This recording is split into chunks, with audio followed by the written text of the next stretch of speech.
came before Columbus. The African Presence in Ancient America by Ivan van Sertima. Copyright 1976. About the author. Ivan van Sertima's pioneering work in linguistics and anthropology has appeared in numerous anthologies and journals. He is a regular contributor to the Inter-American Review, has published a collection of poems, critical essays, and a Swahili dictionary of legal terms, and has written on the subject of the African presence in pre-Columbian America for the New York Times. Professor van Sertima teaches at Rutgers University. Ivan van Sertima. They came before Columbus. The African presence in ancient America. Introduction. 6 years ago, during my first brief visit to America, I came across 3 volumes in the private library of a Princeton professor. They had been published half a century ago, and their title fascinated me. Africa and the Discovery of America. They represented a lifetime of dedicated scholarship by a Harvard linguist, Leo Weiner. Professor Weiner had been working on a grammar of American languages in the early years of this century when he stumbled upon a body of linguistic phenomena that indicated clearly to him the presence of an African and Arabic influence on some medieval Mexican and South American languages before the European contact period. As I say, I was fascinated by the subject. The thesis was revolutionary, the evidence novel and startling. The implications of such a thesis, if proven, could have far-reaching consequences for both American and African history. But I returned to my home in London after reading these books only partially convinced. I was intrigued and impressed, but very skeptical. I felt like a man who had come upon a dozen clues to a sensational murder, but did not feel too confident about the evidence. The smell of blood, even the marks of the bullet were there, but far more important things, the body and the gun, were missing. Later that year, I returned to live and teach in the United States. I returned also to that obscure trilogy of Weiner. I began to see far more than I had at first. I began to understand what was the source of my doubts. Professor Weiner was writing too early, when too many bits of the puzzle were missing. Furthermore, while he was a trained linguist and his reading was wide, his method of dealing with anthropological data was naive. He depended too heavily on the fragile pillars of philology to support the great weight of his thesis. Yet, in spite of these inadequacies, something of lasting value emerged. It sank to the bottom of my mind and began to radiate quiet, flashing signals that haunted me. In the fall of 1970, at the request of a magazine editor, I sat down to simplify and summarize Weiner. I also began to examine some of his primary sources. I felt the case was an unproven case, but by no means a closed case. I was in no position then to explore it to its limits, but I felt that information should not remain buried under 50 years of silence. It should be circulated afresh. Then something happened that started me off on a hunt that has been like the leads in a detective story, from suspect to suspect, print to print, clue to clue, until finally I came upon what lawyers like to call the smoking gun. On the very day I submitted my summary of the Weiner case to a magazine, the novelist John Williams submitted to the same an interview with a lecturer in art at the University of the Americas in Mexico City. Professor Alexander von Wuthenau. Professor von Wuthenau had done extensive searches of private collections and museums in the Americas and also his own excavations in Mexico. A generation of work in this area had unearthed a large number of negroid heads in clay, gold, copper, and copal sculpted by pre-Columbian American artists.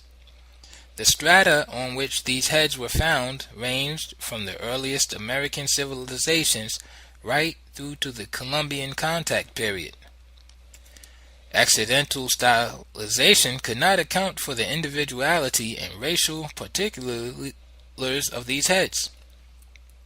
Their Negro-ness could not be explained away, nor, in most cases, their African cultural origin, their coloration, fullness of lip, prognathism, scarification, tattoo markings, beards, kinky hair, generously fleshed noses, and even, in some instances, identifiable coiffures, headkerchiefs, helmets, compound earrings. All these had been skillfully and realistically portrayed by pre-Columbian American potters, jewelers, and sculptors. Terracotta sculpture of faces was the photography of the pre-Columbian Americas. And what von Wuthenau had done was to open new rooms in the photo gallery of our lost American ages. No longer was the African chapter in American pre-Columbian history an irrecoverable blank because of the vicious destruction of Native American books. Here were visible witnesses of a vanished time, and they were telling us a remarkable news story. Wiener and von Wuthenau, two ostracized German-American scholars, 50 years apart. Their works, unknown to each other, joined forces that day in my mind to establish a base for the hypothesis that Africans were here in the Americas before Columbus. Thus began my research. Over the years, it has led me into many fields where important and recent discoveries have been made, but always, it seems, in isolation. Schwerin and Stevens in botany, Sterling and the Drucker, Heiser, Squire team in American archaeology, Lott, Maury, Arkell, Delcroix, and Wolfrey, Thompson, and Randall, MacIver, Davies, Summers, and Wild in African and Egyptian archaeology, Wiener, Covet, and Jeffries in philology, von Wuthenau in art history, explorers like Heyerdahl and Lindemann in ancient seacraft and oceanography, De Quatrefages, Houghton, and Dixon in ethnoanthropology, Wierszycki in craniology, Davidson and Diop in African and Egyptian cultural history, Hapgood in cartography, Daguerre in serology, Fell, Gordon, and the Verrills in their decipherment of Old World scripts on ancient New World stones, all contributing to a confirmation of the hypothesis, and yet, with a few exceptions, unaware of the work that has been done or is being done by the others. What I have sought to do in this book, therefore, is to present the whole picture emerging from these disciplines, all the facts that are now known about the links between Africa and America in pre-Columbian times. Ivan van Sertima. Author's note: the word, quote, Negro, end quote, has become a very sensitive term, loaded with negative connotations. Whatever its original meaning, parentheses, a specific race of Africans or just black-skinned people of general African descent, close parentheses, that meaning has deteriorated in the popular imagination. It is not surprising that many blacks, particularly in North America, now react to the word with varying degrees of pain and disgust. I therefore consider it necessary to explain my particular understanding of the word and my use of it in this book. I have searched for alternatives, and I have used several in different parts of the text.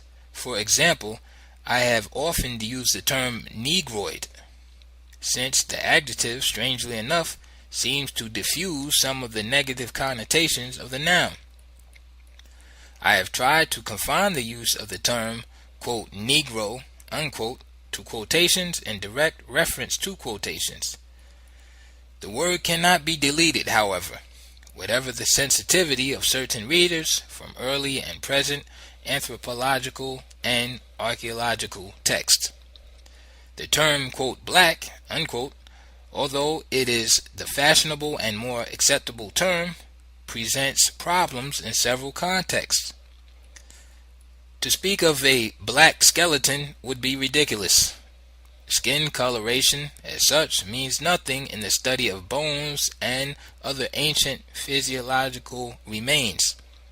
The classical distinctions between the three main racial categories, Negroid, Mongoloid, and Caucasoid, have to be determined by reference to certain structural features, measurements, and relationships that are not derived from superficialities of color. It is unfortunate that the early misuse of skeletal evidence to prove evolutionary differences between races, a blatant fiction, has placed the fairly precise science of craniology in popular disrepute. Quote, black, unquote, also means nothing when we are talking about gods among the Native Americans.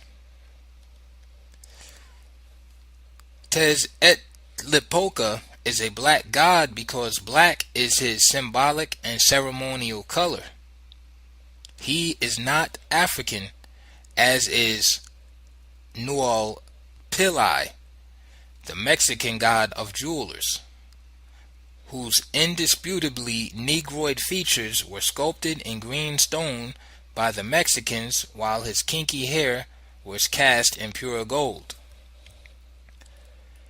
I have sometimes found hyphenated terms similar to those used by certain French African writers, terms like, quote, Negro African, unquote, useful.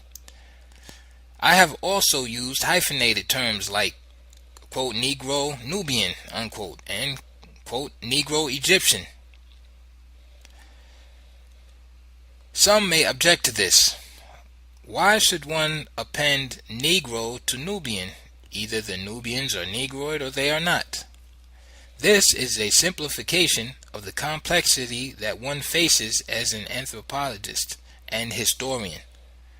The terms which are used in this book to highlight the racial identity of Nubians in the 25th dynasty stand in contradiction to attempts by several anthropohistorians, particularly the British scholars Arkell and Shinney, to deny the Negroid ancestry of the Nubian pharaohs. In spite of the excavations at Karanog, which demonstrate the overwhelming, quote, Negroness, unquote, of the Nubians in this period, and the existing Negroid portraits of Nubian kings, like Taharka, Arkell declares, quote, it is most improbable that Taharka was a Negro, although he may have had some Negroid blood in his veins.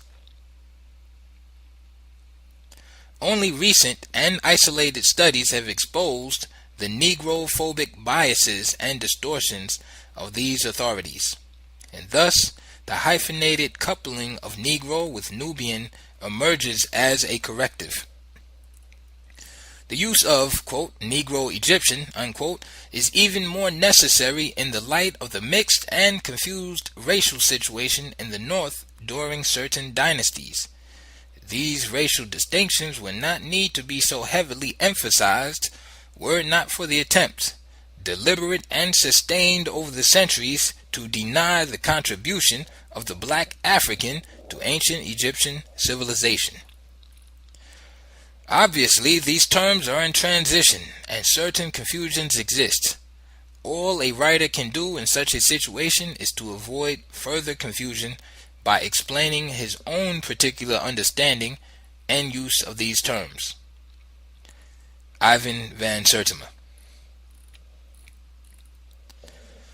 Chapter 1. The Secret Route from Guinea. And he, brackets, Columbus, close brackets, wanted to find out what the Indians of Hispaniola had told him, that there had come to it from the south and southeast Negro people, who brought those spear points made of a metal which they call guanin, of which he had sent to the king and queen for assaying, and which was found to have 32 parts, 18 of gold, 6 of silver, and 8 of copper. Recolta, Part 1, Volume 1.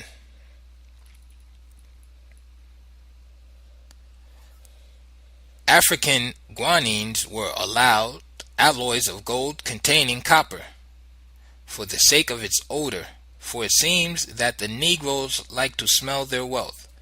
The guanines brought home by Columbus were assayed in Spain and were found to contain the same ratio of alloy as those in African Guinea. Frederick Pole, Amerigo Vespucci, Pilot Major. On Saturday evening, March 9th, 1493, a week after Columbus had been driven by a storm into Lisbon following his first voyage to the Indies, he sat down to dinner with the Portuguese king at his court in the valley of Parisio. Don Juan seemed to be in an extremely good mood. He talked to Columbus as to a close friend, with great candor and sweetness, insisting that his guest not stand, bow, or accord him any special deference, but sit beside him at table as an equal. The admiral was surprised, deeply warmed by this hospitality, but marveling none the less at the apparent absence of resentment or envy in the king. All through dinner he looked at Don Juan closely, wondering whether the mask would suddenly slip to reveal the malice Columbus believed was beneath. Had not Don Juan sent 3 armed caravels to track him down last September as he was setting out on his Atlantic journey? Had not the king given orders that on the islands of Madeira, Puerto Santo, and the Azores, and in the regions and harbors where there were Portuguese, Columbus should be taken? Only last Tuesday, Bartholomew Diaz, patron to the king's ship, armed to the teeth, had confronted him as he lay helpless in the port of Lisbon, his sails split in half by the storm. Diaz had ordered him to leave his ship and render an account to the factors of the king, and had pulled back only because Columbus had responded with fighting words, saying he was the most high admiral to the sovereigns of Castile, and had to give an account to no one. Perhaps, thought Columbus, he had overreacted to the event because of the fatigue and terror he had suffered in the storm. After he had formally presented his letters to Diaz, had not Alvaro Dama, the Portuguese captain, come to his caravel in great state, with kettle drums and trumpets and pipes? The king, too, had received him with the highest honors, as befitted a foreign prince. There was nothing, therefore, to be alarmed about. Diaz had issued a routine challenge to a foreign fleet lying at anchor in his country's port, And the talk of the 3 caravels last September, brackets, for he had never seen them, close brackets, may have been just alarmist talk. Yet as he sat there, balancing these interpretations in his mind, Columbus felt uneasy and afraid. He had brought with him some of the Indian hostages he had seized on the island of Guanami, parentheses, Watling Island, close parentheses. These strange guests fascinated the Portuguese courts, not since 62 BC, when the king of the Suevians presented Quintilis Metellus Celer, the Roman proconsul in Gaul, with a gift of Indians cast up on the shores of Germany by a storm. Had men with the skin the tint of red sand been seen in Europe? If the faintest shadow of his true feelings passed across Don Juan's face during his talk at dinner, it was when he looked at these men. Captives though they were, they became inverted in the king's agitated mind into a triumphant troop, their vigorous young bodies branded already with the rival insignia of the Spanish crown. He saw them as King Ferdinand's little puppets, signaling with their hands and limbs for the lack and loss of words. Some of them had paint on their faces, as puppets do, and their hair was unreal, as is the hair of puppets, as coarse and black as a horse's tail drooping over the eyebrows. Some appeared to the king like dolls, oriental dolls with eyes of hard black glass, void of all expression. Within the glass of those eyes he saw the lands he too had dreamed about, and about which mariners and traders in his African service had spoken. Had he taken the rumors from Guinea more seriously, he would have been sitting there that evening, emperor of 2 continents. The thought of it tormented him. The deep resentments he felt against Columbus, which for diplomatic reasons he had suppressed, crystallized into a beam of mischievous energy directed at the men of the Indies. After dinner that evening, while he was talking with Columbus, quote, he ordered a dish of beans brought and placed on a table near them, and by signs ordered an Indian from among those who were there to designate the many islands of his country that Columbus said he had discovered. The Indian at once showed Hispaniola and Cuba, and the Lucoyos and others. The king noted it with morose consideration, and in a moment, as though inadvertently, he undid with his hand what the Indian had constructed. In a few moments he ordered another Indian to do the same with the beans, and this Indian quickly and diligently showed with the beans what the other Indian had showed, adding more islands and lands, giving the reason in his language for all he had shown, though no one understood it. And then the king, recognizing clearly the greatness of the lands discovered and their riches, was unable to conceal his grief at the loss of such things, and cried out loudly and impetuously, giving himself a blow with his fist in the breast. "Oh, you wretched fool! Why did you let an undertaking of such importance slip through your fingers?" The mask had fallen with spectacular suddenness. Columbus's fears were realized. Several members of the court surrounded the king. Some of them attributed his grief to the boldness of the admiral, and begged leave to kill Columbus on the spot, destroy all the ships awaiting him in Lisbon, 9 leagues from the court, so that news of the discovery would not go back to Castile. But Don Juan said that God would damn his soul to hell for it, and that they should not touch the man. After this frenzied, whispered session with his advisors, Don Juan resumed his conversations with Columbus as if nothing had happened. His face was flushed, but his manner showed none of the agitation which had driven him to that extraordinary outburst. He made it clear, and with a certain grave candor and graciousness, that regardless of his grief and disappointment at not having been Columbus's patron, quote, he felt great pleasure nevertheless that the voyage had been made and had terminated favorably, end quote. The whole Christian world should rejoice at this, Don Juan said.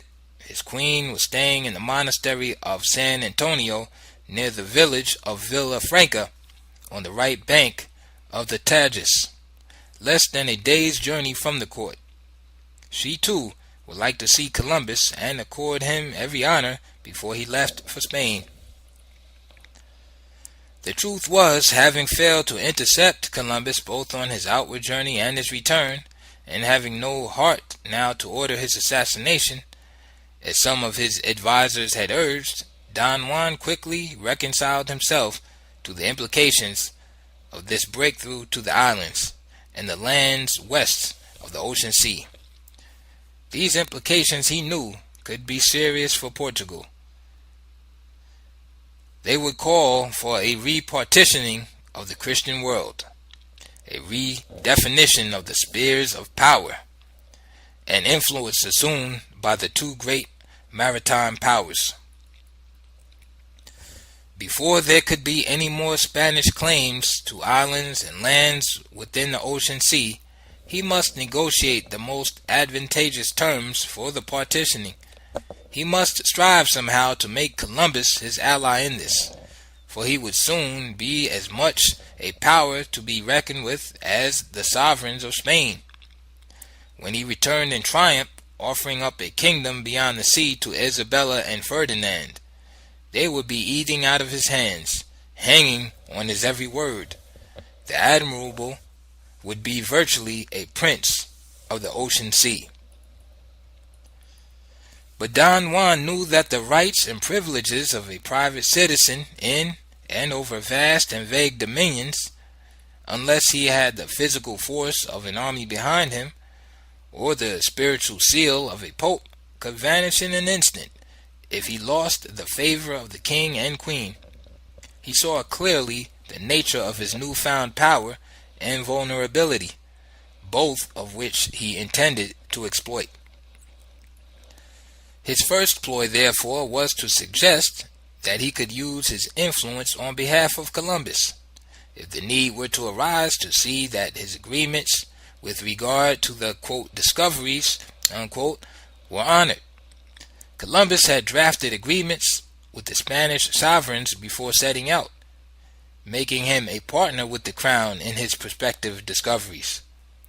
These agreements, parentheses, referred to in his diaries as, quote, the capitulation, unquote, had been finalized in his absence, and copies of the documents submitted to the Portuguese king. Don Juan said he had looked at these very closely. He understood from his reading of them that the real credit for the, quote, conquest belonged to Columbus. He was keen to emphasize that this was Columbus's personal conquest, implying that it was well within the power of the admiral even now to bargain over these lands with any foreign prince with whom he might come to an agreement. Columbus was cautious. He had not yet seen the capitulation, he said. He knew nothing more than that the king and queen of Spain had advised him not to encroach on Portuguese territory during his journeys, not to go to San Jorge de Mina, nor to any other part of Guyana. And this had been announced in all the ports of Andalusia before he set sail. This was his way of saying that Spain and her agents fully respected the Portuguese sphere of power and influence, and that the Portuguese were expected to show equal respect for theirs. Columbus also seemed to imply that he needed no one to act as protector or go-between in the matter of any agreements he might enter with the sovereigns of Castile. To this, Don Juan graciously responded that he was certain mediators would not be necessary in this matter. On the following Sunday and Monday, the discussions between the king and the admiral continued. It became clear that Don Juan's real concern was not with the chain of islands Columbus claimed to have discovered in the Gulf of the Ganges. Beyond them, beyond the mainland of Asia, if indeed it were true that Columbus had chanced, as he claimed, upon Asia by way of the west, to the south and southeast lay another world. The king was certain of this. Africans, he said, had traveled to that world. It could be found just below the equinoctial line, roughly on the same parallel as the latitudes of his domain in Guinea. In fact, quote, boats had been found which started out from Guinea and navigated to the west with merchandise, end quote. He was a fool not to have sent an expeditionary fleet into these waters in spite of persistent rumors and reports. But Portugal already had its hands full in Africa, and it was concentrating its exploratory energies on the eastern route to India. Columbus listened intently. Information about the Guinea boats was new to him. He had been to Guinea 10 years before and had seen the fortress at San Jorge de Mina, which Don Juan was then constructing. Little was known of Guinea trade and navigation at that time, for the African world was vast and strange, and the Portuguese had but one consuming interest: gold, in the pursuit of which they had scratched a mere fraction of the Guinea coast. But why was Don Juan telling him all of this, and in such a conspiratorial tone? What did he want? Quote, I want a line, unquote, the king said, drawn across the map of the world from north to south, from pole to pole. This line should be drawn 370 leagues west of the westernmost islands of the Cape Verde. Let it be the divider between the two Catholic kingdoms. Anything found west of this line goes to you and Spain. Anything found east of the line falls to me and Portugal. As he sat there, brooding on this proposition, Columbus could hear the rain, driven by fierce winds, wasting its fury along the plains of Paraiso. The clamor of the rain and the wind stirred in him strong memories of Africa. He remembered how at San Jorge de Mina on the Guinea coast, the rain would sometimes come rushing through the trees, sweeping forward like a violent river that had burst its banks, but beaten from passion into impotence by the high brick walls of the Portuguese fort. He used to feel so lost in those days, dismissed as a dreamer, sustained only by a conviction, passionate as the wind, as persistent as rain, storming insistently the minds of those who thought his schemes, quote, chimerical and foolish, end quote. He remembered his last audience with Don Juan before he had decided to try his luck in the Spanish court. The king had stared at him with a bored, tired face, his skin strangely puffed by some unknown sickness, his eyes mocking Columbus with disbelief. Now they sat man to man, or was it prince to prince? Don Juan was actually seeking his help to bring about a new division and reappointment of power and possessions in the Christian world. Yes, he would go along with the drawing of the line. Yes, he would present the case with all his newfound power and influence at the Spanish court, but surely not out of gratitude for Don Juan's earlier indifference to his exploratory schemes, nor his latter attempts, if the rumors were correct, to seize him and his ships as they set out across the Western Ocean. Columbus now saw his advantage. He could name his price. What that price was, no one can tell, but before he left the court on Tuesday morning, some bargain over the line must have been struck. This line, as proposed by Don Juan on the strength of his intelligence from Guinea, was finally settled by the two great powers at the Treaty of Tordesillas more than a year later, on June 7th, 1494. This was years before incursions into South America by either Spain or Portugal. The later, quote, discovery of the continent placed Brazil east of the line, and so within Portugal's domain of influence. This region of South America is washed by the North Equatorial Current, which joins the Canaries Current off the Senegambia coast of Africa. This current pulls boats caught in its drift toward the shores of the New World with the irresistible magnetism of a gravitational field. It was along this current that the Portuguese captain Alvarez Cabral, driven by a storm off the coast of West Africa in 1500, was blown helplessly but swiftly to Brazil. One wonders why Columbus, so greedy for his own gain and glory, would, out of the goodness of his heart or a fondness for Portugal, try to promote an agreement on this line. A line which, as far as Don Juan claimed, however skeptical his listener, could put a potentially rich slice of land into the rival camp. What did he stand to gain except to attract to himself the suspicions of the Spanish?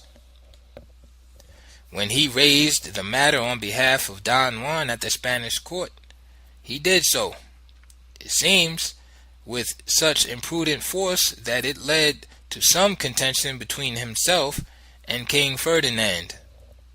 History does not record the details of that quarrel, but it would be interesting to speculate on the line of agreement Columbus used to persuade the Spanish to agree to the drawing of the line.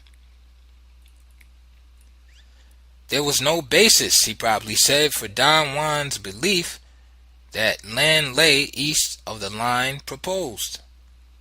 Spain therefore stood to lose little or nothing, and to gain the peace and unity of the Catholic world by conceding Don Juan a slice of his hypothetical dominion. To assume that Columbus acted as Portugal's advocate in return for the courtesies he had enjoyed in the valley of Parisio would be to ignore the history of the man and his extraordinary avarice. Even those historians who would canonize Christopher Columbus have all agreed he was inordinately greedy. He demanded of Spain 1/3, 1/8, and 1/10 of everything found in the New World. Thus, if the gains amounted to $2,400 for a ship, Columbus would expect to receive first $800 for the third, next $300 for his eighth, and last $240 for his 10th, making in all $1,340, receiving more than the crown. Knowing what a hard bargain the Genoese adventurer had struck with Spain over his potential discoveries, King Ferdinand must have wondered what really went on in the Portuguese court. It was later to appear in charges leveled against Columbus that the storm that drove him into Lisbon was either exaggerated or fabricated, and that he had made for Portugal deliberately in order to intrigue with Don Juan. Columbus, Ferdinand knew, was no stranger to the Portuguese court. He had been trying to further his schemes there for nearly 14 years. He had sailed to Guinea in 1483 on a Portuguese ship. His relationship with Portugal had soured only because its kings, Alfonso and Don Juan, were both slow to finance his enterprise. The same, however, could have been said of the Spanish sovereigns. Isabella, at first, was not suspicious of her favorites.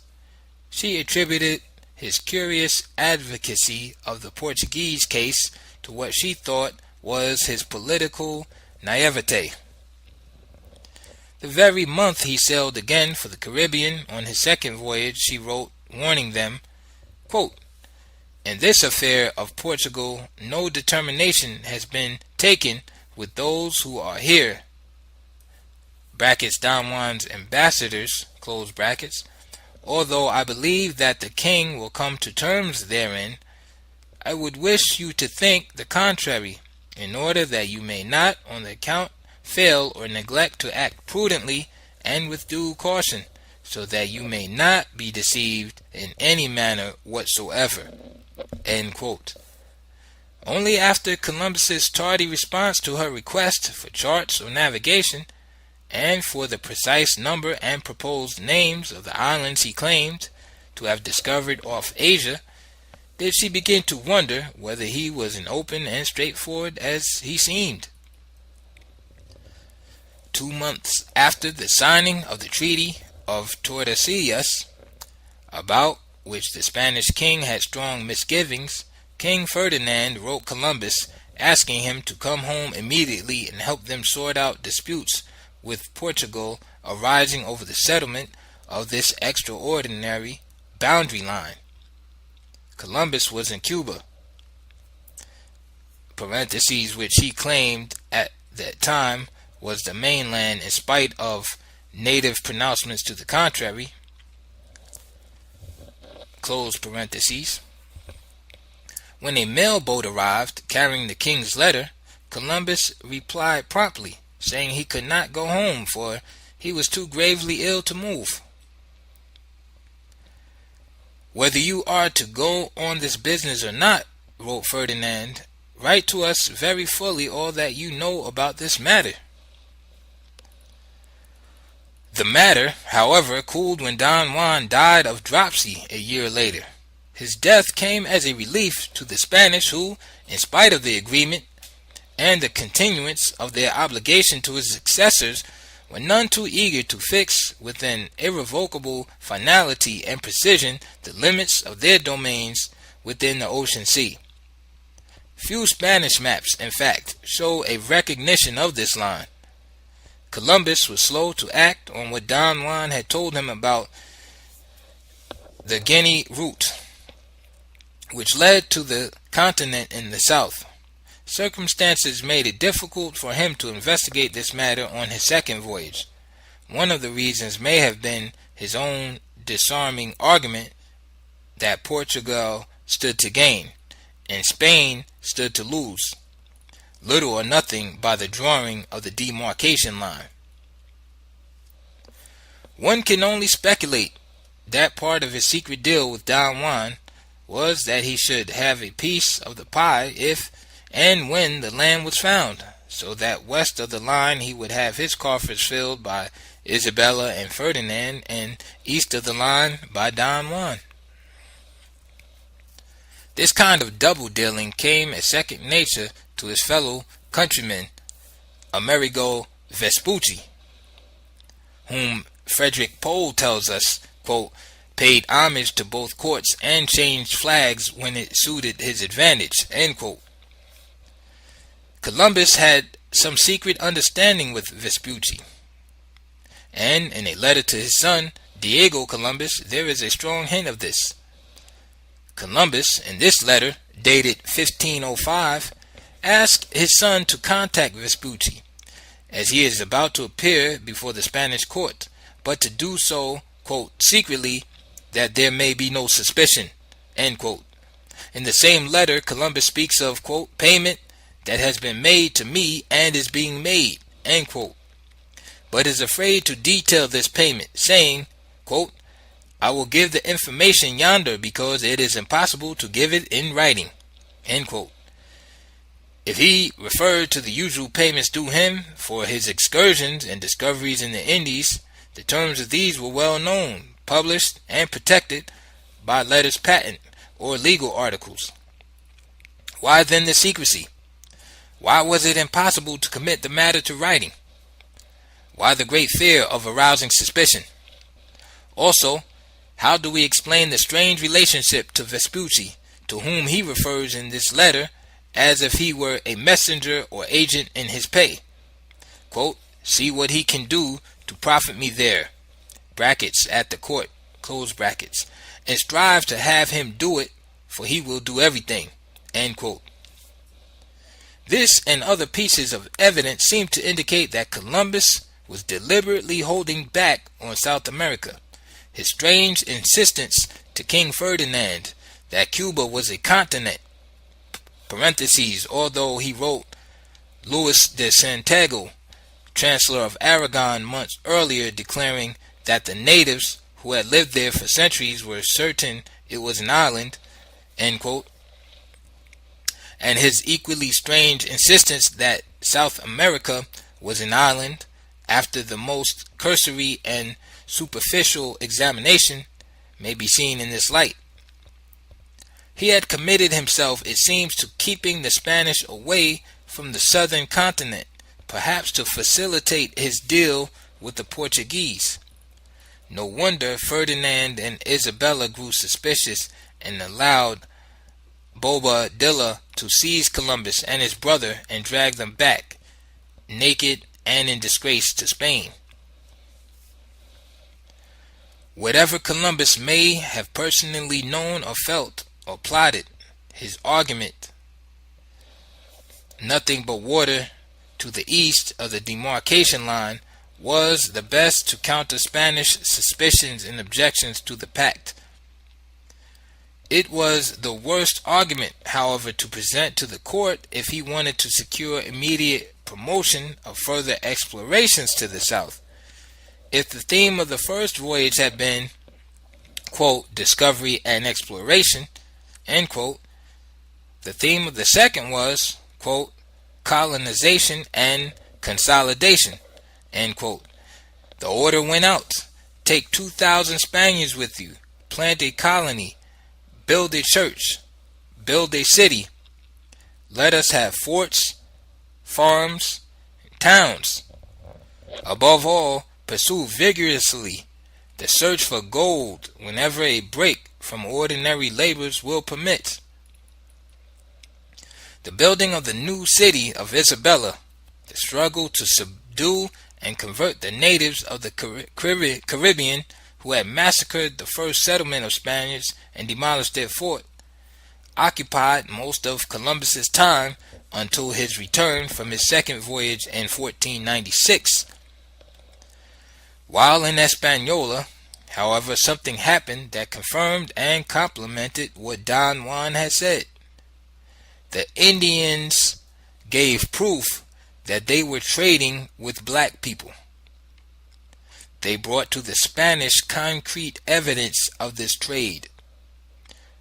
Quote, the Indians of this Hispaniola said, there had come to Hispaniola a black people who have the tops of their spears made of a metal which they call guanine, of which he, brackets Columbus, close brackets, had sent samples to the sovereigns to have them assayed, which it was found that of 32 parts, 18 were of gold, 6 of silver, and 8 of copper.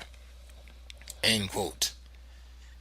The origin of the word guanine may be tracked down in the Mandi languages of West Africa through Mandingo, Kabunga, Taranka, Kankanka, Bambara, Mandi, and Vai. In Vai, we have the form of the word kanai, which transliterated into native phonetics would give us guanine. In Columbus's journal, gold is given as koa na, while guanine is recorded as an island where there is much gold.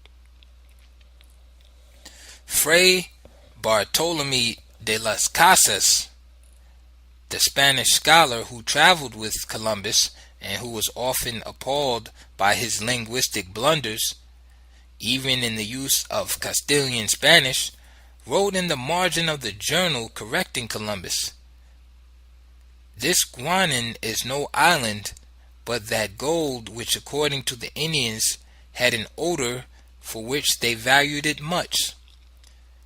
Similarly, in Raccolta, the Italian account of the voyage, one reads, quote, "There were pieces of guanine as large as the caravel's poop," end quote.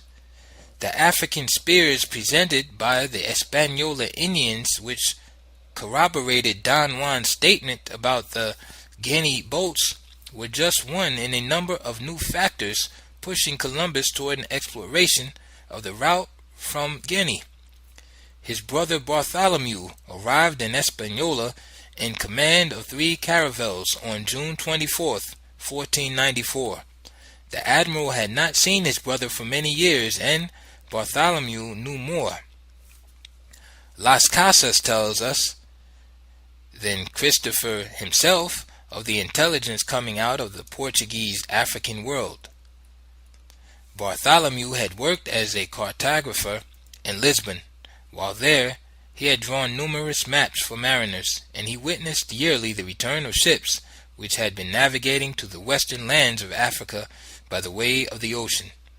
Quote, "Enlightened and moved by the tales told him by those who returned, as one might say, from another world, and himself more versed in maritime affairs, he communicated to his elder brother his reasons and arguments, proving to him that in sailing away from the southern part of Africa, and directing his course straight upon the ocean sea, he would surely arrive at continental land." End quote. He confirmed what Don Juan had told Columbus the previous year. When Columbus returned to the Spanish court in 1496, he found everywhere a spirited discussion of these continental lands, quote, "said to lie to the south of the lands he had discovered, and which the King of Portugal seemed to think lay within his own domain." End quote. Jaime Ferrer, quote, "a jeweler and trader in precious stones," end quote, also a distinguished geographer who had done extensive traveling in Africa and had been called in by the Spanish sovereigns to head the commission fixing the Tordesillas line, wrote letters to Isabella, who commanded him to get in touch with Columbus and tell him all he had heard about this new continent. Ferrer said he had picked up his knowledge from Ethiopians and Arabs. He had many conversations in the Levant, in Alcaine and Domus, and from these he had gathered that, quote, "within the equinoctial regions there are great and precious things, such as fine stones, and gold, and spices, and drugs. The inhabitants are black or tawny. When your lordship, brackets, Columbus, close brackets, finds such a people, an abundance of the said things shall not be lacking." End quote. His letter ends with the strange rider, which goes beyond mere graciousness and implies that he knew some of this information had already been conveyed to Columbus. Quote, "Of all this matter your lordship knows more when sleeping than I do waking." End quote. The king and queen were excited. They saw whole new kingdoms opening up. Colonization of a rag bag of islands was not enough. Columbus's mission would not be complete, they said, until these continental lands had been, quote, discovered, unquote, and brought under the banner of Spain. Thus, the scene was set for the exploration of the route the African mariners had taken to the New World. Columbus sailed with 6 ships on May 30th, 1498. He issued instructions to 3 of them to proceed to Hispaniola directly, while, quote, he ordered the course laid to the way of the southwest, which is the route leading from these islands to the south, because then he would be on a parallel with the islands of the Sierra of Loa (brackets Sierra Leone), close brackets, and the Cape of Santa Ana and Guinea, which is below the equinoctial line. And after that he would navigate to the west, and from there would go to this Hispaniola, in which route he would prove the theory of King Don Juan, and that he thought to investigate the report of the Indians of this Hispaniola, who said that there had come to Hispaniola from the south and southeast a black people, who had the tops of their spears made of a metal which they call guanin. End quote. The journey by that route proved to be swift and the seas calm, but it suited the Africans far more than the Europeans, who could not bear the sun burning down upon the wild floating grasses of the sea with the same intensity as upon the grasses of the West African savanna lands. The heat tormented them almost to madness as they advanced through the Sargasso Sea. So ardent it was, so penetrating, that Columbus, quote, feared the ships would take fire. The butts of wine and water swelled, breaking the hoops of the cask. The wheat burned like fire, and the pork and salted meat roasted and putrefied. End quote.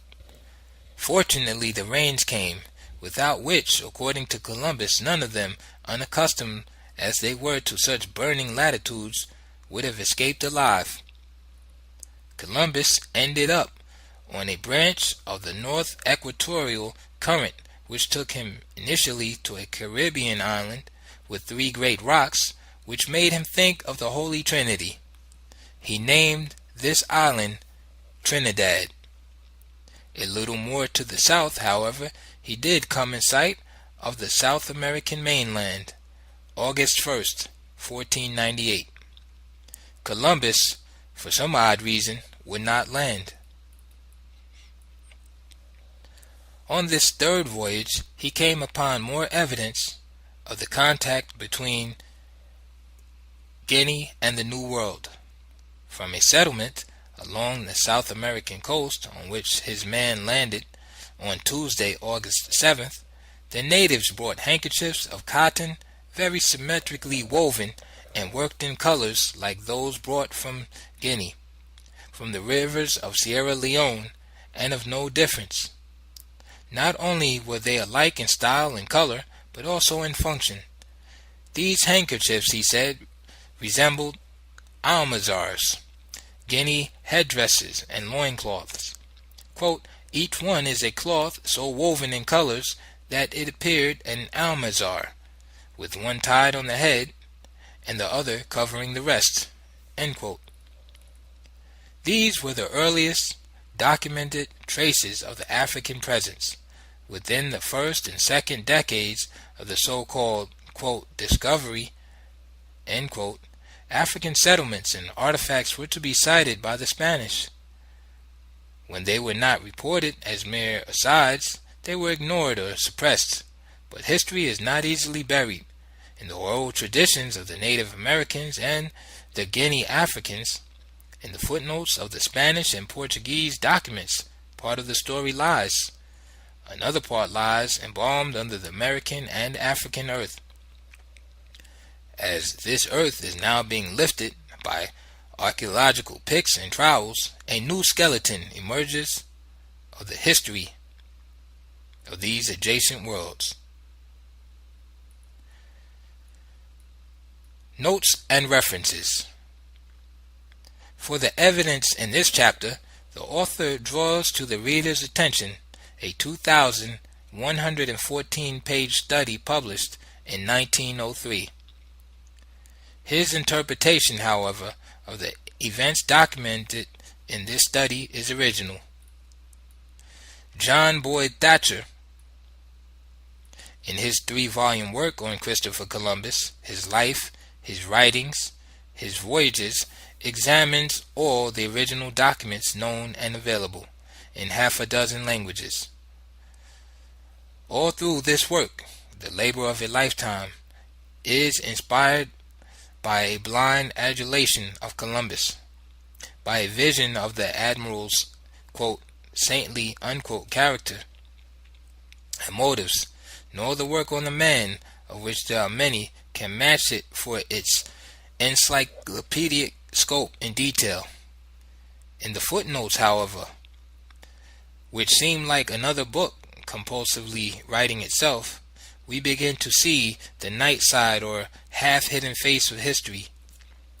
There emerges from under all the contradictions and cross-references, the sentences deliberately doctored or deleted in the conventional histories, the little-known deeds and statements of the admiral so nimbly glossed over, an illuminating pattern of consistency, through which we glimpse another image of the man and his time than the once one his biographer strives to create.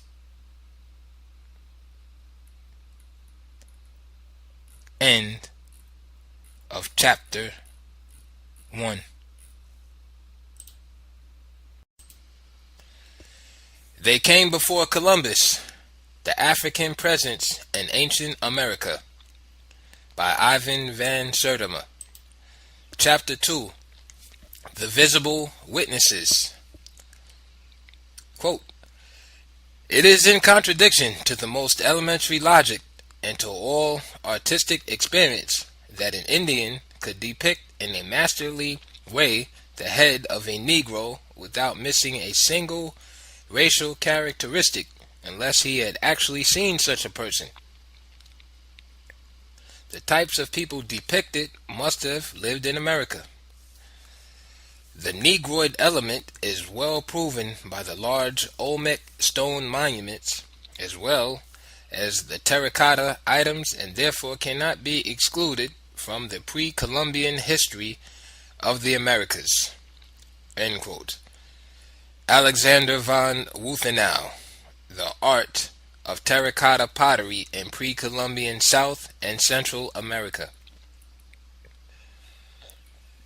There is a narrow neck of land between the two Americas, which in a way both joins and splits them. From this point, the Isthmus of Darien, one could, if one flew above the clouds with the wingspan and vision of the condor, look down upon the two great seas that divide the world, the waters of the Pacific and Atlantic Oceans. From such a point, though at a much lower altitude and with only a fraction of the range and binocular vision of the condor, the Spanish explorer Vasco Núñez de Balboa stood on the summit of the Sierra de Corenqua, looking down upon the Mar del Sur, or Sea of the South, billowing far below him. It was the 25th day of September, 1513. It had been a long and dangerous march through the forest of the Isthmus to this lonely peak in Darien. Below him at last lay the great sea of which the son of Comagur, the Indian cacique, had spoken. On this sea, according to what the young man had said, boats as big as the brigantine sailed, from a land richer in gold than any the Spanish had so far seen. Parentheses. Strange how the Indians always seem to be pointing a finger southward, whispering "gold, gold, gold" into the greedy, expectant ears of the Spaniards. When they sailed in the direction of that finger, under the mesmeric spell of the chant, there was still another Indian, his finger beckoning ever farther southward, with the same enchanting whisper, "Gold, gold, gold." Were these savages trying to make fools of them? The thought occurred to Balboa, but it blew at the back of his mind faintly. In the forefront was the warm, bright vision of golden sands beyond the Mar del Sur. He recalled the morning his companions had sat on the porch of the great longhouse of Comagra. They were still in a partial stupor from the festivities of the previous day. Comagra had entertained them lavishly, and had presented Balboa with 4,000 ounces of golden ornaments. The Spanish were dazzled by this generosity, but furious arguments broke out among them when Balboa ordered everything to be weighed so that the king's exchequer could have its fifth part before any division of the spoils. The men hovered darkly over the weighing scales like crows over a battlefield. Suddenly, in the midst of the commotion, in strode the eldest son of Comagra. He was obviously incensed by the vulgar fuss and noise. The spectacle of these foreigners wrangling on the porch of his father's palace disgusted him. To the amazement of everyone, he leaped at the scales and knocked them over with his fist, scattering gold all over the porch. They were fighting over trifles, he told them contemptuously. If they were so greedy for gold, why, over those mountains, he pointed in the direction of the inevitable south, there was another sea. On it sailed boats as big as theirs, from a land where they would find more gold than they could ever weigh. The Spaniards in Balboa's company were so delighted by news of this sea, and the land beyond, and the gold, that it blunted any sense of insult they might have felt at this impetuous outburst of the chief's son. His words ran through the Spanish settlements in Darien like a brush fire. Balboa himself was so overwhelmed by the glittering prospect that he decided forthwith to remove all obstacles in the way of his pursuit of it. In a rash, daring action that was later to cost him his head, but showering him for a moment in glory, he usurped the government of Darien, drove out the governor, Nuquesa, imprisoned the chief justice, and Cisco, and marched at the head of his own army into the forest of the Isthmus. He thus stole a march on Pedro Arias, whom the Spanish had officially sent out to check on the rumor of the new land and sea. Partly by force, partly by conciliation, and by pacifying the native kings in the area with presents, Balboa made it across the mountains. As he stood on the summit of Corequa, at last, he sank to his knees and gave thanks to God. He ordered his companions to build a wooden cross and plant it on the spot where he had knelt. He then went down the southern slope of Corequa, and making his way to the shore of the bay, ran like a madman with a banner straight into the sea, declaring that he had taken possession of it in the name of Jesus Christ and King Ferdinand. Inspired by this discovery of the southern sea, Balboa and his men decided to push farther south along the isthmus. Under the shadow of Corequa, they came upon an Indian settlement where, to their astonishment, they found a number of war captives who were plainly and unmistakably African. These were tall black men of military bearing who were waging war with the natives from some settlement in the neighborhood. Quote, Balboa asked the Indians whence they got them, but they could not tell, nor did they know more than this, that men of this color were living nearby, and they were constantly waging war with them. These were the first Negroes that had been seen in the Indies. End quote. Peter Martyr, the first historian of America, reports on this remarkable meeting between the Spanish explorers and the blacks of Darien. The Spaniards, wrote Martyr, quote, found Negroes in this province. They only live one day's march from Corequa, and they are fierce. It is thought that Negro pirates from Ethiopia established themselves after the wreck of their ships in these mountains. The natives of Korekwa carry on incessant war with these Negroes.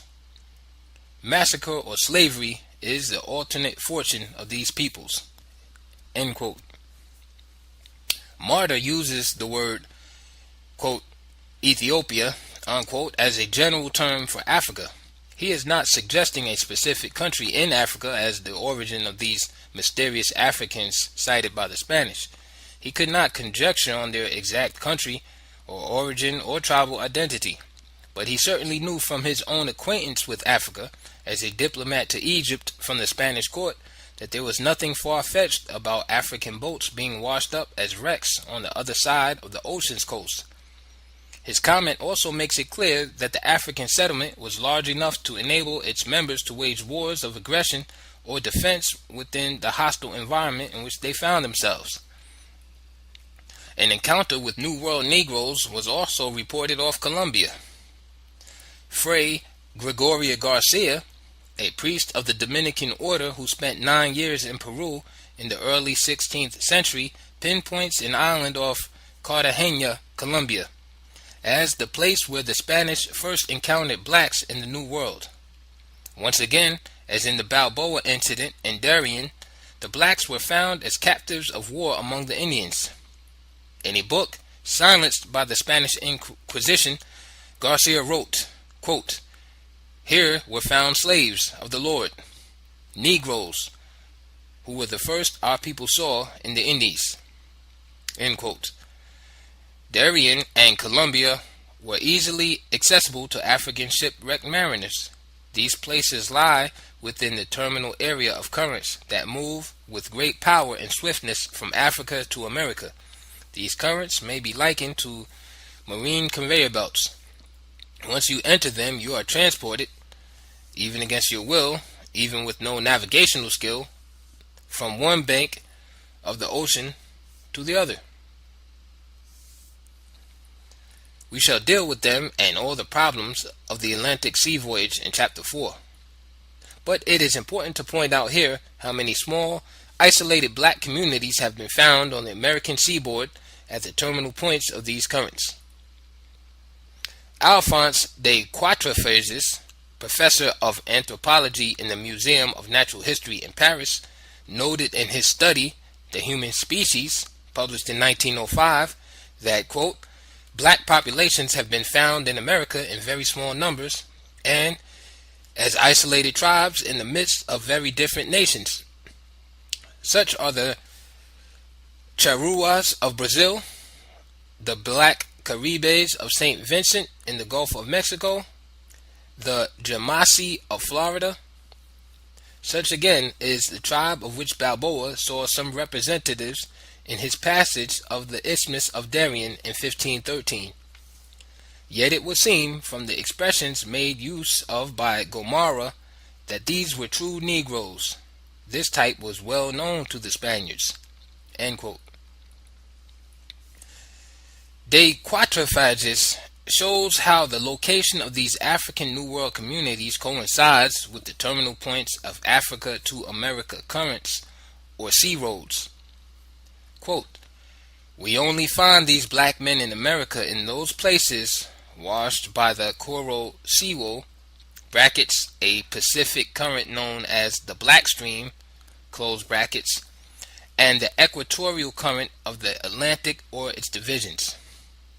A glance at the maps of Captain Kerhallet will at once show the rarity and distribution of these tribes. It is evident that the more or less pure black elements have been brought from Africa through some accident at sea. They have there mixed with the local races, and have formed those small isolated groups which are distinguished by their color from the surrounding tribes. The Spanish sightings of Africans in the New World and the later discovery by anthropologists of distinctive black settlements along the American seaboard (parentheses, outside of the mainstream of the post-Columbian slave complex) close parentheses, constitute only one strand of the evidence of pre-Columbian contact between Africa and America. An overwhelming body of new evidence is now emerging from several disciplines, evidence that could not be verified and interpreted before. In the light of the infancy of archaeology and the great age of racial and intellectual prejudice, the most remarkable examples of this evidence are the realistic portraitures of Negro Africans in clay, gold, and stone unearthed in pre-Columbian strata in Central and South America. It has only been within the last decade, however, that this evidence has begun to filter down to the general public. When in 1862 a colossal granite head of a Negro was found in the canton of Tuxtla, near the place where the most ancient of pre-Columbian statuettes were discovered. The historian Orozco E. Berra declared in his History of the Conquest of Mexico that there was bound to be an important and intimate relationship between Mexicans and Africans in the pre-Columbian past. In his time, however, the Negroid heads could not be conclusively dated. We now know, without the shadow of a doubt, through the most modern methods of dating, that some of the Negroid stone heads found among the Olmecs and in other parts of Mexico and Central America are from as early as 800 to 700 BC. Clearly, American history has to be reconstructed to account for this irrefutable piece of archaeological data. Explanations, not excuses, have got to be found. The implications of these discoveries can no longer be dismissed or ignored. The time has come to disperse the cloud of silence and skepticism that has settled over this subject for a century. A break in that cloud came about 7 years ago with the work of Alexander von Wuthenau. Fired by a passionate conviction that America was an inseparable part of the mainstream of world culture before 1492, and excited by the vitality and sophistication of pre-Columbian art, so long neglected in the great art museums of the world, this art historian and lecturer carried out intensive diggings and investigations in Mexico. Out of his dedicated commitment emerged a wealth of visible witnesses to the pre-Columbian presence of Africans and others in the Americas. His book, The Art of Terracotta Pottery in Pre-Columbian South and Central America, broke new ground. It shattered conventional assumptions in the field of American art as well as history. But its favorable reception has only become possible because there has been a genuine change, however gradual, however slight, in the climate of prejudice that has long inhibited any serious scholarly inquiry into this matter. Two recent conferences of American anthropologists have contributed to this change. These were the International Congress of Americanists, held in Barcelona in 1964, at which a French anthropologist said that the only things missing in connection with the Negroid terracottas of ancient America as final proof of the African presence were Negroid skeletons, which have since been reported in early pre-Christian as well as medieval layers, and the Society for American Archaeology, which held a symposium at Santa Fe, New Mexico in May 1968 to discuss the problems of pre-Columbian contact between the continents, and concluded, quote, "Surely there cannot now be any question but that there were visitors to the New World from the old in historic or even prehistoric time before 1492." End quote. What von Wuthenau has done is to open a door upon the photo gallery of the Americas. For, lacking the camera, the ancient and medieval Americans sought to capture for all time in the art of realistic portraiture through the medium of clay the significant figures of their respective generations. Africans moved through all their major periods, from the time of the Olmec culture around 800 BC, when they arise in massive stone sculptures, through the medieval Mexico of the Mayas, when they appear not only in terracotta portraits, but on golden pectorals and on pipes, down to the late post-classic period, time of the conquest, when they begin to disappear, as they disappeared all over the world until today, re-emerging once more as significant figures. A head from the post-classic period stares at us across 5 centuries with a lifelike power and directness. This is clearly the type of African who came here in 1310 in the expeditionary fleet of Abu Bakr II of Mali.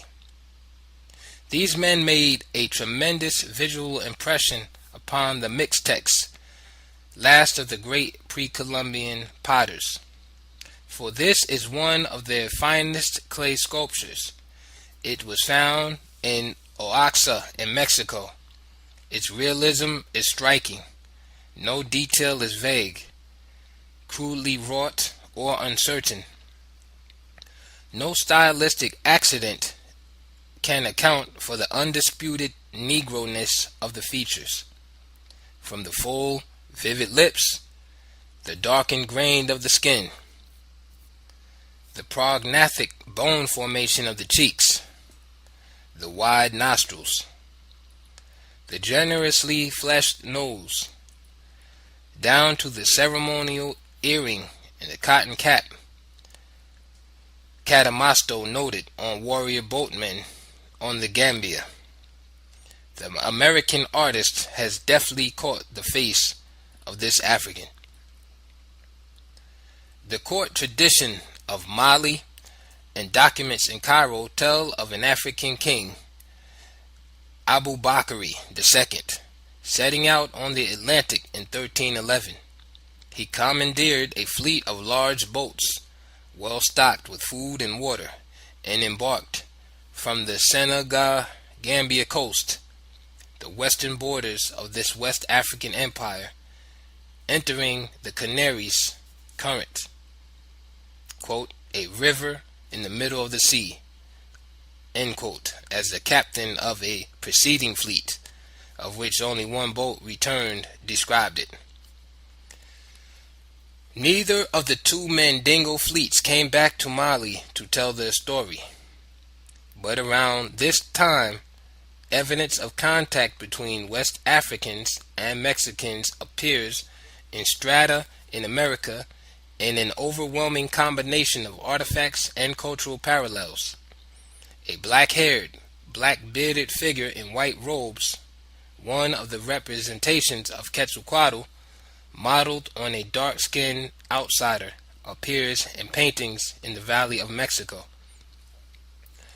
While the Aztecs begin to worship a Negroid figure mistaken for their god, Tezcatlipoca, because he had the right ceremonial color.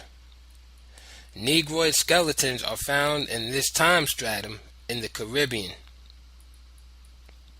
A notable tale is recorded in the Peruvian traditions of how black men coming from the east had been able to penetrate the Andes Mountains. Figurines, like the one described above, return to prominence in American Day. We shall deal with this in subsequent chapters, but it is important to bear in mind that the Negroid terracottas are scattered over several periods and bear witness, in conjunction with other evidence, that this was just one of several contacts between the 2 continents, joined throughout pre-Columbian history by a long but easily accessible and mobile waterway. Onto this waterway, Africans sometimes stumbled accidentally. This may account for some of the Negroid heads, in which represents Africans appearing on the plateau of Mexico and other parts of Mesoamerica just before and after Christ. Here we see Native American artists struggling in clay 2,000 years ago to come to terms realistically with the alien physiology of the African. This struggle is not always successful. Prognathism or some other distinct Negro African feature is sometimes deliberately overemphasized for effect, producing vivid but grotesque evocations. Nonetheless, the dense, close curl kink of Negroid hair, the goatee beard, so uncommon to the hairless American Indian, and the heavy ear pendants, a popular West African feature, come through quite clearly. With respect to the latter, Cadamosto, the Portuguese explorer who visited the Senegambian border of Mali in 1450, notes, quote, "These people all have their ears pierced, round with holes in which they wear various earrings, one behind the other." End quote. There may be some stylistic distortion in the Negroid head from the Mandingo contact period. The chin juts out with an exaggerated and primitive power. Strangely enough, it was regarded by the American Indians as a sacred face. It was venerated later by the Aztecs, simply because it was black, as their god Tezcatlipoca. Black gods and gods with Negroid features, for black is sometimes just a ceremonial color, may be found among the American Indians. Another black god is the god of jewelers, Noel Pillai. The Negroid features of this god were sculpted in green stone by the Mexicans, while his kinky hair was cast in pure gold. There is also the god of traveling merchants, of whom we shall later speak, Ektua, who enters Mayan mythology in the wake of the Mandingo. It is very hard for many to imagine the Negro African figure being venerated as a god among the American Indians. He has always been represented as the lowliest of the low, at least since the era of conquest and slavery. His humiliation as a world figure begins, in fact, with the coming of Columbus. It was in the very decade of his, quote, discoveries, unquote, that the black and white Moors were laid low. The image of the Negro African as a backward, slow, and uninventive being is still with us. Not only his manhood and his freedom, but even the memory of his cultural and technological achievements before the day of his humiliation seem to have been erased from the consciousness of history.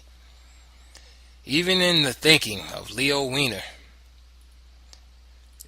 M.D.W. Jeffries, and James Bailey, white scholars who have all sought to prove the Negro African presence in pre-Columbian America, the black man still figures as an inferior. Bailey, in his book, The God, Kings, and Titans, disclaims any indigenous base for African cultures before the Arabs and Romans. Quote, "That African culture prior to the Arab and Roman gold trade was an independent African invention is nonsense." End quote. He sees them in ancient America simply as mercenary soldiers of the Phoenicians. Leo Wiener, the Harvard philologist, assumes that the great Mali Empire of medieval West Africa owed all its refinements, even its animist ritual and magic, to the Arab Islamic civilization. The Mandingo came to America before Columbus, he declares, but carrying another man's cultural baggage. He sees the Negro African as simply a conductor of Islamic cultural electricity. The South African anthropologist M.D.W. Jeffries refers to the Negro in one of his articles as, quote, "a West African item," end quote. And while he presents forceful arguments for his pre-Columbian presence, suggests that he came here as a porter and paddler for the Arabs. For all these men, therefore, the image of the Negro African has not changed. They remain victims of the myth created and sustained for half a millennium, while appearing to strive manfully to dispel it. For them, Before and after Columbus, the Negro is still a beggar in the wilderness of history, a porter, a paddler, a menial, a mercenary, the eternal and immutable slave. If this had indeed been the case, why should the Olmecs erect huge monuments to him, which dwarf all other human figures in the Americas? Why should some of the Negroid representations be venerated among the Maya and Aztecs as deities? Why should the finest of American potters sculpt such vivid and powerful portraits of this contemptible man? Can we image modern black artists in Mozambique building colossal monuments to the Portuguese soldiers who clashed with the freedom fighters of Cabral? Or the South African whites, for that matter, erecting altars and temples to the garbage collectors or street cleaners of Pretoria? These contradictions do not appear as the glaring absurdities they really are unless a shift in consciousness occurs. Such a shift is required if we are to reconstruct the history of America and Africa during those periods in which these worlds and cultures are seen to collide and converge. We cannot see very far if we enter an ancient time with contemporary blinkers, even if our pathways into the past are illuminated by 100 torches lit by the most recent archaeological discoveries. What is needed far more than new facts is a fundamentally new vision of history. In this new vision, the Atlantic is an open sea long before Columbus. But accidental drift voyages by African men, except in those cases where they brought fruit or grain with them alien to America, and this happened in prehistory at least twice, would in themselves have a very minimal effect, if any. Planned expeditions, however, or expeditions intended for other destinations in Africa, which were blown off course, would be a different matter. They would bring not only a substantial but a select group of aliens to American shores. This may account for the presence of Negroid women in pre-Columbian America. These women, of course, did not rule out interbreeding between the Africans and the natives, as terracottas showing American Indians with a Negroid strain attest. But their coming managed to prevent a clean obliteration of the evidence of an African presence through its total absorption into the genetic pool of the American, and to preserve through the generations several distinctive racial traits. One of these women from the early pre-classic period bears a striking resemblance to the ebony head of the Egyptian queen Tai, the Negroid mother of Tutankhamun. This racial type, Negro-Egyptian, with its peculiar coiffure, facial geography, and expression, appears in the Mexican heartland around 800 to 700 BC. The most remarkable representation of Negroes in America are those that appear at this time. So realistic are these representations that even the most conservative Americanists have found it difficult to deny their Negroid identity. But they have been found in such incredibly early strata and as an integral part of such an early American culture that some investigators have been forced to ignore their embarrassing existence. No other archaeological discovery in the history of this hemisphere has presented such a puzzle.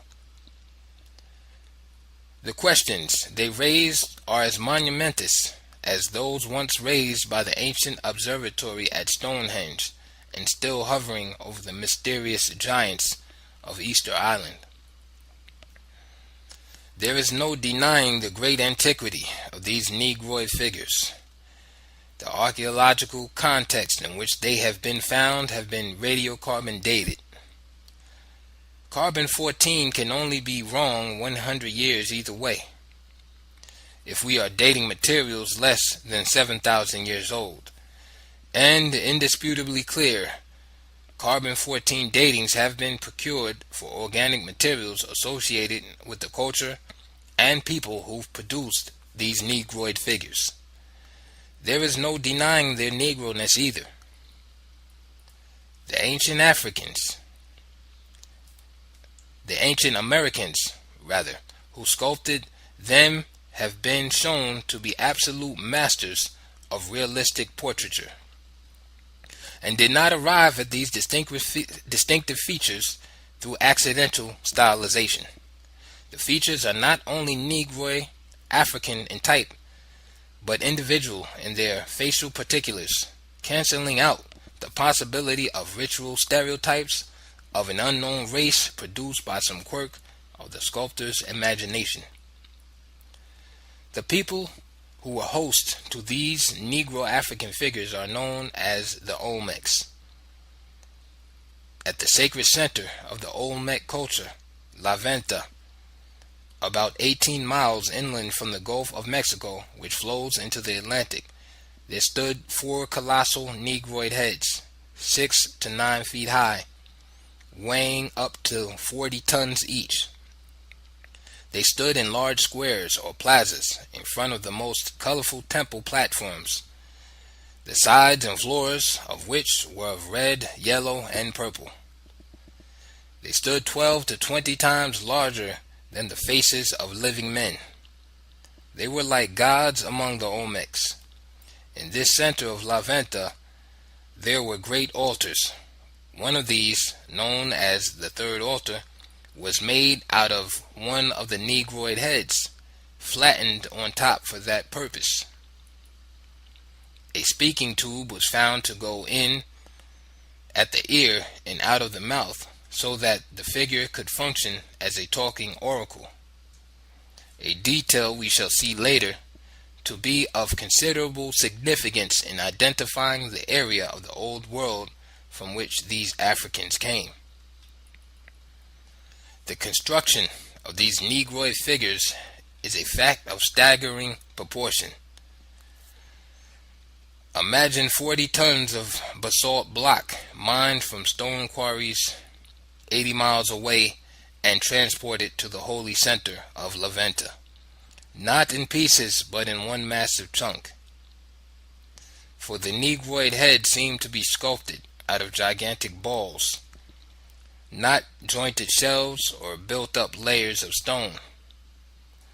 Hundreds of these balls making perfect spheres are still found today in Central America, suggesting that this was the way the stone may have been found by the Olmecs, huge basalt bubbles wrought by freak volcanic or meteoric activity. This would have facilitated rolling them across the vast tracts of land. Other investigators, however, have suggested that crude stone was transported from quarries 80 miles downriver on rafts.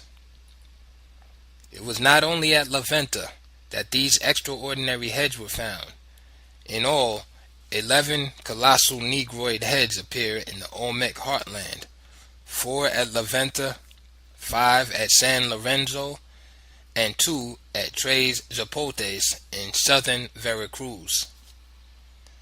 The Olmecs, who lived in the jungled country of the Gulf Coast and built these powerful monuments to the Negro, were obsessed with the figure of the jaguar. The jaguar motif appears on hundreds of clay, stone, and jade figures that survived their culture. Half jaguar, half human monsters with small, fat baby faces and snarling mouths, sexless and smooth, with the obesity of eunuchs, haunt and stamp this culture with a signature both unique and foreign. This feline, says Frederick Peterson in his book Ancient Mexico, quote, evidently proceeds from tropical regions and was imported into Mexico, end quote. Peterson also mentions investigations into the skeletons of the ancient Mexicans. He pinpoints a substratum with Negroid characteristics that intermingled with the magicians. In September 1974, The Polish craniologist Dr. Andrzej Wiercinski disclosed to the 41st Congress of Americanists held in Mexico that, quote, some of the skulls from Teltico Cerro de las Mesas and Monte Alban, all pre-Christian sites in Mexico, show to a different degree a clear prevalence of the total Negroid pattern, end quote. In February 1975, a Smithsonian Institution team reported the find of two Negroid male skeletons in a grave in the U.S. Virgin Islands. This grave had been used and abandoned by the Caribs long before the coming of Columbus. Soil from the earth layers in which the skeleton were found was dated to AD 1250. A study of the teeth showed a type of dental mutilation characteristic of early African cultures, and clamped around the wrist of one of the skeletons was a clay vessel of pre-Columbian Indian design. Skeletons have also been found in pre-Columbian layers in the valley of the Pecos River, which, flowing through the Texas and New Mexico, empties via the Rio Grande into the Gulf of Mexico.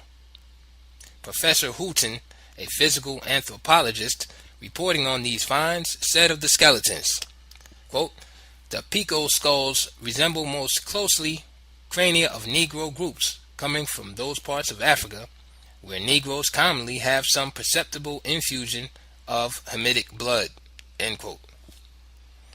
Finds like these, in addition to the stone heads and Negro clay mask of the same period, like the Negroid Silenus mask in the bottom row, plate 6, force us to consider afresh the extraordinary parallels between ancient America and Africa in this period, dismissed before as mere coincidences. Is it not strange that it is in this very period when the Negro African begins to appear in Mexico and to affect significantly the Olmec culture that the first pyramids, mummies, trepan skulls, stela, and hieroglyphs began to appear in America? Is it not strange that it is during this very period that a Negro African dynasty gains ascendancy in Egypt, and black pharaohs, Negro Nubians, don the plumed serpent crown of Upper and Lower Egypt? No mummies, no pyramids appear in this hemisphere during the heyday of these things in the Egyptian world, but suddenly they spring up in full flower at the same point in time as the Negro Nubians usher in an Egyptian cultural renaissance, restoring these features that had long lapsed in Egypt and for which there are no evolutionary precedents in America. Egypt was passing through a very unstable period, and unusual movements of fleets and armies reflected this uncertainty. Egyptian fleets, as well as Phoenician fleets in the pay of the black Nubian rulers of Egypt, were traversing the Mediterranean, the Phoenicians moving even into the North Atlantic to points as far north as Cornwall in the quest for supplies of tin. Metal supplies had been severely curtailed by the Assyrian control and blockade of Asian sea routes, and they were sorely needed for the weaponry of the Nubian Egyptian armies. Ships on this metal run, moving in the vicinity of the North African coast, could very easily have been caught in a storm and swept off course by the North Atlantic currents. Such an accident, which has happened in many documented instances, could account for the startling appearance in the Olmec heartland of Negroes with elements of Egyptian culture. One branch of the North Equatorial Current would have taken them from the North African or West African coast right into the Gulf of Mexico. But what impact could a boatload or even a fleet of Negro Egyptians have had on the Gulf of Mexico? These men would have been, in numerical terms, a drop of water in the human ocean of Mexico. It is estimated that the population surrounding La Venta must have been quite substantial at the time of Negro-Egyptian contact to have made the building of this great ritual center possible. The first Egyptian-type pyramid which appears at La Venta in this period is 240 by 420 feet at the base and 110 feet high. To construct temple platforms, burial chambers, and all took 800,000 man-hours and involved a labor force of at least 18,000. This does not include administrators and priests.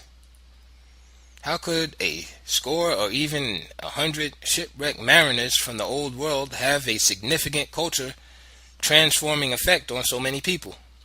This argument, advanced by some anti-diffusionists who contend that a few aliens cannot, without military power, significantly affect a native population of substantial size, is pure nonsense. Cabello de Balboa cites a group of 17 Negroes shipwrecked in Ecuador in the early 16th century, who in short order became governors of an entire province of American Indians. The influence of Negro Africans on Olmec culture, which we shall discuss in detail in subsequent chapters, was considerable. Even more profound was the impact of Olmec culture upon all future civilizations in Mesoamerica, as Michael Coe, the distinguished authority on Mexico, has pointed out. Quote, "There is not the slightest doubt that all later civilizations in Mesoamerica, whether Mexican or Maya, rest ultimately on an Olmec base." End quote. End of chapter 2. They Came Before Columbus, The African Presence in Ancient America, by Ivan van Sertima. Chapter 3. The Mariner Prince of Mali. We are vessels of speech. We are the repositories which harbor secrets many centuries old. Without us, the names of kings would vanish from oblivion. We are the memory of mankind. By the spoken word, we bring to life the deeds and exploits of kings for younger generations. History holds no mystery for us. We teach to the vulgar just as much as we want to teach them, for it is we who keep the keys to the 12 doors of Mali.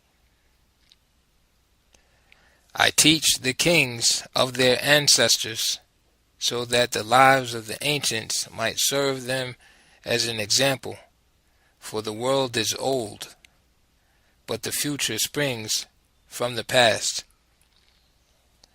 The words of the Mali griot, Mamadou Kouyaté, quoted in D.T. Niane Sundiata, an epic of Old Mali, A.D. 1217 to 1237. The following is a reconstruction of an event in the medieval empire of Mali based on Arab historical and travel documents and the oral tradition of the Mali griots. Author's note. That morning the king was in a somber mood. Everyone within the palace courtyard sensed it, and as he came through a door in a corner of the palace with the great bow of the Mali kings shining in his hands, a chill fell over the assembly. His golden skull cap was askew, and the dagger-like edges of the broidered band looked blunted. He had obviously spent the night nodding and dozing in full royal regalia, for under the velvety red tunic of Mutanfas, the silk was heavily crinkled. Word was passed down through the crowd, waiting under the trees outside the gates, that this was no propitious day to air trivial complaints or broach matters too contentious for quick settlement.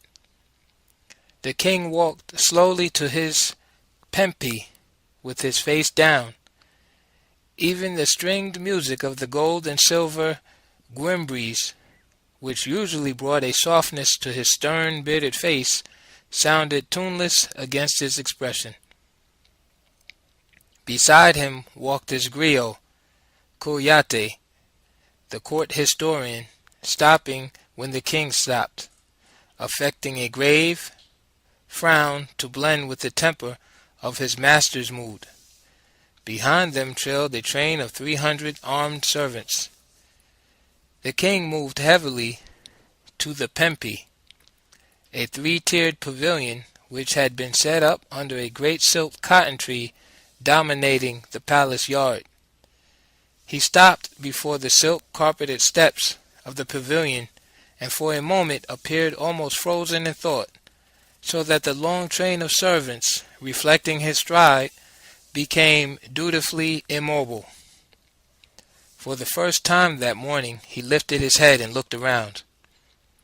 It was a restless, hurried look that took in everything and nothing. He stared for a moment at the white sun of the savannas burning behind the webs of the great tree under which Sandiata, the founder of the empire, once sat. Then, like a preacher ascending his pulpit, he climbed the steps. The moment he was seated on the cushions of the Pempi, under the shade of the royal umbrella surmounted by its golden bird, there was a roll of drums, and trumpets and bugles sounded. 3 pages ran out to summon his deputy and the military commanders of the regions. These dignitaries entered and sat down. There also entered into the king's presence 2 horses. They were without mounts, yet saddled and bridled, cantering with a beautiful control, as though ridden by spirits. Beside them trotted 2 sacred goats, whom the magicians believed protected their sovereign from the evil eye. It was the year 1310, in the city of Niani, on the left bank of the San Carini. Abu Bakari II, grandson of a daughter of Sundiata, was holding court. One of the military commanders opened the day's business. Things were not going so well for Mali in the siege of Jen. It was a small city, set in the backwaters of the Benai River, a tributary of the Niger, about 300 miles southwest of Timbuktu, but it had repulsed everything the Malayan forces had hurled against it. The news did little to lift Abu Bakari's spirits. He had lost all heart to take Jen. It was a beautiful city, he was told, distinguished by its waterways and the design of its buildings. There were scholars within its walls, as learned as the wisest men of Timbuktu, doctors who performed more advanced and delicate operations, such as the removal of cataracts, than any then known in the Arab world or Europe. It would be a feather in any conqueror's cap to take Jen. Gaw and Mamadou before him had tried and failed. Jen was protected by treacherous swamps and approachable only by twisting canals and streams. Pour more troops into the battle, the commander advised, but the king shook his head. Leave Jen alone, he said. It is no Taghaza, Tagida, or Kangaba. It has neither salt, copper, nor gold. But he spoke against the counsel of his deputy and commanders without conviction. The truth was, he was tired of this war. Since ascending the throne of Mali, he had but one ambition. It was to use all his power and wealth to realize a dream that had haunted him all through his childhood. Sakura, the slave-turned-king, the upstart and usurper, had broken the legitimate line of succession of the Mali kings, but during his 15 years of illicit rule, he had extended Mali down along the Gambia River to the sea. Abu Bakari had heard many tales of that sea. It was known in his boyhood as the world's end. It was also said that the world began and ended in the water. Water stood at the end of the conquered world for Alexander, who, pushing at last to the sea, charged the waves with his horses, crying his heart out at the thought that there were no more lands, no more armies or cities to conquer. Water mocked Alexander, upon whom all the Mali kings from Sundiata down had modeled themselves. Water fascinated Abu Bakari II, spacious, mobile, brooding bodies of water. Water was like stored grain at Niani, for it took a full day for the servants to fill the royal jars in the river Kala and return with them to the palace. The boy Abu sometimes thought it strange that his ancestors had built a palace so far from the water's edge. Abu had once traveled in a great canoe down the somber waters of the Sankarini. He marveled at the way the boatmen used their paddles to listen to the drumming of fishes and the whisper of currents, and the canoe sped as though it were sliding down a steep floor when the paddlers paused. He wondered dreamily where all the running bright brown water went, as boys are wont to wonder over what strange, far-off lands go drifting clouds. He had heard that the Senegal and other rivers in his kingdom ran beyond the land into a great sea. Men were more terrified of that sea than of the vast, blinding plains of the Sahara. The Arabs called it the Green Sea of Darkness. Few had been known to enter upon it. Fewer still had been known to return. It was said that there was a powerful current, like the hand of a violent god, not far from the land's end, which beckoned boats into its fingers and threw them out at the uttermost edges of the world, where they fell with the sea into a black hole.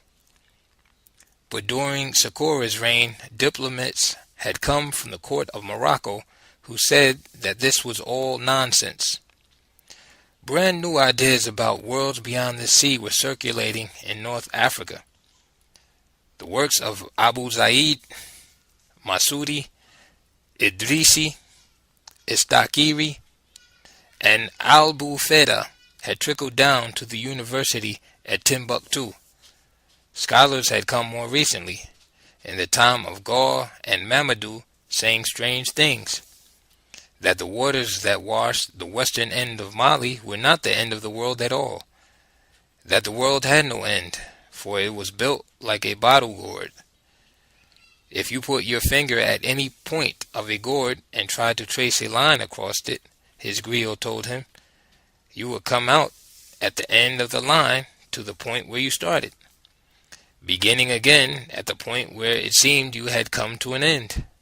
So it was with the world. Thus would a man return to the very spot from which he had set out, if he could march or sail across the circle of the gourd-shaped world. But there were those, the most closed and conservative of the clerics, who felt that the new thinkers in North Africa were presumptuous, romantic, insane. How could they believe that men were walking upside down in unknown lands at the bottom of the gourd-shaped world?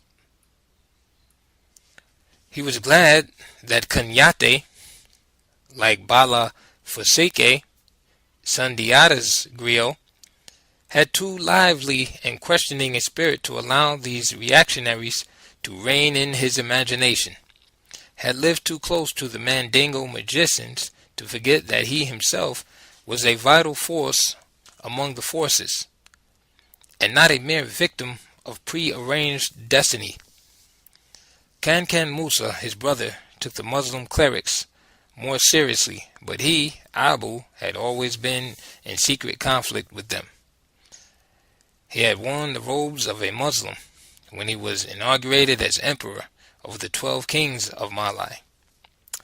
But he was no more a Muslim than were the feathered and masked magicians of his court.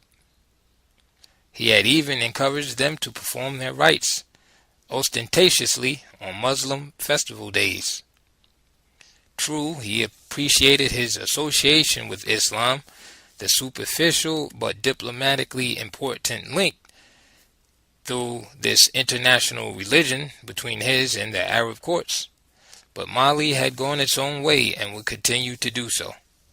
Little did he owe to the Arab Muslims by way of the rituals of his culture, the appearance of his court, or the legal, political structure of his government. He was vital to them, as they to him. Even Europe depended on the gold the Arabs got from him for their currency and jewels. The first coins to circulate in Europe since Roman times were minted from his gold. Thousands of Arab and African caravans every year passed through Timbuktu and Niani and the invincible little city of Jen, keeping the line of exchange and communications open between his dominions and Cairo. He had given, as had his ancestors before, most generously to the Muslim teachers and scribes at Timbuktu, but he would never allow them to take their ideology too far. Diplomacy was diplomacy. Trade was trade, but culture and religion were inseparable strands of a native and sacred tradition. It was the lifeblood of the people. He understood why, on closer reflection, Sundiata had built his palace at Niani, close to the life of the cultivators, the life of the people on the land. Sometimes the kings of Mali had shifted their capital, but never away from the heartland of the peasants, where they could lose the feel of the earth from which they sprang. He had found it amusing when he heard how the gold diggers of Bambouk had withdrawn from trade with Muslims, when they tried to slip their alien god in among the Arabian silks and amulets and perfumes. He knew when he ascended the throne that many a Muslim devotee in the circles of the court would scoff at his transoceanic scheme. Several Mali kings, after they had taken their conquest to the limits their power would allow, had but one conventional ambition. His brother Kankan Musa was already talking about it. If Kankan Musa ever succeeded him, he would choose that way to make his mark upon the world, to lead a massive train of caravans like the tribes of Israel on the move across the desert to Mecca.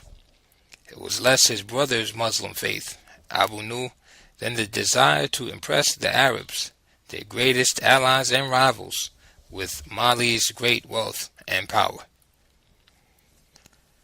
Abu wanted to do something different, something new, something for which there was no precedent. Something, too, that would keep his spirit quick and young with a lifelong excitement. He was bored by petty wars which meant so little in terms of new territory. Now that Mali had extended itself down to the deserts of the north and the jungles of the south, as far east as the copper mines of Takeda, and as far west as the great and mysterious waters of the Western Sea, he was master of the largest empire in the world. Larger, said the Arabs, than the Holy Roman Empire, large as all the civilized states of Europe. Where would be the Alexandrian joy that Sundiata, or his adversary, Sumenguru, the sorcerer, felt when they started out on their great campaigns? And he was bored by the thought of a pilgrimage, even if it involved mile-long trains of camels and people, as Kankan liked to dream his would. He was bored by pious duties and by pious men. They repeated themselves endlessly. Some of the muezzins of the mosque reminded him of crickets singing at sundown in the darkening savannas. He could not conceal a certain hostility and contempt. Quranic recitals fell like an icy breath upon the warm, turbulent spirit of the Bambaras. Muslims were terrified of real life, he felt, terrified of the senses, terrified of the primitive power of sex. They were alarmed to see his grown-up daughters swim stark naked in the Kala, while they entombed their women up to their eyes in cloth. He surrounded himself with people of like mind, scholars of Timbuktu, who entertained theories of a gourd-shaped world and dreamed of lands beyond the waters, as men now dream of life on land beyond the stars. The king gave all his attention to these men, so much so that affairs of state began to suffer, and even his griot tactfully reminded him of Kalabi Dauman, the ancestor of those who preferred adventure to the responsibilities of government. The king turned his head away. Mali was strong enough, and his tribute-paying estates independent and loyal enough at this stage to sustain good and easy government. He would lose no time in the endless task of administration. He would spare no pains to build a fleet. Let it be known throughout Mali and beyond, by all those who fished and sailed in lakes and rivers, and off the sea's great coast, and who knew about boats, and the water and currents, and winds, and direction finding by the map of the stars, and about all such nautical things, that they were needed at the court. Let the Bozo come forward, and the Simono, to whom Sundiata had given the monopoly of the water, and the boatmen of the Niger, and the Gambia, and the Senegal. And let messengers go even unto Lake Chad, beyond the copper mines of Takeda, where it was said that men still built boats on the principles of the ancient Egyptians. Night and day it was the talk of the court. The king himself was sometimes confounded by the conflicting tales and theories of his advisers. Some said it was pointless to call on the experience of the river people. The sea to the west was no river. It did not behave like an inland lake or stream. One would have to build something truly massive to meet its monstrous moods. Rivercraft would simply be dashed to pieces. Others said big ships sank more easily on stormy water than small ones. They set up too much resistance to the wind and waves. One man came forward from a fishing village on the western border of Mali. He lived on the edge of the sea. He said there were seasons when it was still and smooth as a lake of glass, and the problem was not the winds and the waves at all, but the great calms. A big ship could sit on the water for days like a stone. Small boats like his had traveled on the ocean, and once, caught in a storm, he had drifted for a few days until he came to an island. The king listened to this with great excitement, but the old man finished his story by saying that the island was small and poor, as barren as a sandbank, and that no one lived there. An Arab captain who had come up the Niger River to Timbuktu had heard of the king's great interest, said there was truth in the old man's tale, that he had heard of similar islands visited by North African sailors, but that they also were small and poor, and the people who lived on some of them were simple-minded folk. But these, he assured the king, were not the lands of the great ocean. They merely stood on its edge. If one sailed on and on, perhaps, one would then come to a vast new world on the other side. Great discussions arose as to what kind of ship should be built. Some of his advisers said it should most certainly carry a sail. Others, that they should not depend on the sail, for they could be stalled for days on the sea when the winds dropped.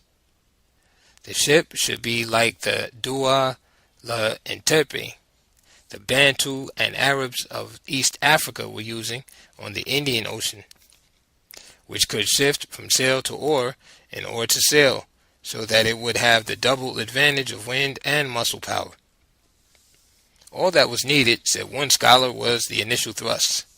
Birds were observed to fly for thousands of miles without getting tired. This was because they traveled on a moving stream or current in the air and could sleep with open wings, drifting with no muscular power across the lands of the world. He believed there were such streams and currents in the ocean. Abu Bakr listened to all this, but took no chances. There would be no single design, no one kind of boat. He would give his blessing to all that seemed practical. He was not going to gamble on one man's theory and ignore the rest. He saw the configuration of his fleet like the political configuration of Mali. At its helm stood he, the central and unifying authority. Under him, the most diverse and incongruous crew of elements on the Sudanic deck of the world. His fleet would be a mirror of his ship of state. A broad plain was chosen along the Senegambia seacoast of Mali for the great boat-building operations. Troops were withdrawn from the east, where they were skirmishing with the Songhai, and from other minor campaigns to focus their energies on this, the most ambitious of all campaigns. Great trees from the inland forest were felled and floated down the rivers to the border coast. Smiths, carpenters, captains of provision boats along the Niger, caravan guides, who used the compass and nautical instruments to plot their paths across the sandy sea of the Sahara, magicians and diviners, thinkers from Timbuktu, grain and gold merchants, potters and porters, weavers and jewelers, were all assembled in that place. While the building of the boats progressed, a number of megaliths were erected, crude stone observatories, such as ancient seafaring nations used for astronomical calculations, the ruins of which survive today as indicators of the science of that time and the activities of that place. The king specified that each boat built for the ocean voyages should be accompanied by or attached to a supply boat, which stored gold and other items of trade, along with dried meat and grain and preserved fruit in huge ceramic jars to last its company in the master boat for at least 2 years, 4 times as long as the stocks of the trans-Saharan caravans from Cairo to the Sudan. 200 master boats were built and 200 supply boats. As the task neared completion, Abu Bakr left his palace at Niani and encamped on the seacoast to watch the final stages of the operation. It was the scene an Egyptian pharaoh must have witnessed during the erection of a pyramid. He felt pride at the thought that he was probably the only king in the world at that time who was wealthy enough and enough at peace within his borders to divert such a vast labor force from its military and agrarian duties to gratify his royal whim. He would go beyond Sundiata after all, beyond the wildest territorial ambitions of the Mali kings, even beyond Alexander, the mighty king of gold and silver, whose sun shone over half the world. He called the captains of the boats together and issued this order: "Do not return until you have reached the end of the ocean, or when you have exhausted your food and water." They went away, and their absence was long. None came back, and their absence continued. The king could not find peace. He was obsessed by the arrow he had hurled across the spaces of the ocean. What land would it strike? Where would it fall from its flight to the end of the unknown world? He could think of nothing else. He found no joy in his food, his wives, or his children, no comfort in music or the discourse of his griot. He yawned and made impatient signs during important discussions of affairs of state. He called in the soothsayers. They could see nothing. "It is too soon, Sultan," the old men said. But early that morning, before he had entered the palace yard to hold audience at the court, he had a dream from which he awoke trembling. In this dream he saw hundreds of blackbirds drifting lazily across the sky. One of them, in the tail of the flock, began to fall. It fell clear out of the sky and hit him like a gourd, which then cracked and spilled white froth and salt seawater. The other birds turned to a cloud in the distance and dissolved. He confided this dream to Coyote, who said it was an omen, and he would soon hear news. Was it good news or bad news? The king pressed him. Coyote was cautious. The drift of the birds was good news. The fall of the tail was bad. It could be seen both ways, he said. In the midst of the discussion about gin, a commotion was heard outside the gates. The king, aroused by an obscure flicker of his instincts, half rose from the pempi. A murmur ran through the court. It was soon conveyed to Abu Bakr that a captain of one of the ships was waiting outside the gates to have an audience. "Let him take precedence," said the king, curtly dismissing the business at hand, whereupon a man came forward, dressed in ritually poor garments and a dirty skullcap, holding his trousers knee-high as he approached the king's platform. He shuffled forward in an attitude of reverent humility, knocking the ground with his elbows. Then, as he came within a few yards of the pempi, stood up with bowed head, waiting for permission to speak. The king forgot himself. He descended the pempi in one step. The captain of the boat, fearing his wrath, began to speak. "Sultan, we sailed for a long while until we came to what seemed to be a river with a strong current flowing in the open sea. My ship was last, the others sailed on, but as they came to that place they were pulled out to sea and disappeared." "All is lost, then?" said the king. "I do not know, sire. I do not know what became of them. The waters there were strong and swift, and I was afraid. I turned where I was and did not enter that current." The king stared at him for a long while. The captain took a handful of dust and threw it nervously over his head and back like a bather splashing himself with water. The king returned to his pempi without a word. He clapped his hands and dismissed the court. This news made Abu Bakr II more fixed in his obsession. Some said it made him mad.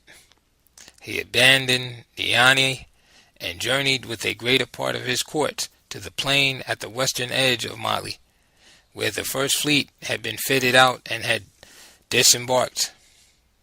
Like the pyramid builders of dynastic Egypt, he began to reorganize his whole empire around a single massive project.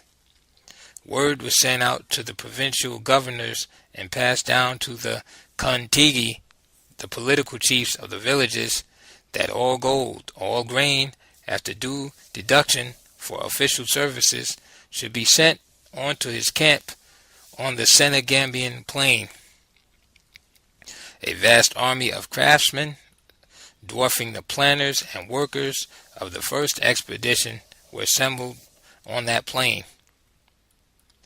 Caravans which came into Niani in that period found the army, the royal family, and its vast retinue, the drummers and the buglers and the medicine men, all gone. Paired men and women were being chosen for the new expedition, and fears were expressed that the king in his madness would sacrifice hundreds of his subjects to the devils of the Dark Sea. Abu Bakr II never looked back. He never returned to the court at Niani. This time he had a special boat built for himself, with a pempe on the poop deck, shaded by the bird-emblazoned parasol. He would commandeer the new expedition himself, keeping in touch with the captains of the fleet by means of the talking drum. Thus, in 1311, he conferred the power of the regency on his brother Kankan Musa, on the understanding that Kankan was to assume the throne if, after a reasonable lapse of time, the king did not return. Then, one day, dressed in a flowing white robe and a jeweled turban, he took leave of Mali and set out with his fleet down the Senegal, heading west across the Atlantic, never to return. He took his griot and half his history with him.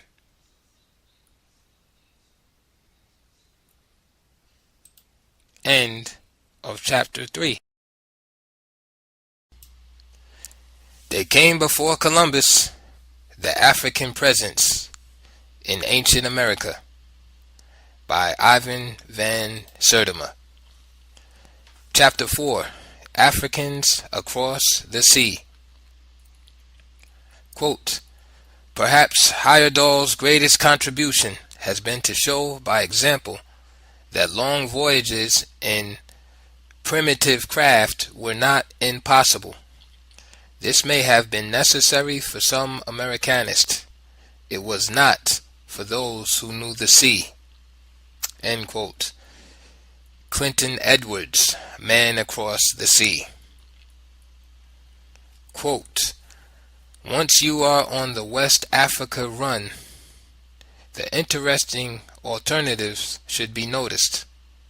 The better your ship, the more easily you will cross to America on purpose.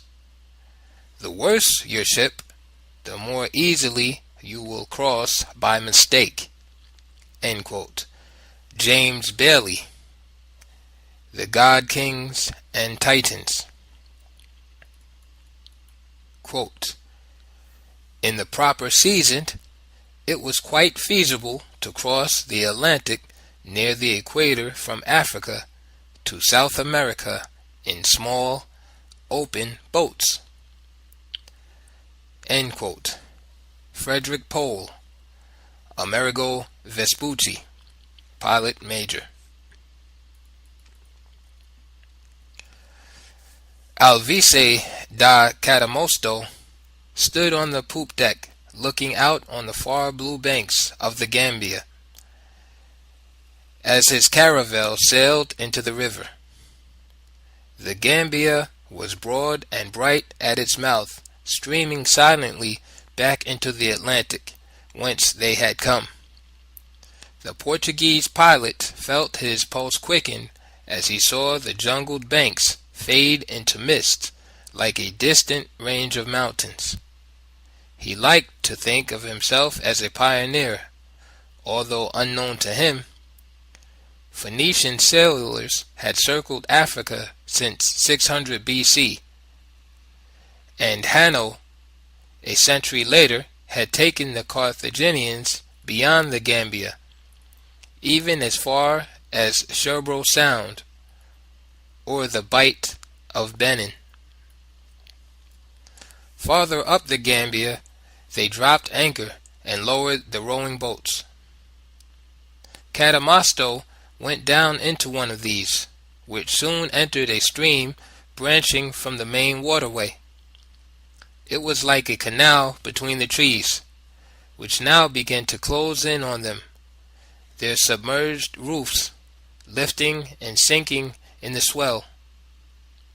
Suddenly, this stream widened, and they saw in the distance what looked at first like a drifting island of black men. Catamosto shouted to his crew to swing around and head back with all haste to the ships. Bearing down upon them were 3 large boats. They were of the type the Portuguese called Zapoli, dugouts made from enormous trees hollowed out. Like the ship's boats, they were propelled by oars, but they were much larger. They were 25 to 30 Negroes in each. Everyone strained at his oar with a mounting terror. This was a dreaded region of the Gambia country. To come within bowshot of these men meant certain death. The tips of their arrows sent poisons darting to the heart as fast as the pace of blood. Catamosto was glad he had ordered the retreat the very instant he had sighted them. The race back to the ships was close. His men did not return so rapidly, however, but that these boats were close behind, within a bowshot of them, when they reached the ships, for they are very swift. When the men had boarded their ships, they began to gesticulate and to make signs for the African boats to draw near. These slowed down and approached no nearer. Attempts to persuade the boatmen that they had come in peace and that they meant no harm failed. The Africans held back, guarded and suspicious. They were as fascinated, however, by the strangers as they by them. They studied the Portuguese quietly at a safe distance, then, at a signal from their captains, turned and departed. The next day, as the caravels penetrated farther up the Gambia, there issued from another stream another company of black men. They approached the Portuguese in a flotilla of huge boats. Catamosto, in the leading ship, split the African flotilla into two sections, thrusting into the midst of them. They numbered 17.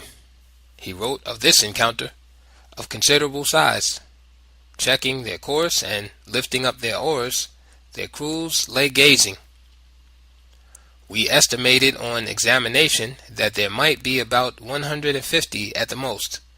They appeared very well built, exceedingly black, and all clothed in white cotton shirts.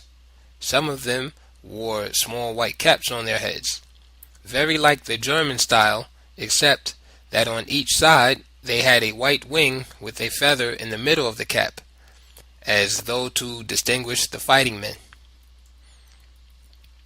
A Negro stood in the prow of each boat, with a round shield, apparently of leather, on his arm. They made no movement toward us, nor we to them. Then they perceived the other two vessels coming up behind me, and advanced toward them. On reaching them, without any other salute, they threw down their oars and began to shoot off their arrows. This encounter between the Portuguese and the boatmen on the Gambia occurred in 1455. It is the only account of West African riverboats documented by Europeans before the coming of Columbus. But Africa was largely unknown to them, even to the pioneering Portuguese. Recent investigations into African watercraft show that some West African tribes specialized in fishing and boat building, that they ferried goods in huge water buses across their waterways as we ferry them in trucks on our roads. The boats seen by Catamosto on the Gambia were very large and swift, and built on the principle of the galley, using oars instead of paddles. But we would hardly think of them as the type of craft we would use to venture across an ocean. Some basic protection from the elements and the rudiments of a sail would at last be found on fishing craft. A.C. Haddon and James Hornell cite fairly sophisticated watercraft in use in pre-European West Africa. The anthropologist P. Malsey has drawn attention to sewn boats large enough to carry 12 tons of cargo across the Niger. These huge provision boats were made by the Bozo, a West African people who live by fishing. In the Talking Book of the 13th century, which records the oral tradition of the Mali Empire during the reign of its founder, Sundiata, we learn of the vast fishing fleet of the Semono, also a people of the Niger, who covered that river with their boats, so that Sundiata's infantrymen, returning to Niani from their victory over the Sasso, would not wet their feet. Richard Hull, in his book Munyakare, African Civilization Before the Bature, notes the medieval prosperity enjoyed by Western Sudanic markets, thanks to the security maintained by armies and riverine navies of the first Mali and later Songhai. Huge boats laden with grain, ivory, and other commodities could travel swiftly and safely along the Niger. The Niger, of course, is 1,000 miles from the Atlantic. It was the eastern border of the medieval Mali Empire, but it provides easy communication with the Gulf of Guinea, and its headquarters originate in the same highlands as those of Senegal, thus facilitating a link-up with other African fisherfolk and riverine traders all the way to the North Atlantic. Fishermen and traders of West Africa traveled not only on inland lakes and rivers but along the Atlantic coast. Caught in a strong gale or sucked into a powerful current, they could easily find themselves adrift. How would these fishermen or traders, with provisions to last them only a few days at most, survive a journey lasting at least 2 months? How would these boats, intended only for inland transport or off-coast fishing, fare on the great ocean? Before one sets out to answer these questions, it is necessary to examine the prevailing myths about ancient boats and the sea, which traditional historians and scholars have promoted and perpetuated. These myths, created by men who did not even trouble to inquire into the basic facts of navigation and oceanography, made it difficult in the past, make it difficult even today for the popular imagination to conceive of transoceanic crossings before Columbus. It is generally admitted that the first people to inhabit America were Mongols from Asia who came to this continent via the Bering Straits some 40,000 years ago, the earliest date suggested by the most recent research. They came as Ice Age primitives, with the barest rudiments of Asian culture, across a land bridge made possible by the weight of advancing ice sheets that buckle the Earth's surface, reducing the sea level by 300 feet. This bridge was a plain 1,000 miles long. As the ice retreated, the plain sank into the sea, reappearing about 25,000 years ago to form once more a passage for wanderers from Asia. After this second glacial epoch, America is assumed to have lived in total isolation from the rest of the world and to have developed all its cultures independently until Columbus came. This latter assumption is a myth that has been seriously challenged, seriously enough to force second thoughts on conservative Americanists only within the last few years. The absence of a land bridge since the last glacial epoch has accounted for the resistance of scholars to any consideration of contact in the post-glacial epoch. The sea stood in their imagination more forbidding than 10 Saharas, an impassable wilderness of wind and wave, mocking any movement between the two hemispheres, for more than a millennium after Christ. Few Europeans dared sail into the vast sea, beyond the legendary Pillars of Hercules. How then could other peoples, especially Africans, conceived of as naked barbarians with a boatless culture, venture the crossing? Professor Stephen Jett, a geographer, in his recent book, Men Across the Sea, has highlighted the prevailing attitudes among Europeans and Americans toward pre-Columbian crossings of the ocean. Western scholars, says Jett, particularly Americans, who are imbued from an early age with the doctrine of the discovery of America by Columbus, have tended to assume, first, that the West, including Southwest Asia, has always been the leader in technological progress, and that, as a corollary, other areas of the world did not have equal or superior sailing craft or navigational knowledge. And second, that European ships of the 15th century, which made transoceanic voyages only with difficulty, must have been superior to those of 1,000 or 2,000 years earlier. Hence, polygenicists have contended that the watercraft of pre-Columbian times could have crossed the oceans only accidentally and by miraculous good fortune, and that therefore there could have been no significant influence on ancient America from beyond the seas. It is to combat these and other assumptions that I shall outline what is known about pre-Columbian watercraft in Africa, and the factors, winds, currents, natural Africa to America routes, basic survival kits, seafood, and freshwater sources, favoring and facilitating the Atlantic crossing. But first, we should dismiss the popular notion that the ships of Columbus represented an advance over earlier ships, thus making the Atlantic passage open, whereas before it had been an impassable barrier. The navigational knowledge of the 15th century Spaniards was elementary indeed. 8 or 9 pilots guided the Santa Cruz and the Nina.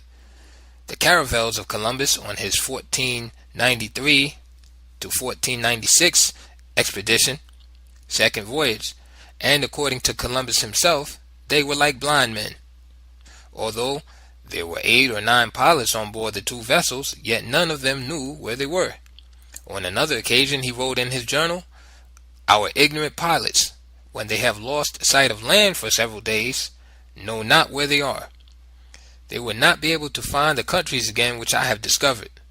The Spaniards knew nothing about longitude, and Columbus had to strike out for the latitude of Japan, hoping thereby to chance upon India.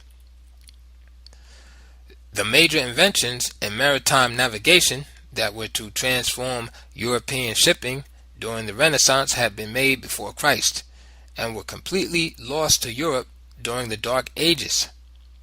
The system of latitudinal and longitudinal coordinates used as early as 100 BC in China had not, even as late as the conquest period, been acquired by Europe, whose navigators could not read longitude until the 18th century. The lateen sail hoisted on the Spanish and Portuguese caravels came from the Arabs. The astrolabe, an instrument to determine latitude by the sun's altitude, although originally invented by the ancient Greeks, diffused to 15th century Europe after passing through centuries of development by the Arabs. Other popular notions that must be dismissed are that Africa had no knowledge of the sea, never had mariners, never made boats, nurtured a landlocked race, that her empires ended at the edge of the desert, unwashed by the world seas. Africans were navigating the Atlantic before Christ. They had moved up the North Atlantic to Ireland, capturing part of that country in a very early period.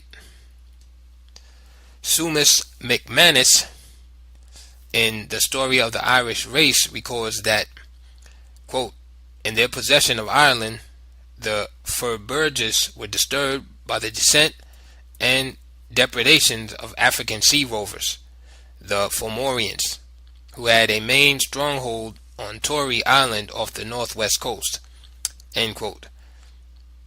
Everyone accepts, of course, that this myth of Africa being a continent of landlubbers was not true of the north. The shipping of the ancient Egyptians is well documented. Archaeology is rich in its evidence of these ships: painting, graffiti, sculpture, reliefs on temple walls, ancient texts, even shipyard accounts, and most recently the wrecks themselves. The Norwegian writer and explorer Thorvald Heyerdahl has made more than an academic study of these ships.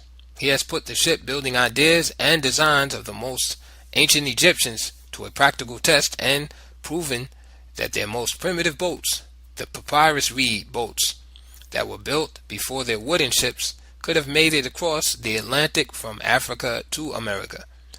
What is extremely interesting about his experiment is not only the demonstration of the seaworthiness and ocean-going capabilities of the reed boat, but the fact that some of the far more sophisticated and elaborate boats with rigid wooden frames built along the same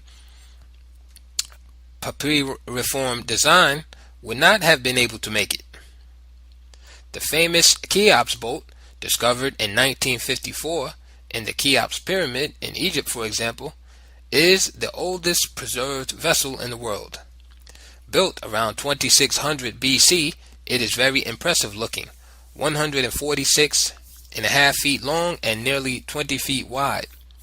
It tries to imitate in wood the ocean-going lines and curves of the papyrus boat, but it is more like a huge, spectacular toy.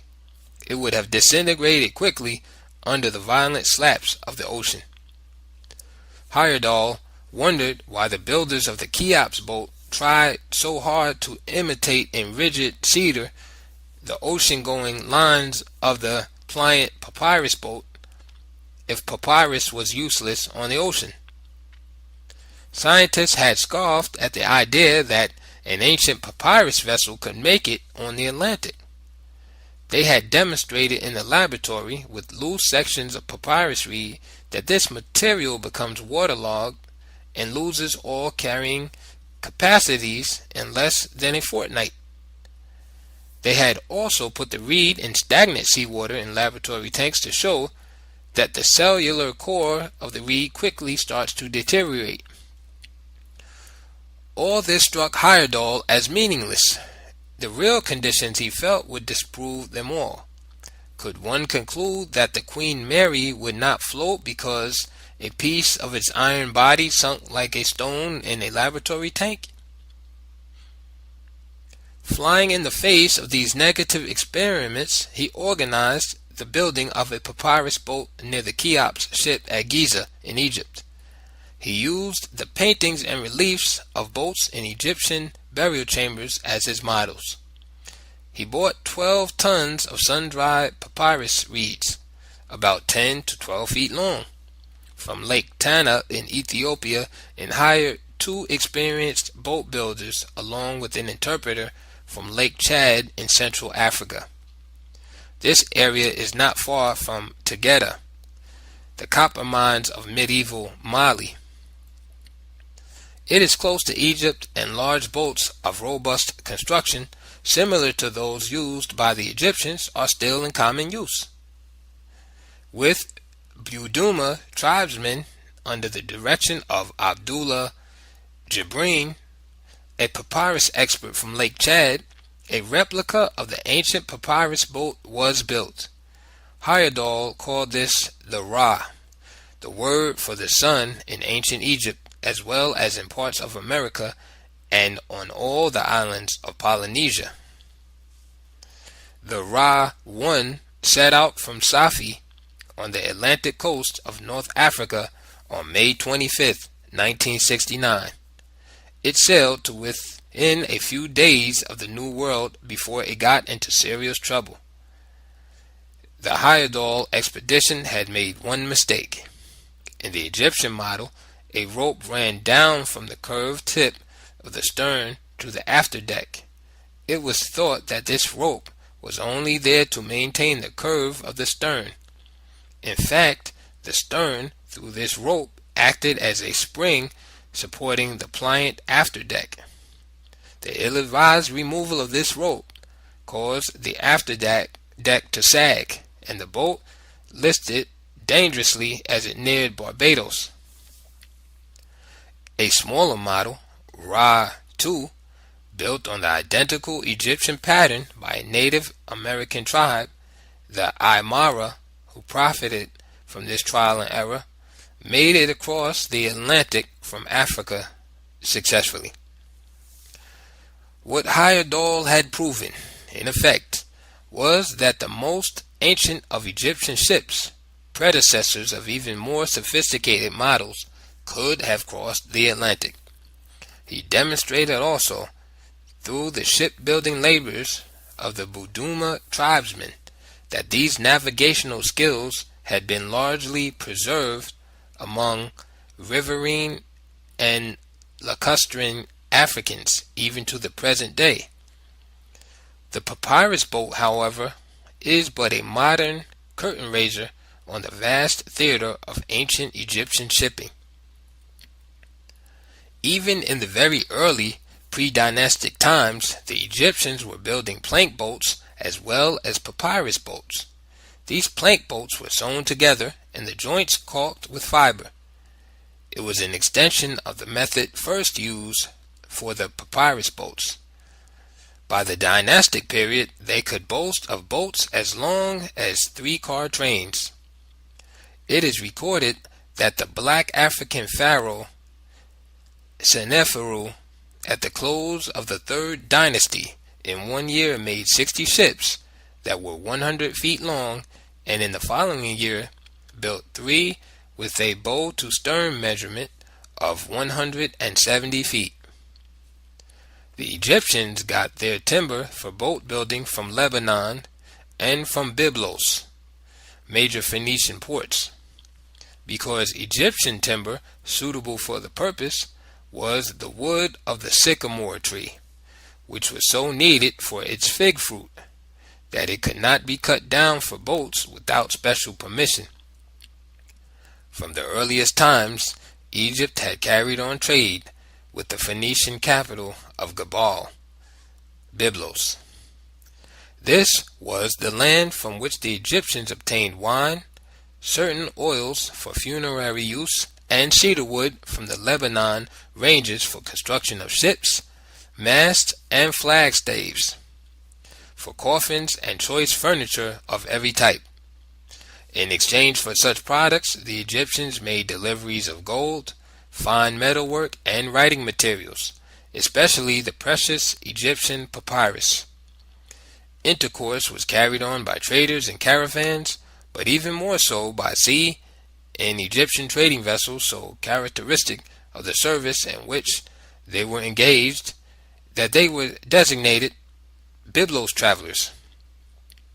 Byblos itself was greatly influenced by Egyptian commerce and culture, even if it was not actually an Egyptian colony.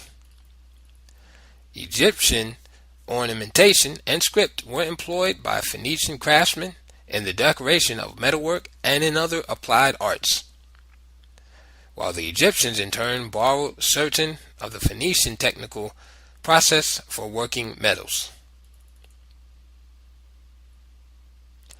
Egyptian boats were always welcome in the port of Byblos, for the Egyptians would present gifts of alabaster vases, jewels, and amulets to the king in return for resin and planks of timber.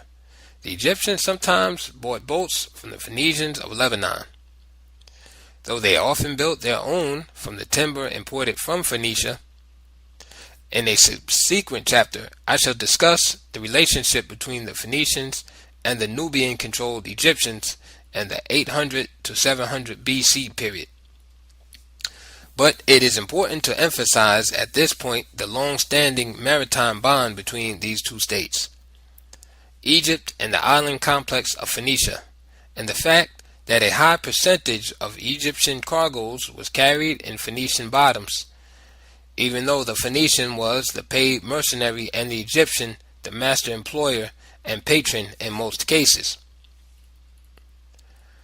What has been claimed to be a Phoenician figure, probably a merchant captain, was found standing engraved on a stele beside the Negroid stone figures at La Venta. The maritime relationship between these two states must therefore be examined. Why should Negro Africans in Egyptian-type helmets be found in juxtaposition with Phoenicians in an archaeological site dated circa 800 BC along the Atlantic seaboard? This juxtaposition is not an incongruous one at all. Egyptian mariners were a very mixed bunch indeed. During the 18th dynasty, it is recorded that Egyptian crews comprised native Egyptians, Asiatics, mostly from Palestine, Syria, and Libya, other foreign mercenaries, and Nubians. In the 19th dynasty, there was a fine royal navy consisting of merchant ships sailed by their own crews and skippers, but carrying trained marines. Mention is made of a division of Sheridan, Meshwesh, and Negroes. The Phoenician element in Egyptian shipping is not to be ignored, but it should not be exaggerated either. Some writers have made legendary navigators and maritime supermen out of these people. It is true that Egyptians did not rove the Mediterranean from one end to the other like the nomadic Phoenicians, but boats and the sea were as important to the Egyptians as caravans and the land.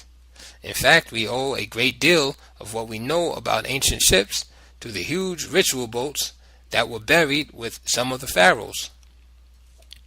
The walls of tombs and temples abound with paintings of them, from the 60-oared pre-dynastic boats found on inscriptions in the tomb of the pharaoh Menes at Abydos to the fresco of a squadron of 5 ships belonging to the fleet of Queen Hatshepsut in the temple of Deir el-Bahari. We can watch the evolution of the Egyptian ship over a span of 3 millennia. The Egyptians were the great innovators of maritime science. The Phoenicians were probably among the boldest and the best sea pilots of their time, but not equals, surely, of the Egyptian ship architects and engineers. The Phoenicians copied the Egyptian warship developed by 1194 BC, and from them it passed on to the Greeks and Romans. The ships of the Far East also came heavily under the influence of Egyptian navigation. Among these influences we mention the papyrus and reed boat, the steering oar, quarter rudders, both the sheer and tripod mast, the square sail twice as high as wide, the boom at the foot of the sail, spoon-shaped hulls, transverse beams projecting through the hull sides, and the central mat-covered cabin. There is also the persistent influence of ancient Egyptian models on boats of the Upper Nile and the Sudan, the Black South. Sewn plank boats closely resembling the Egyptian boat of King Sahure, circa 2600 BC, still sail on the Nile. We have pointed to Egyptian influence on the shipping of the Far East. Egyptian ships also visited the Somali coast of Africa, Punt. In East Africa, however, shipping, though of great antiquity, owes less to early Egyptian than to a much later Arab influence in the Indian Ocean. It would be of interest to look at the ships of these maritime African peasants. The Swahili, for it appears that some of them, while trading on the Indian Ocean, through storms in the monsoon season, drifted or were blown into the Koro Siwo, a current known as, quote, the Black Stream, unquote. This is a Pacific current, at the terminal point of which, on the Pacific coast of North America, a tiny isolated African community, the, quote, Black Californians, end quote, has been found. Accidents of this nature must have been very rare indeed, and the likelihood of survival very slim. An accidental voyage from Asia to America is far more complicated, immeasurably longer and more tortuous than the Africa to America drift voyage. It would appear, however, according to Bancroft and de Quatrefages, that it did sometimes happen. On the East African coast, along the shores of the Indian Ocean, lies the Bantu Islamic civilization of the Swahili. These Africans were trading with India and China many centuries before Columbus. In the 13th century, it is recorded that the Swahili transshipped an elephant to the court of the Emperor of China as a gift. One of their early trading vessels, the Mtepi, is shown in Plate 11. It was used in Indian Ocean trade for many centuries. Some of these vessels weigh as much as 70 tons and are much larger than the one shown in the illustration, which is from a model in the Fort Jesus Museum at Mombasa. They are secured by palm fiber lashings and are completely without nails, or other metal clinchings. A considerable range of sailing ships was used by the Swahili for trade, fishing, and the ferrying of farmers along the East African coast. Hundreds of Swahili ships, quite apart from the Arab dhows that came in from the Persian Gulf in the November-December months, plied between ports such as Tanga, Bagamoyo, Kilwa, in what is now Tanzania, Kapini, Kilifi, and Mombasa, to name just a few of the Kenyan ports. Some of these vessels did not use the compass or navigate by the stars, since they kept close to the familiar coastline and ventured forth only by day. But others sailed into the ocean to India and China, south toward the island of Madagascar and beyond, or took a northwesterly route to the shores of Arabia and the Persian Gulf. There were interesting variants of the Swahili Ntepe, a smaller craft known as the Dua la Mtepe, which alternated between the use of oars and sail, so that the ship was not at the mercy of the wind and current, and could, except in a violent storm, maintain course and speed against them both. When the wind was in sailor's favor, he unfurled the sail, but when it was not, he dismantled it and rolled. This dual feature, the capacity to shift from sail to oar and oar to sail, from wind power to muscle power and back, proved invaluable in the absence of engines on the open sea, and was common to many vessels, those of ancient Egypt, the Arab world, and the East African coast. But it was not an attribute of the Spanish caravel, the type of ship in which Columbus made his historic voyage. Columbus was taken off course for days by contrary currents. Evidence of this comes from several letters, such as the one he wrote to King Ferdinand and Queen Isabella from Jamaica as late as the fourth voyage, July 7th, 1503. Quote, "I was carried away by the current for many days." End quote. The total dependence on the wind could also lead to complete stasis. Here again, the letters written by Columbus substantiate this. Quote, "The vessels of India (brackets America) close brackets, do not sail except with the wind abaft. This is done not because they are badly built or clumsy, but because the strong currents in these parts, together with the wind, make it impracticable for them to sail with the bowline, for in one day they would lose as much way as they might have made in 7. For a similar reason, I could not use the caravels, even though they were Portuguese Latines. This is the reason for their not sailing except with a favorable wind, and they will remain in port, waiting for 1, 7, or 8 months at a time. Nor is this particularly strange, for the same often occurs in Spain." End quote. Due to this kind of paralysis, in windless seasons and spaces, a Spanish caravel of the 15th century could actually take longer to complete the Africa to America journey than the simplest African boat. Thus, Vespucci, in a Spaniard caravel using sail power, took 64 days to make it from the Cape Verde Islands off West Africa to the South American coast, while Hans Lindemann, a German medical doctor in an African dugout using current power, accomplished the crossing in 1955 in 52 days.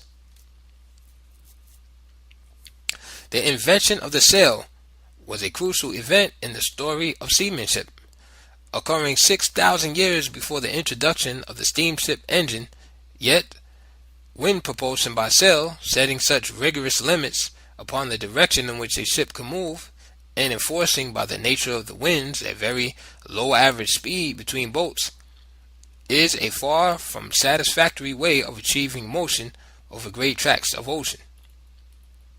It will be contended, however, that even if the caravel was not as agile and maneuverable as some of the simpler craft cited, it was a better gamble on the ocean because of its size, which could withstand the buffeting of the wind and waves.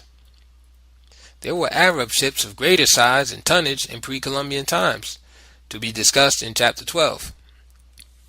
But though African boats were considerably smaller, since they were largely designed for river traffic and coastal fishing, it should be pointed out that seaworthiness is not proportionate to size.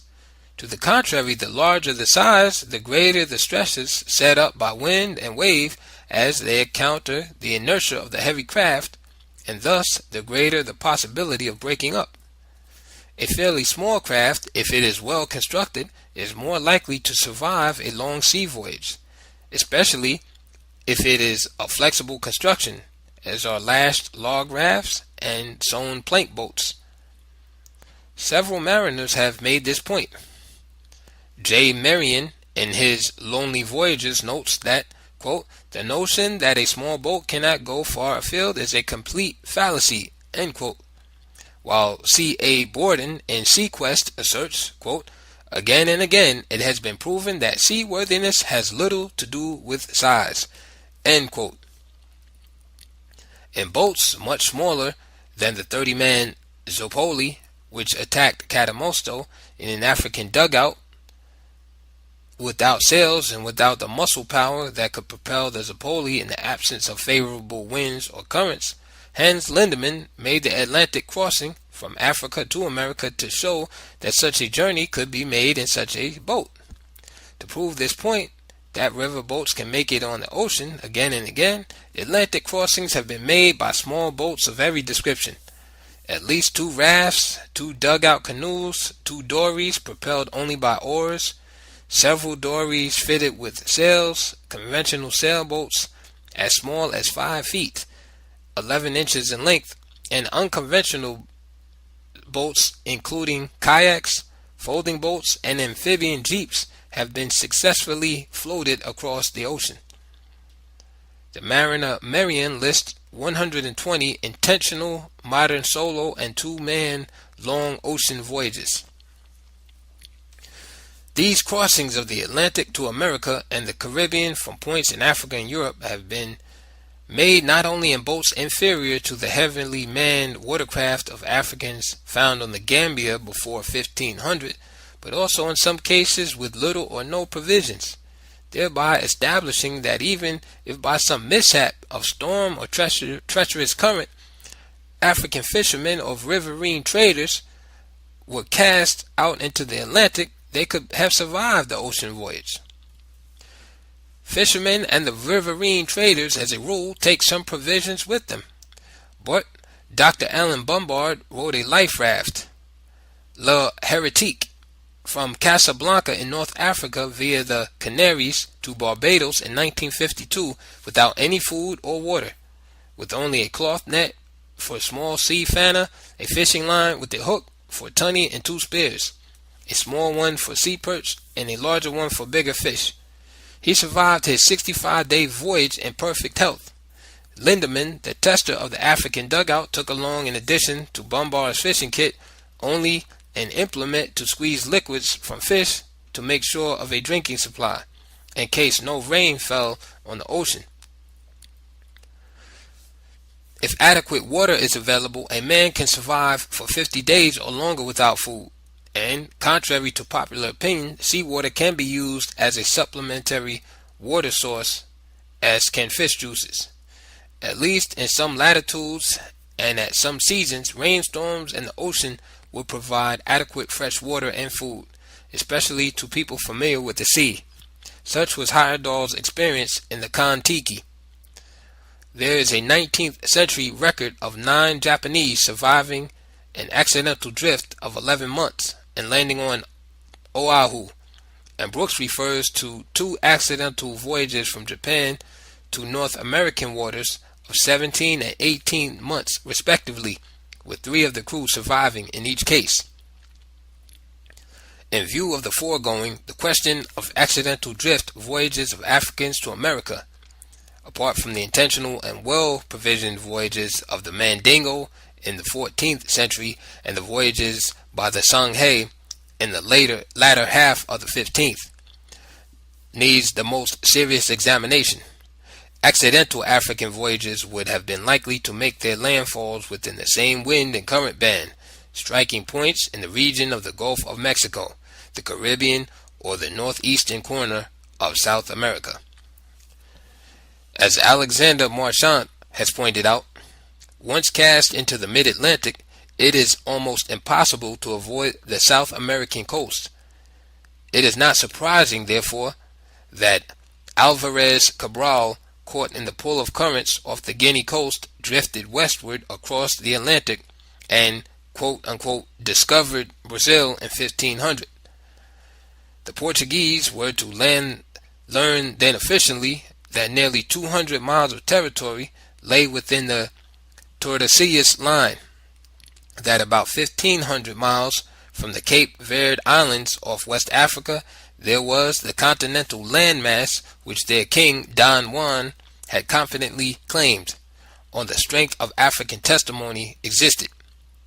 The famous explorer Alexander von Humboldt, in his Examen Critique, explains what happened to Cabral. Pedro Alvarez Cabral, whom Dom Manuel sent on the track of Vasco da Gama to the Indies, wishing to avoid the calms of the Gulf of Guinea, landed unexpectedly on the shores of Brazil.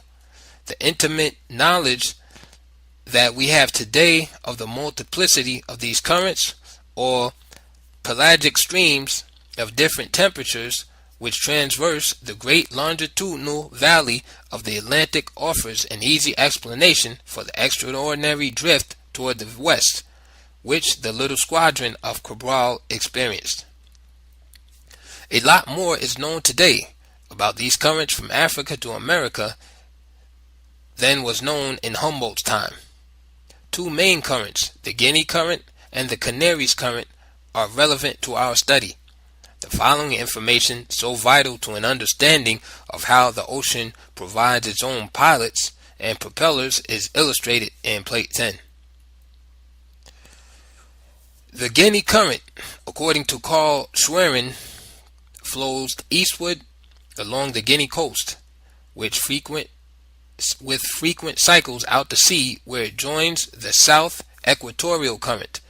The northern portion of the South Equatorial Current joins the North Equatorial Current in mid-Atlantic, between 25 and 50 degrees west longitude, depending on the season.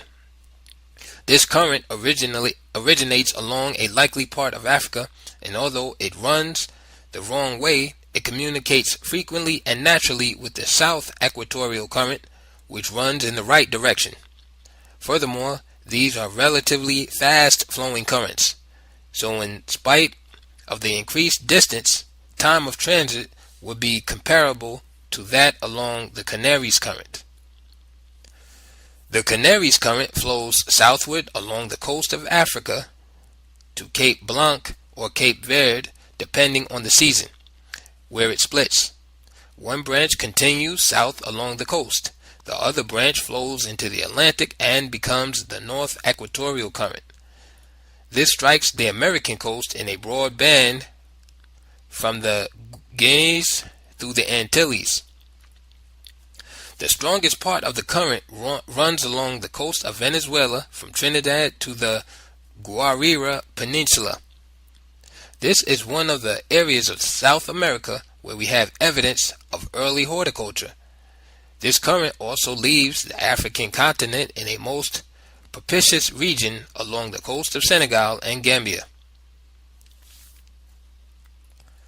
The coast of Senegal and Gambia was a propitious region indeed, for this was the Atlantic border of medieval Mali.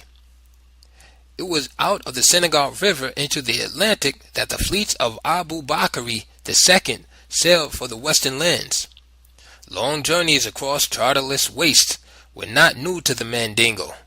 They knew that the desert, like the Great Sea, had its signpost in the sky, and they called the Sahara the Sandy Sea.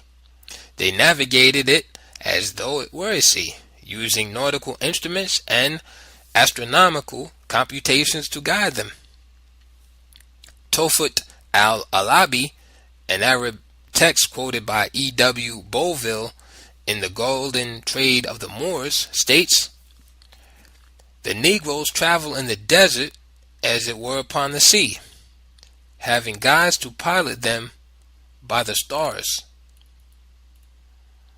The compass too was used by both Arab and African merchants in the Sudan who had to cross the desert in their caravans.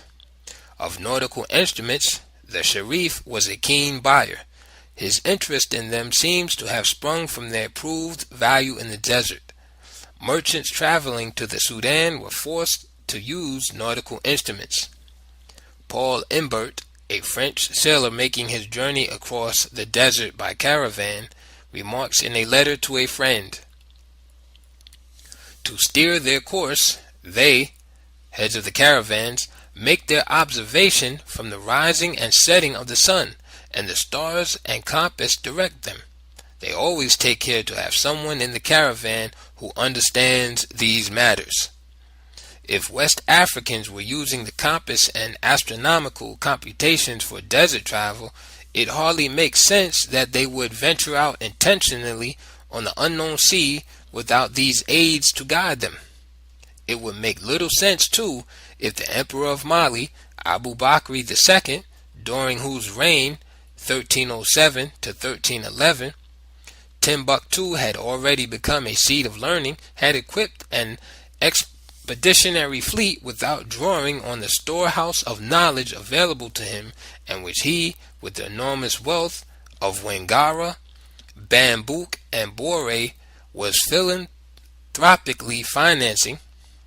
The skill of the Arabs in seafaring, after all, was known the world over, and although their secrets were jealously guarded from commercial rivals, as were Mali's secrets regarding the source of its envied gold, this nautical knowledge would have been readily available to such a generous patron of scholarship at Timbuktu. At Timbuktu, which was approachable by both land and water, visited by both caravans and boats, the black emperors kept a magnificent and well-furnished court. Here were a great store of doctors, judges, priests, and learned men that were bountifully maintained at the king's cost, and hither were brought diverse manuscripts of written books out of Barbary, which are sold for more money than any other merchandise. Because of all of these factors, the court tradition of Mali should be taken seriously. This tradition, which was dramatized in the previous chapter, has come down to us through Al-Qualshandi and the Masalik al-Abasar, the works of the scholar Al-Umari, and an Arab of Damascus who spent his early life in the service of the Sultan of Egypt.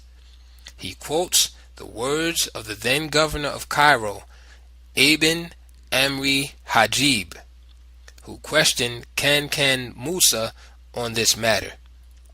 In fact, much of what is known of the memorable pilgrimage to Mecca in 1324 comes from the words of Al-Umari. Like the Meccan pilgrimage, Abu Bakr's expedition was done in a grand style, involving perhaps as many vessels as the caravans of Kankan Musa 13 years later, but leaving only ripples on a very far shore, an enigmatic chain of artifacts and influences which, like resuscitated mummies, are beginning at last to haunt us with questions.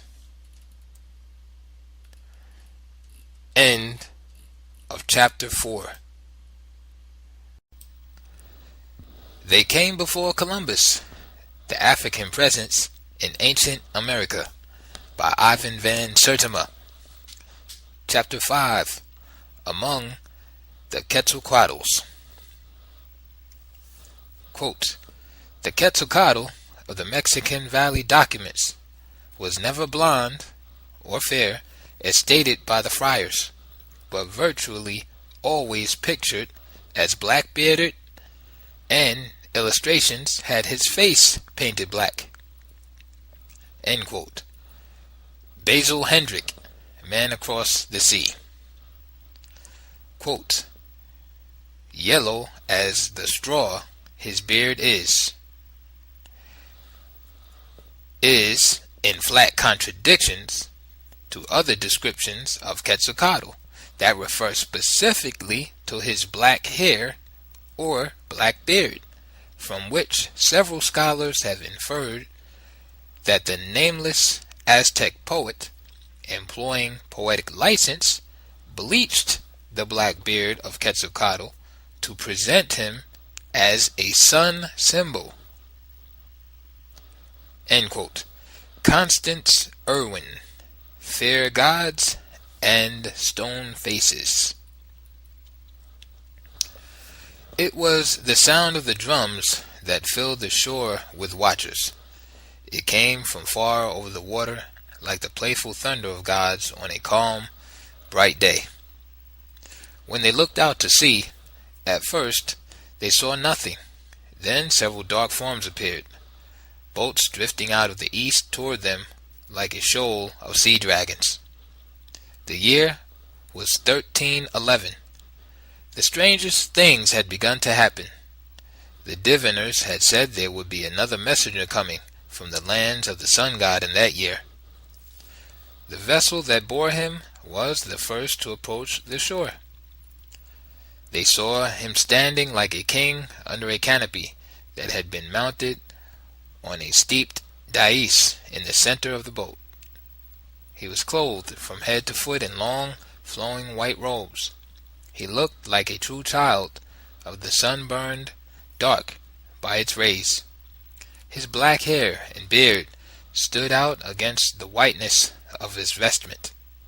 Surrounding this white, bearded figure was a great company of boats. The men all looked marvelously black, as if they had been bathed in the sacred fire. Surely they had come from a land burning in the white heart of the sun. Against the blue canopy under which he stood, they could see quite clearly the outlines of a great golden bird, the serpent-slaying eagle. They thought that was an ensign of Quetzalcoatl. Truly, this was he come back again, as he had promised, by way of the sea where the sun rises, and with many white-capped, white-robed companions. It was exactly 6 cycles since he had disappeared from among the Toltecs at Tula. Thus must Abu Bakr II have appeared to natives in the American heartland when his fleet drifted into that world in 1311, as a white bearded figure coming from the east, the land of the sun, in boats. In like manner did Cortez appear exactly 4 cycles later, 1519, figuring in the imagination of the Mexican king Montezuma as another Quetzalcoatl, or messenger of the Sun King. Quetzalcoatl, as a solid figure of American history, the son of Mixcoatl, chieftain of the Toltecs, goes back to the 10th century, 980 to 999. As a mythical configuration, plumed serpent, rain god, etc., he goes back many centuries before that. Enormous confusion surrounds this complex figure. How could he have appeared and reappeared on the Atlantic seaboard, at times far separated, assuming different forms? How could he have been both native and foreigner, man and god, black and white? No one definition can embrace Quetzalcoatl. He had several representations or aspects. He was the feathered serpent king and rainmaker god in Central America. Quetzal, bird or plume, and caudal, serpent, signified a connection between bird and snake. The snake was supposed to be a kind of evil dragon guarding the well of life. He contained or imprisoned the life-giving moisture. An eternal conflict existed between him and the great bird who nested in the tree of life and would wrestle with and devour the snake, thus releasing the rains, the fertilizing waters necessary for men and crops. The origin of this serpent-devouring bird lies in Africa. The plumed serpent myth and all its highly arbitrary abstractions and interconnections, such as the winged disc motif, evolved through ancient Egypt's contact with black Africa and because of special political circumstances in the Egyptian dynastic period. Donald Mackenzie, in his book Myths of Pre-Columbian America, has shown how this happened. He has demonstrated what very real circumstances in Africa and Egypt led to the very abstract relationships between birds and serpents. The bird and serpent were incorporated at an early period into the mythology of the ancient Egyptians, but Africa provided the concrete stage for what was later to become a mythical combat between bird and serpent. There is only one bird in the world, Mackenzie points out, that is a persistent and successful hunter of serpents. This is the well-known secretary bird of Africa. In general appearance, writes a naturalist, it looks like a modified eagle mounted on stilts and may exceed 4 feet in height. It is heavy and powerful with webbed feet and sharp talons. The naturalist, Verreau, gives the following description of the bird and of its method of attacking snakes. As nature exhibits foresight in all she does, she has given to each animal its means of preservation.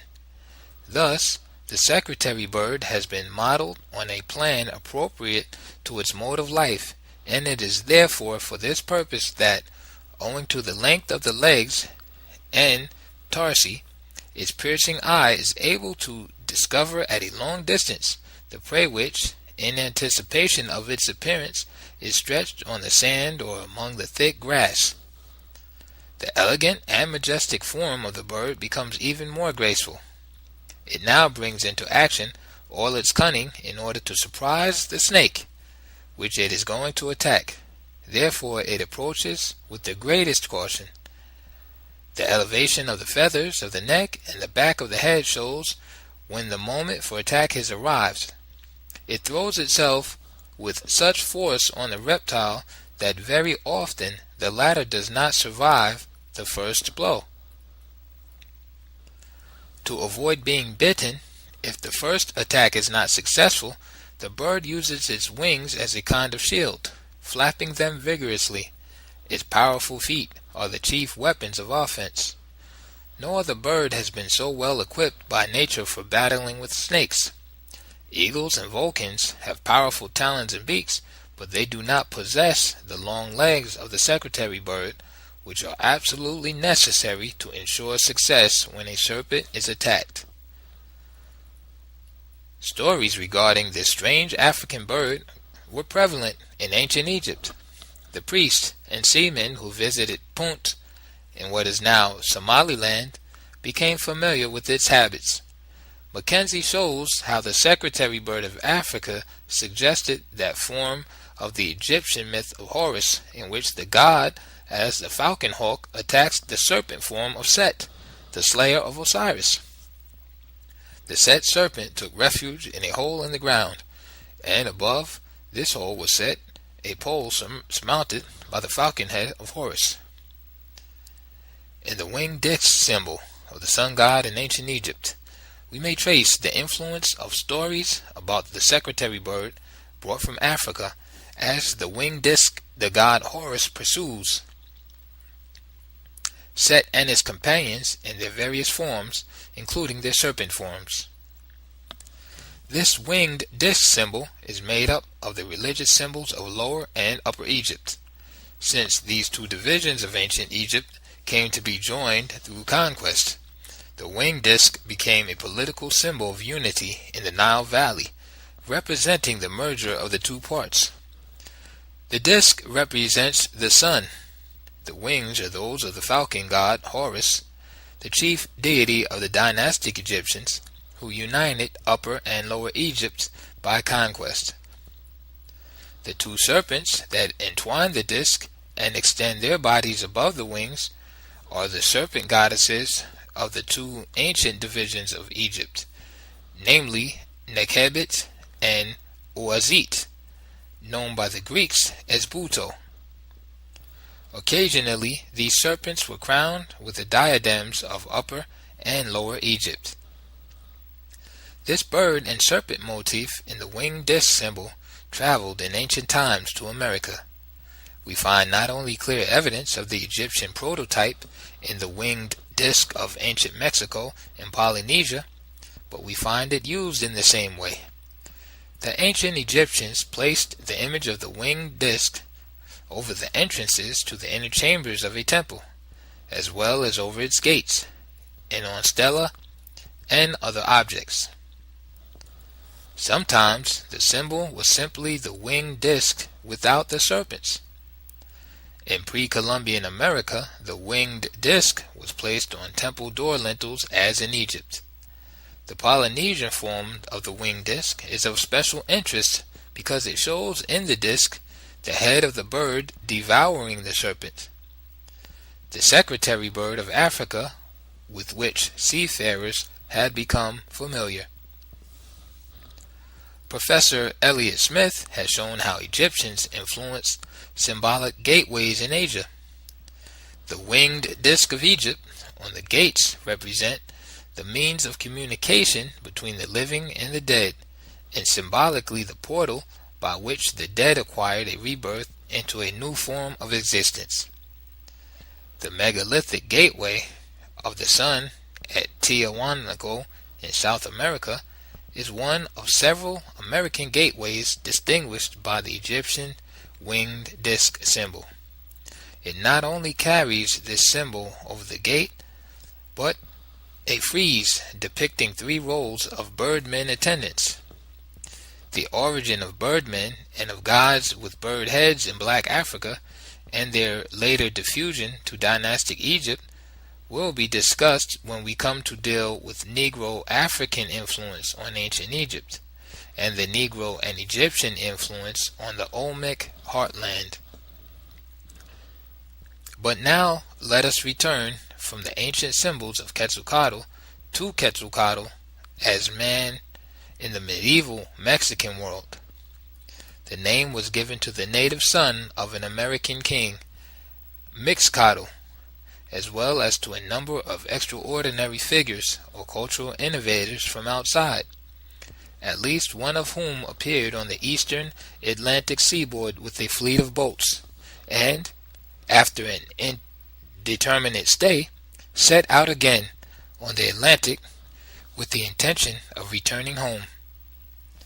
Quetzalcoatl was also the name given as a honorific title to 2 high priests of Tenochtitlan in Mexico, in memory of the god of civilization and learning, archetype of the priestly ideal. Tenochtitlan was found by the Aztecs in 1325, and the decision to found a city in that place was based upon a legendary battle between an eagle and a serpent there. The confusion between the native Mexican, son of Mixcoatl, and the alien figure appearing on the eastern seaboard has presented historical problems, but certain facts are now clear. The Quetzalcoatl who came from outside and was reputed to have landed in America in a company of boats was a tall, bearded man. He was clad in long white garments, probably carried a royal mace or ball of some kind in his hands, and wore a turban, conical crown, or similar headdress. The main source of confusion over his appearance has been the use of the word white in some oral traditions. The word has been completely misinterpreted by many scholars and has led to the most fanciful notions that it was a European who innovated civilization and religious reform in America. The myth and ritual, the pattern of religious expression in America, differ sharply from those of Europe. The Catholic friars finding the cross in America, the cross is also found in pre-Christian Africa and had nothing to do there with Christ, pounced on the phrase white bearded figure and claimed that Quetzalcoatl was Saint Thomas or Saint Brendan. In 1949, P.M. Hansen even made claims for Quetzalcoatl as a reincarnated Jesus Christ.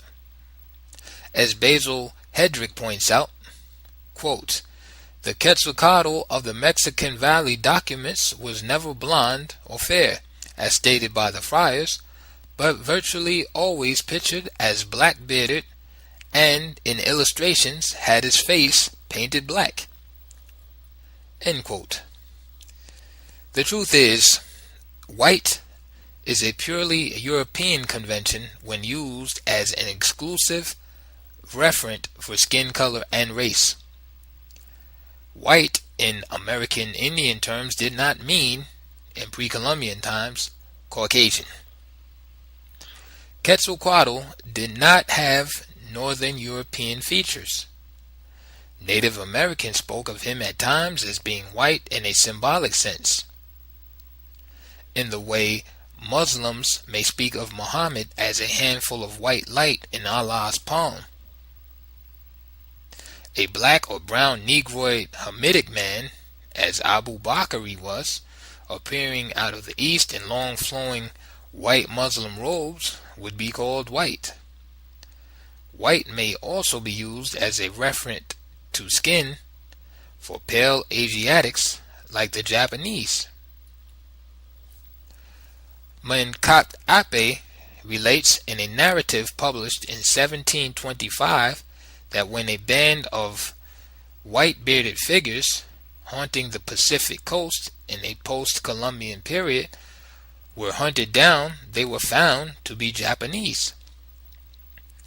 Even in this instance, the term white, used as a literal referent for the skin of the Japanese, was a post-Columbian linguistic influence. Mackenzie has discussed all the tales of white-bearded men who are alleged to have appeared in America. He presents a number of Quetzalcoatl representations that are indisputably based on an Asiatic figure. A Quetzalcoatl from the west, the Pacific, does not cancel out a Quetzalcoatl from the east, the Atlantic.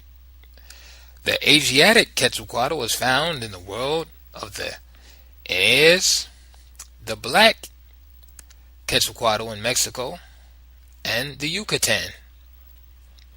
Thor Heyerdahl, however, has argued strongly for the pre-Columbian appearance of a Caucasoid figure to explain the so-called white god of civilization with which Quetzalcoatl is sometimes identified. His arguments are ingenious, but when he presents sculptures of the white Quetzalcoatl, they all speak very clearly against his case. They are all native or Asiatic, or black-faced, or non-human. None is European in facial contour. This is not to deny that there may have been a few Europeans in America before Columbus. There is a real case, for example, for the pre-Columbian presence of the Vikings in the northernmost part of the American continent, circa AD 1000. The most brutally critical appraisal of the literature on this subject, a vast library, by Brigitta Wallace, concedes incontrovertible archaeological proof in the Norse site L'Anse aux Meadows in Newfoundland. even though the Newport Tower may be questionable and the Vinland map a fake. What, however, is the significance of this early contact in the cultural history of the American? The Vikings brought no new plant, influenced no art, introduced no ritual, left no identifiable trace of their blood in the Native American. Like waves, they broke for a moment on alien sands and then receded.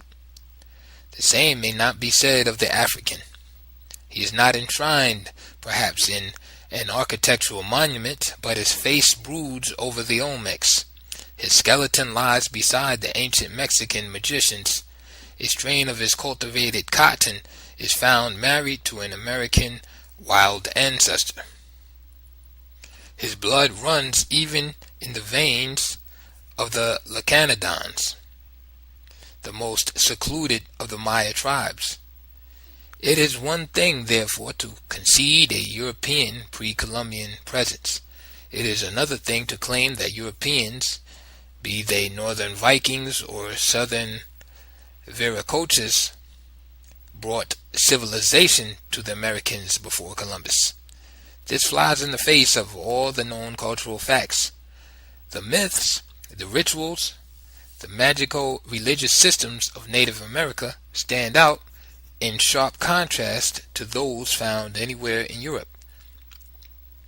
What is more, the agricultural system and the calendar.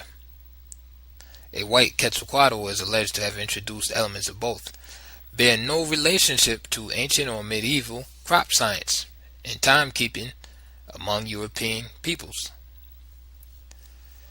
There is a disturbing and persistent attempt, and it may be quite unconscious, so involuntary has become the racial reflex, to create a white superhuman to account for all civilization and major achievements of non-Caucasoid peoples. In this connection, I would like to take issue with Eric von Daniken, who, in his Chariot of the Gods, invents a divine species from outer space to account for the building of both the Egyptian pyramids and the gigantic stone figures of Easter Island. Quetzalcoatl, in some of his representation, does wear solar ear disc, but this is because of his association with the sun god complex. Von Daniken finds representations of birdmen in Egypt and America, but these have nothing to do with outer space. The first birdmen appear in the rock art of Africans in the Tassili Mountains of the Sahara, centuries before they appear in the tomb art of dynastic Egypt and in the art of ancient America. It is true, of course, that the huge figures of Easter Island represent no known human race, but are a race of legendary giants. The prototype of the superhuman giant, however, may be found on this earth and within the same sun god complex. The Egyptian god Horus attained, according to J.H. Breasted, a stature of 8 cubits, nearly 14 feet. Camels have been found etched on the rocks of the desert plateau of Marcahuasi in South America. Because there were no camels in South America, von Daniken assumes spacemen etched them there. A Native American camel existed in prehistoric times, as finds in Egyptian cave Nevada show. But even if this were not the prehistoric camel, is it not more logical to assume that Africans who were very familiar with the camel drew these animals? Is it harder to believe in Africans crossing the Atlantic, a distance of 1,500 miles, than in artists from outer space etching camels in Marcahuasi, 15 light years away from their home star? Hedrick, who has done the most recent research on the subject of Quetzalcoatl, has tried to link the appearance of the native Quetzalcoatl in the north with the latter appearance of Kukulkan, the feathered serpent figure in the south. He gives a late 10th century date, AD 999, for the disappearance of Quetzalcoatl from the Toltec capital of Tula, and a date of circa 1020 for his appearance as Kukulkan in the Yucatan. Hedrick believes the man Quetzalcoatl and Kukulkan were one and the same, and dismisses any consideration of him as an alien from another hemisphere. He believes he was an indigenous Mexican, being dark-skinned as opposed to a fair European outsider. He succeeds in effectively dismissing the myth of a white pre-Columbian visitor as the origin of Quetzalcoatl. But in his attempt to do this, he limits the issue to a simple either-or proposition. Thus, his article on Quetzalcoatl was entitled Quetzalcoatl, European or Indigene. The possibility of Quetzalcoatl being a dark-skinned outsider, such as an African or Arab African, which will fit in with the relevant descriptions and cultural data, does not enter into his considerations at all. The 10th century dates that Hedrick gives fit in well with his thesis. I would not contest a native Quetzalcoatl.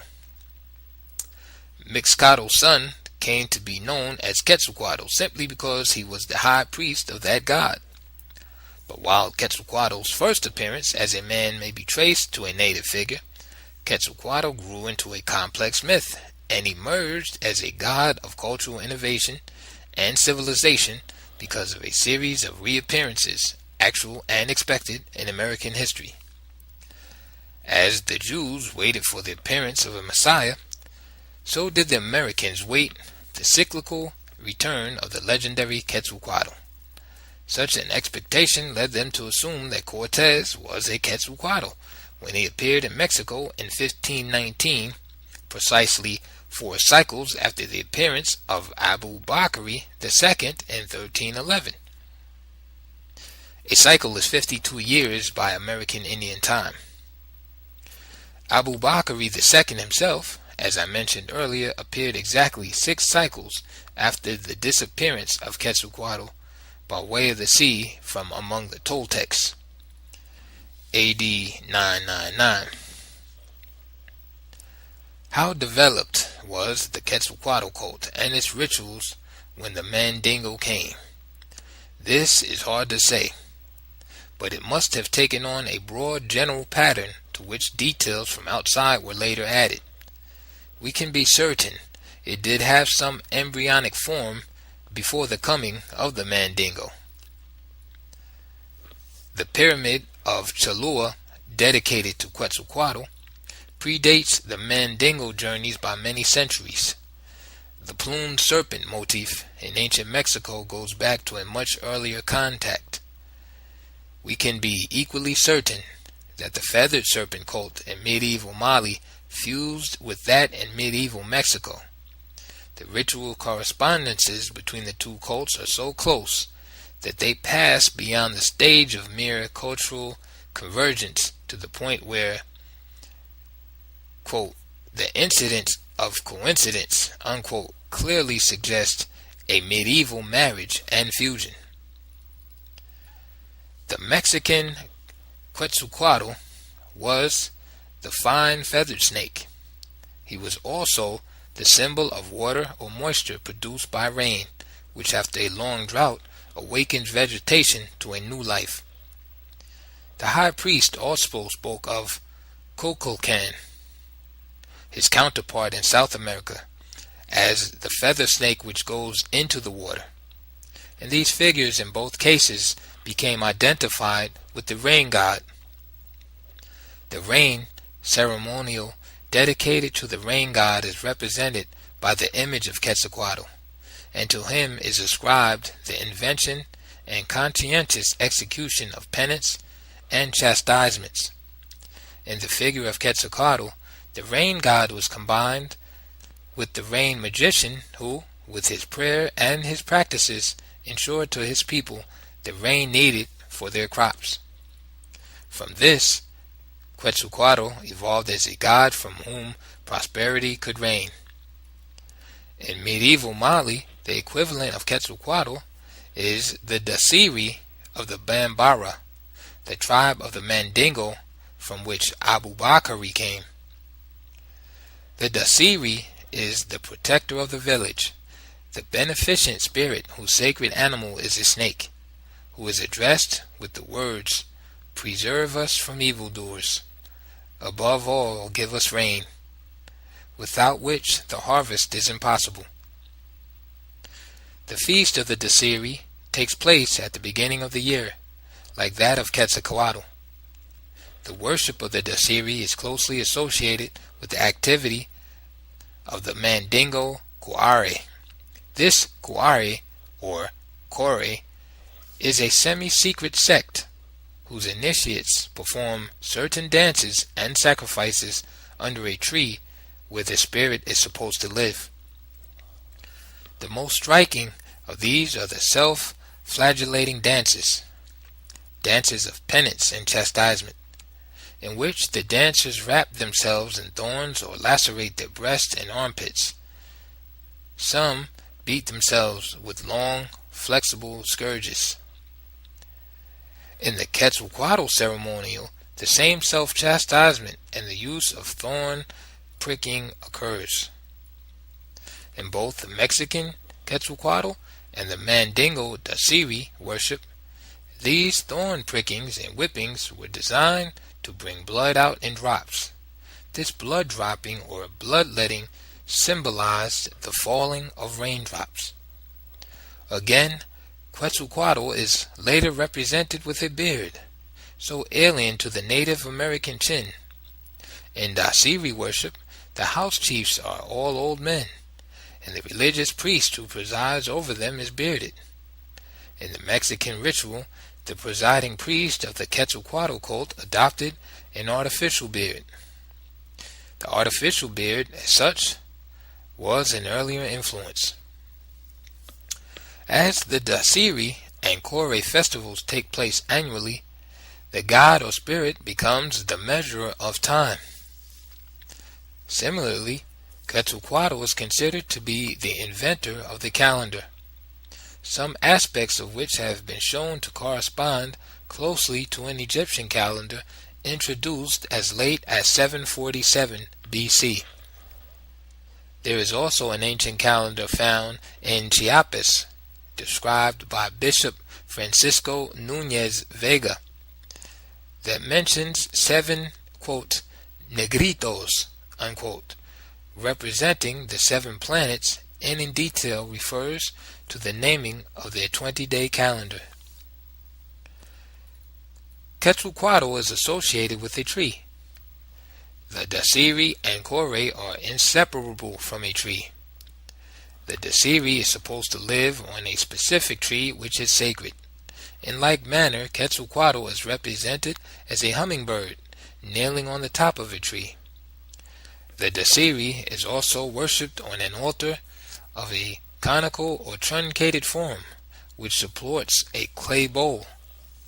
The bowl, which receives libations, is placed under a tree or on the first branches of the tree. This same tree is represented in America. D.G. Brinton, in his Primer of Mayan Hieroglyphics, describes this tree, a central design in the Chilean Belam, or Sacred Book, of Mani.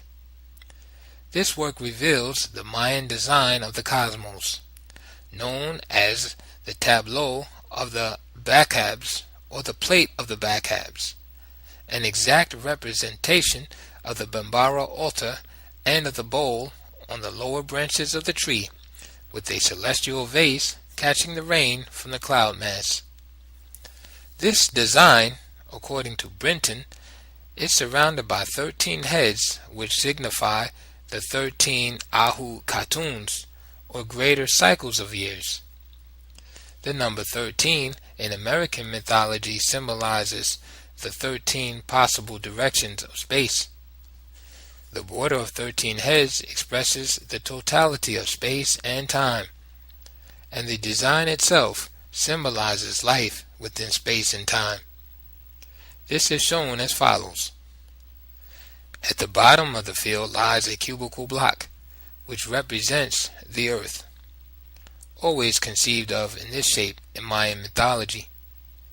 Above the earth cube, altar of the gods, supported by 4 legs, which rest upon the 4 quarters of the mundane plane, is the celestial vase, which contains the heavenly waters, the rains and the showers.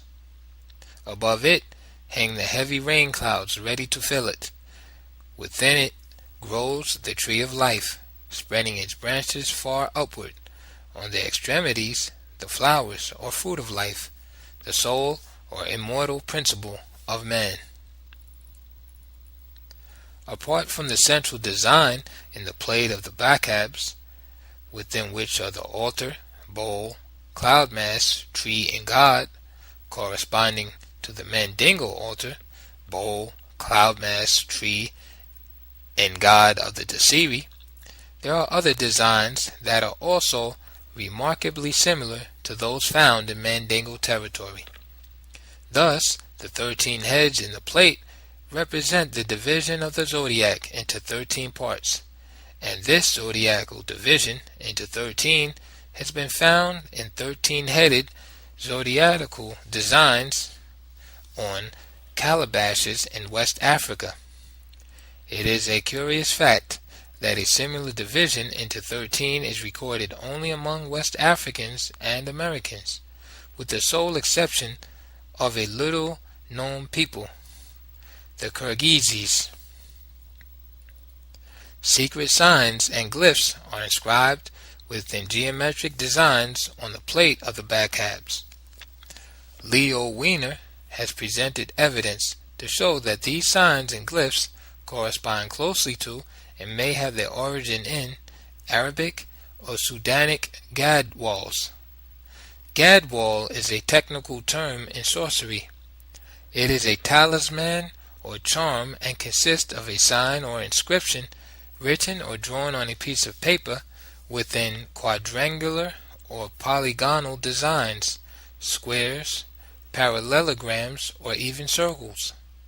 These signs or inscriptions are supposed to possess magical powers.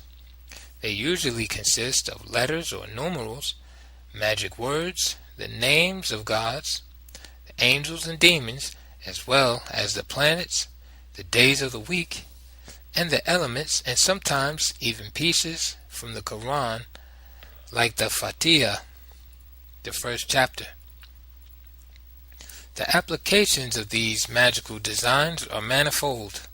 Frequently, the paper on which one is drawn is burned to smoke someone with its smoke, or the writing is washed off and drunk. The underlying notion between the gadwals is that secret relationships exist between the various components of the gadwal, and positive results may be achieved by the most propitious arrangement of these components. These talismanic signs, written or drawn in columns, which have their origin in the Arab world and are found in the West African Sudan, show a strong resemblance to Central American glyphs. The most interesting of the Sudanic rock inscriptions, photographed by Desplognus, have columns of glyphs, most of which begin with the form of spiders. The design of these spiders makes them identical to the ones on American burial mounds given by Holmes in Art and Shell of the Ancient Americans. The amazing thing about these spiders, both the African and the American, is that they carry a cross in their centers. This is not the Christian type of cross, but is the simplest representation of the fourfold division of the gadwal. It is an ornamentation that is in constant use in the Western Sudan. It forms the central design of circular objects and is done in square patterns and looped ends.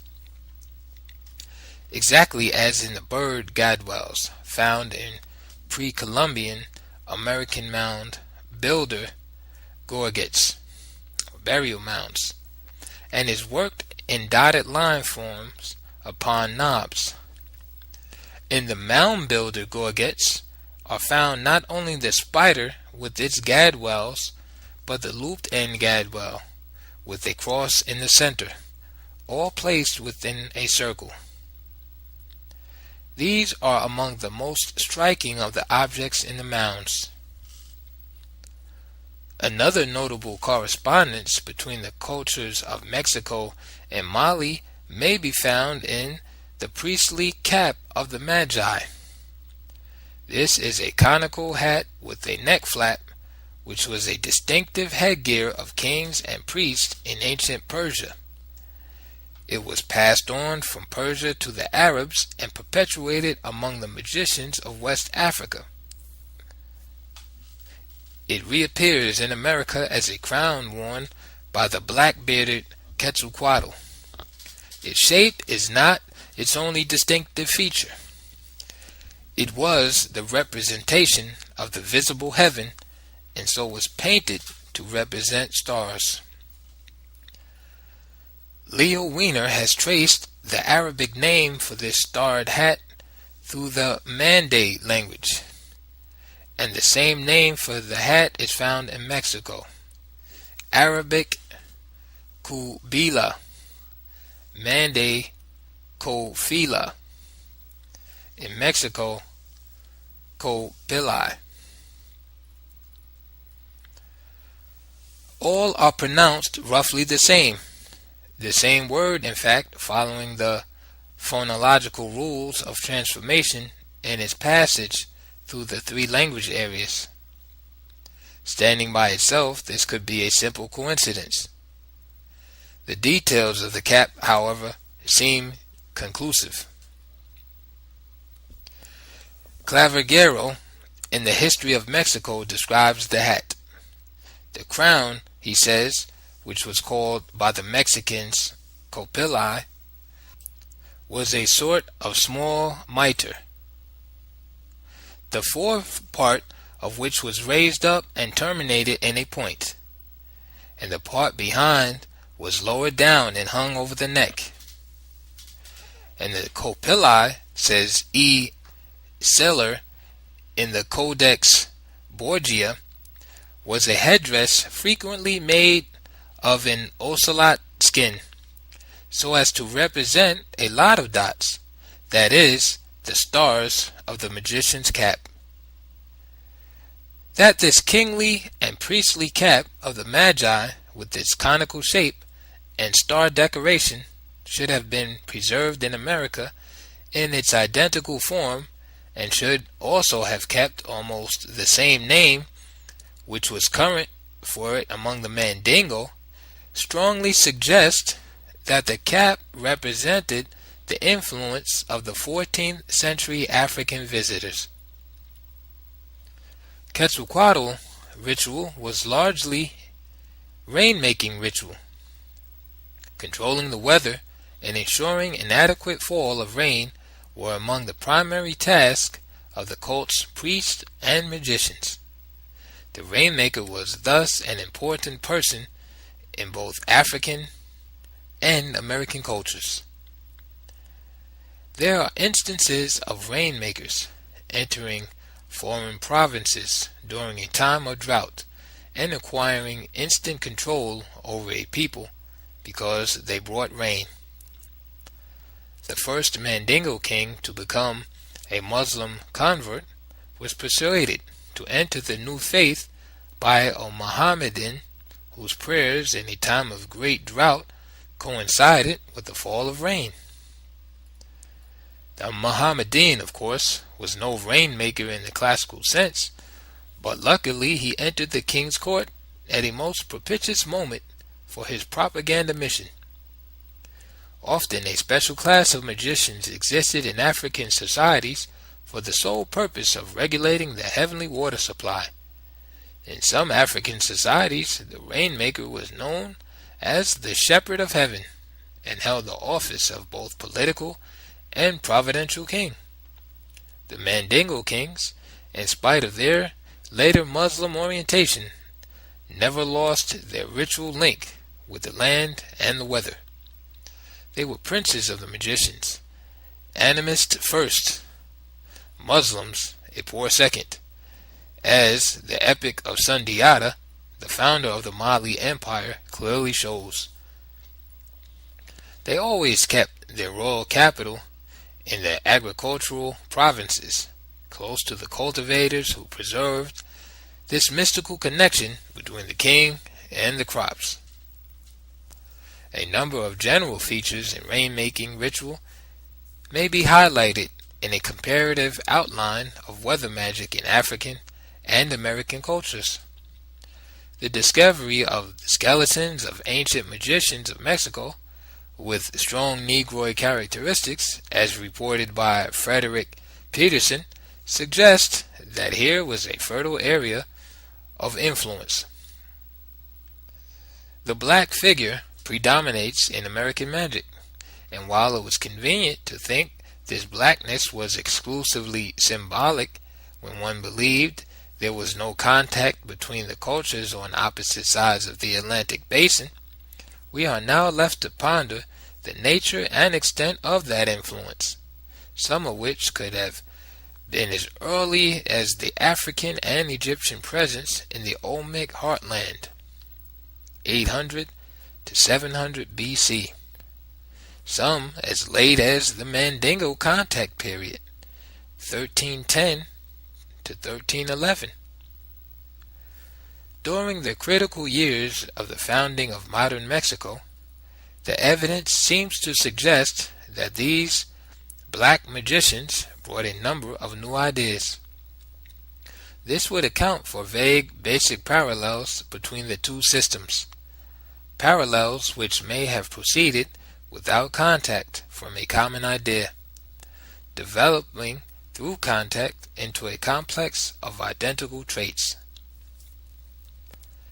Rainmaking ritual in both Central America and West Africa, for example, included dancing with water-filled perforated pipes in the mouth and blowing the water through the perforation at the sky, throwing water from a vessel held high in the air so that the falling spray descended on the drought-stricken land or the suppliant crowd, squirting water in a fine stream from the mouth onto a field, and watering the graves of twins who were thought in both cultures to have some mysterious connection with the weather. The rainmakers in both culture areas made use of black rainstones, and in their sacrifices slaughtered black animals. This was also the case in South America, which the Africans visited either before or after filtering through into Mexico.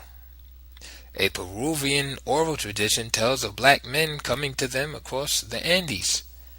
To procure rain, the Peruvian Indians sacrificed black sheep in a field. The Africans of West Africa sacrificed black sheep, black fowl, the blood of black oxen and black cattle. Lest it be thought that these are natural choices suggested simply by the color of rain clouds, it should be pointed out that the Chinese did the opposite. To ensure a good harvest of their 5 cereals, they offered to the gods white wild boars, white oxen, and white sheep in a sacrifice.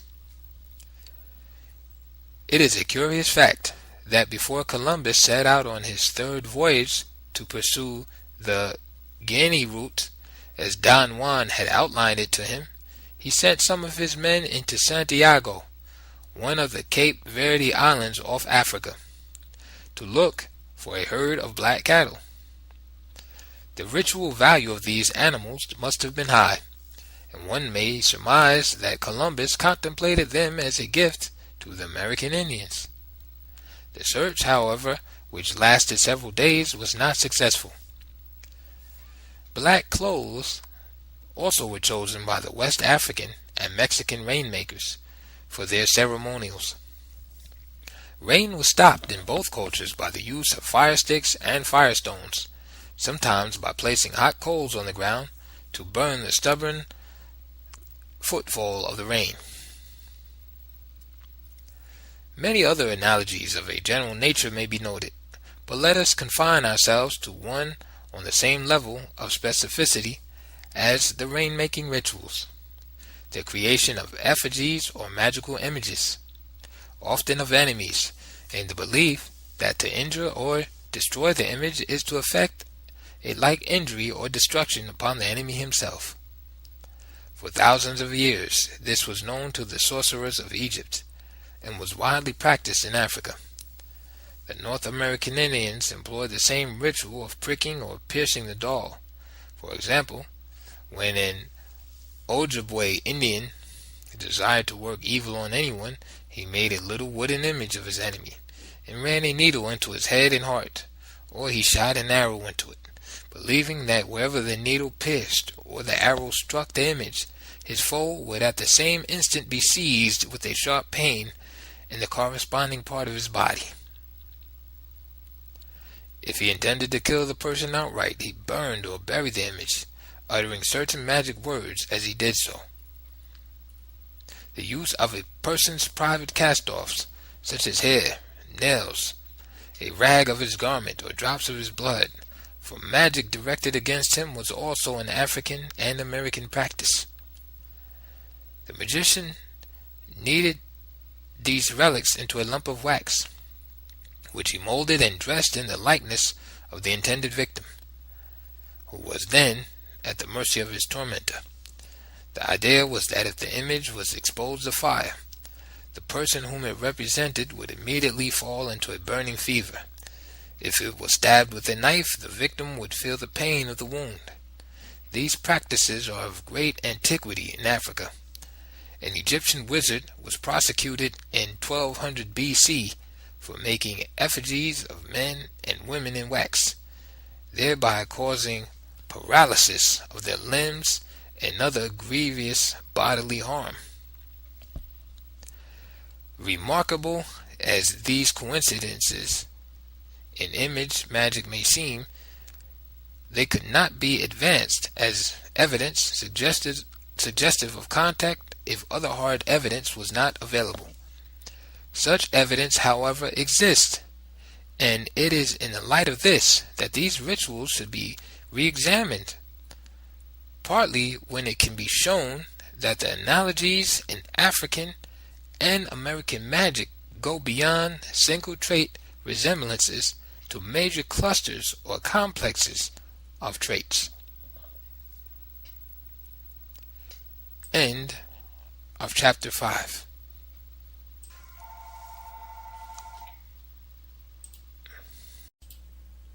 They Came Before Columbus, The African Presence in Ancient America, by Ivan van Sertima. Chapter 6. Mandingo Traders in Medieval Mexico. We observe the fusion of two forces, tradition and newness, to produce the Aztec Empire. This fusion was accelerated by the arrival of a series of cultured immigrants who brought with them ancient knowledge. The most interesting are those whom the chronicles name those who returned. Ignacio Bernal, Mexico before Cortez. From across the water in nearby Tenochtitlan, he could hear the hollow scream of the conches and the roll of the temple drums. Fainter than those sounded from the sanctuaries of his own quarter, they lingered longer nevertheless, echoing in the Valley of Mexico and in the silent marketplace of Tlatelolco, as voices in the secret valleys of the car echo with the whisper of morning dreams. He shook himself and rose from the sleeping mat. A soft silver dust and mist had settled on the water, but the sun sliced it with sharp, swift strokes, sweeping clean the floor of the lake until he could see the silhouette of canoes. Paddles were already slapping the water, fishermen returning from the morning catch. traders unloading their merchandise onto the island's little quays. He had lived for more than a cycle in Tlatelolco. As a young man, he had spent long hours emblazoning boards for Aztec nobles by affixing the native duck, chicken, and heron feathers with his Ixtli knives. Now he was an officer of the guild, inspecting the quality of featherwork offered to the public by his caste. Many years had passed since the days of Quaquapitzwak, in whose reign Pochteka from the hot lands had come, some of whom had skins as black as the sheen of ocelots. Their arrival had changed his life. They had come bearing the feathers of the Quetzali bird. None of the work he had done before their coming could compare with the coats of arms he later wrought with the green, blue, and red plumes of that magnificent southern bird. They had come also with the hides of a strange animal not seen before in Mexico, even in the stalls of the hunting tribe, the Otomi. These black merchants from the hotlands sold vivid-colored mantles of cotton cloth, the cloaks so richly dyed they seemed to copy the iridescent plumage of the birds, so various in design that the radial wheel of the sun, feathers and stylized shells, the skins of tigers, the forms of rabbits, snakes, fishes, and butterflies mingled in the myriad of motifs with triangles, polygons, crosses, squares, and crescents. Together with these garments they brought into the marketplace golden ear pendants, smoking pipes, some with the heads of the traders carved on the bowls, exotic stones, and shells. They came at first in twos and then in a small band.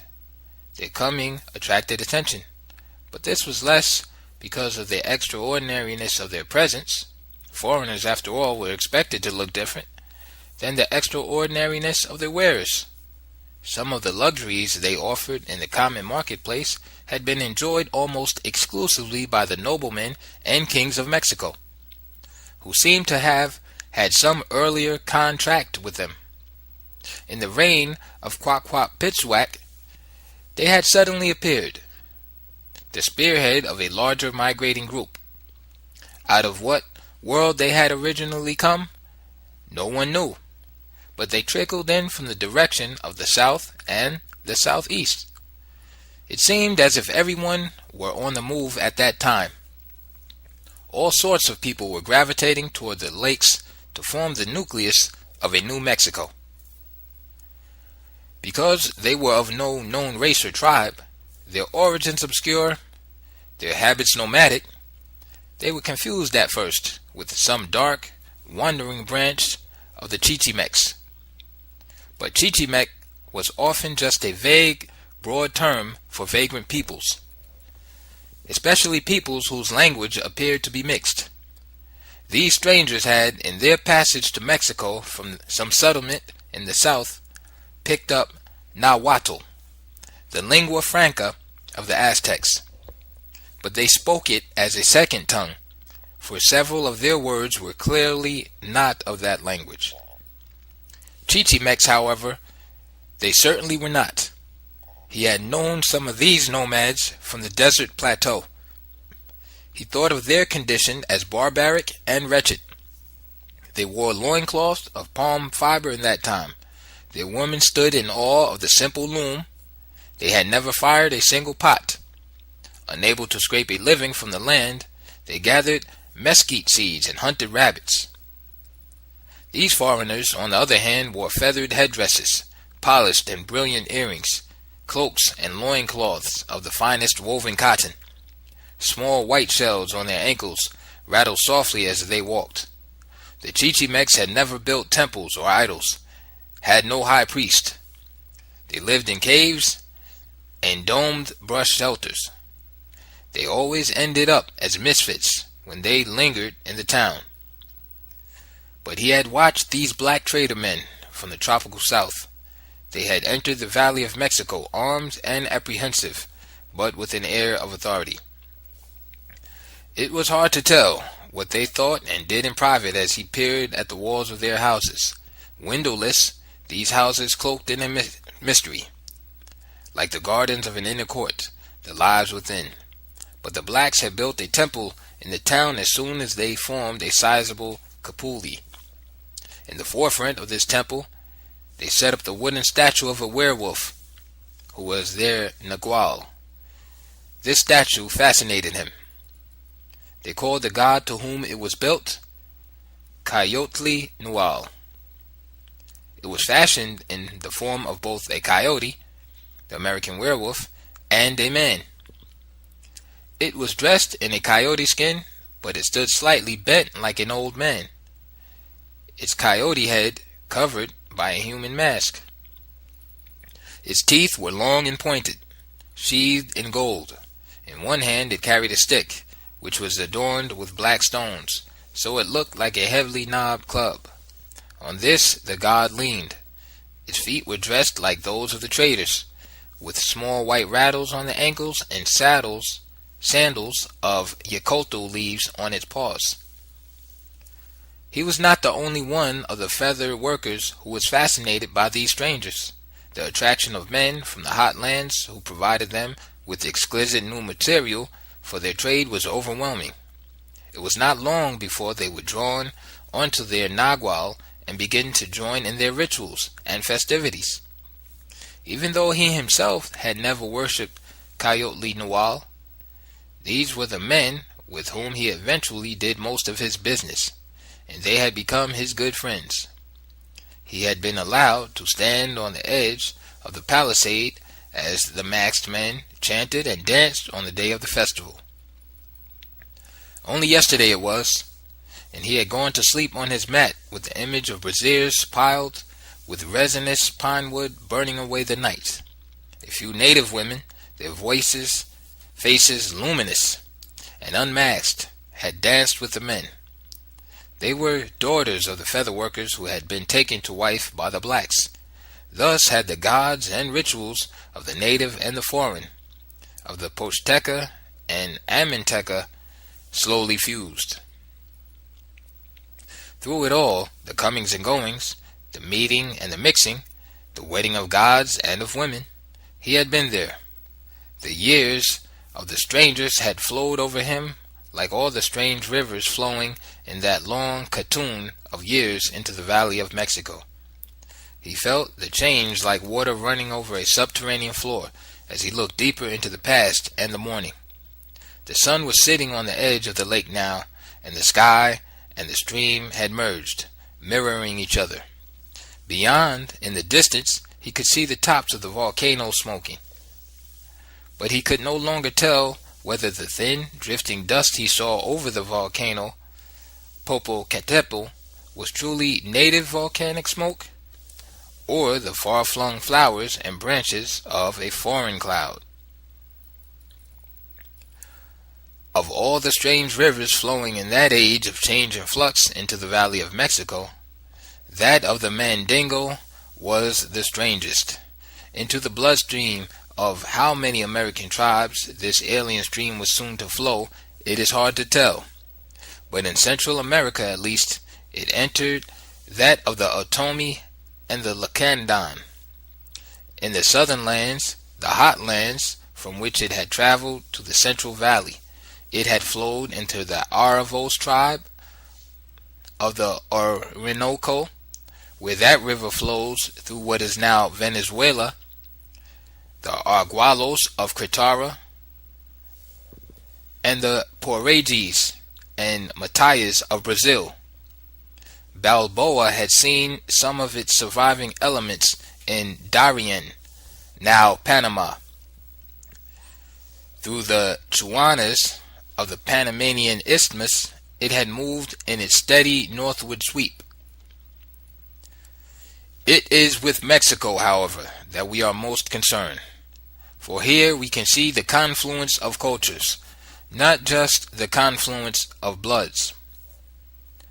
When we compare the cult of the werewolf, the coyote of the prairies, found among the Amanteca with the cult of the werewolf, the hyena of the savannas, found among the Bambara of medieval Mali, we see quite clearly that we are at the very head of that confluence.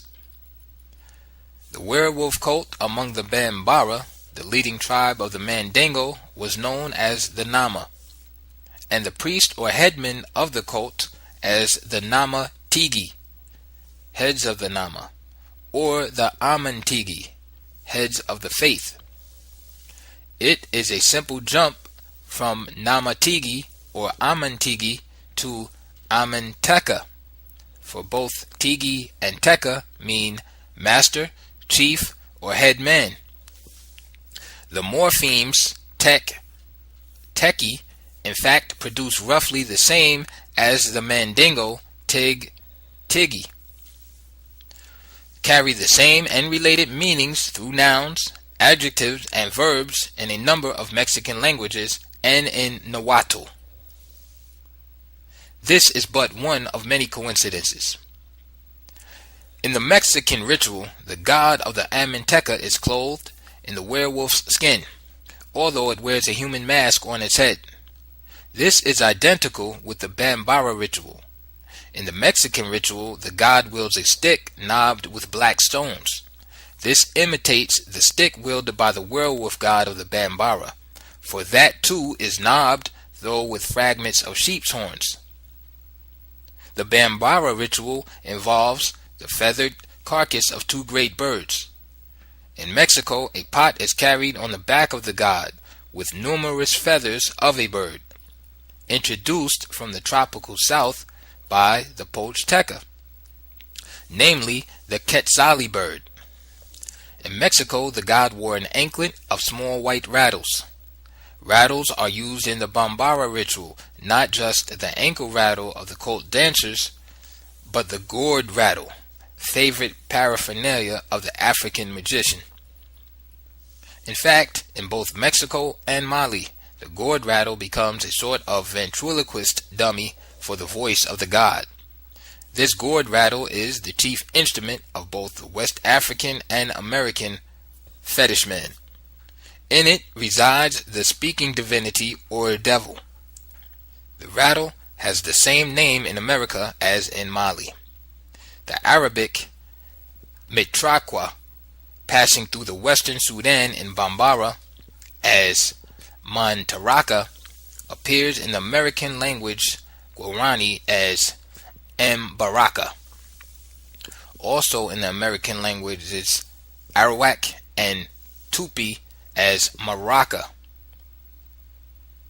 The association with magical ritual is also the same.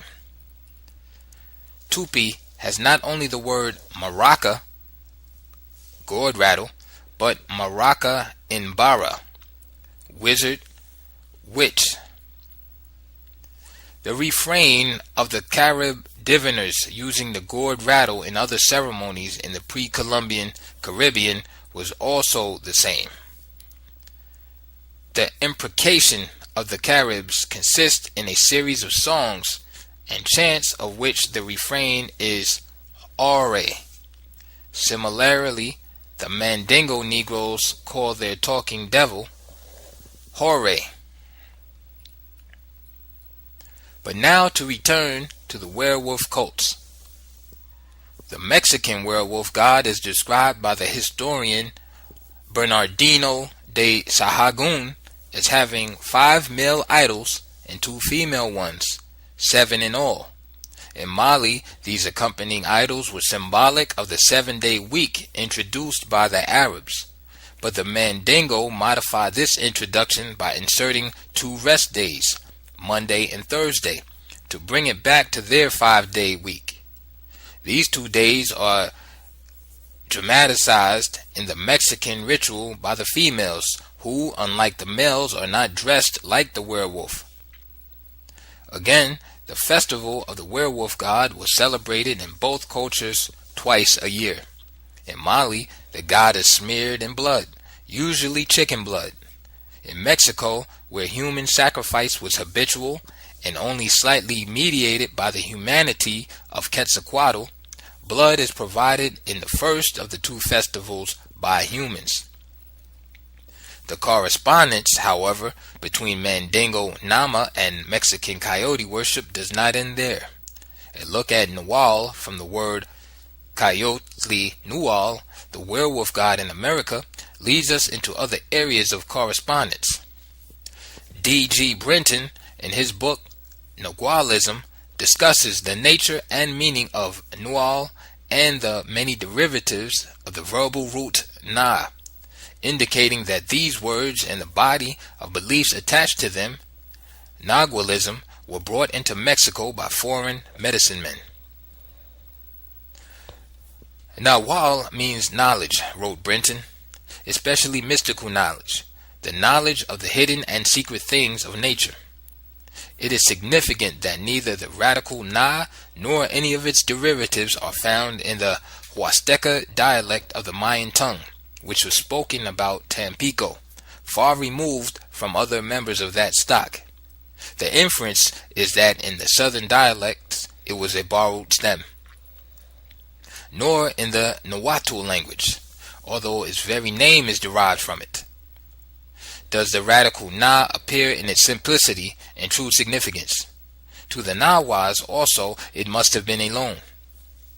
It is true that De la Serna derives the Mexican Nuali, a sorcerer, from the verb Nuatlia, to mask or disguise oneself, because a Nuali is one who masks or disguises himself under the form of some lower animal, which is his Nagual. But it is altogether likely that the Nualita derived its meaning from the custom of the medicine men to wear masks during their ceremonies. Therefore, if the term Nagual and many of its associates and derivatives were at first borrowed from the Zapotec language, a necessary conclusion is that along with these terms came most of the superstitions, rites, and beliefs to which they allude, which thus became grafted on the general tendency to such superstitions existing everywhere and at all times in the human mind. Along with the names of the days and the hieroglyphs which marked them were carried most of the doctrines of the Nagualists, and the name by which in time they became known from central Mexico quite to Nicaragua and beyond. The mysterious words have now indeed lost much of their ancient significance. Among the Lacandons of Mayan stock, who inhabit the forests of the upper waters of the Usumacinta River, at the present day, the term Naguet or Nagutlat is said to be applied to anyone who is entitled to respect and obedience by age and merit, but in all possibility he is believed to possess superior and occult knowledge. It should be mentioned in this connection that serological surveys of the Lacandon Indians, the most secluded of Maya tribes, conducted in the 1960s by Dr. Alfonso de Garay, director of the genetic program of the National Commission for Nuclear Energy in Mexico, indicated early and extensive contact between the Lacandons and Africans. Negroid characteristics have been found in their blood, although they have not been known to mix with outsiders in post-Columbian times. Dr. de Garay's report includes, among other things, a reference to the sickle cell, a malaria-resistant mutant gene usually found only in the blood of black people.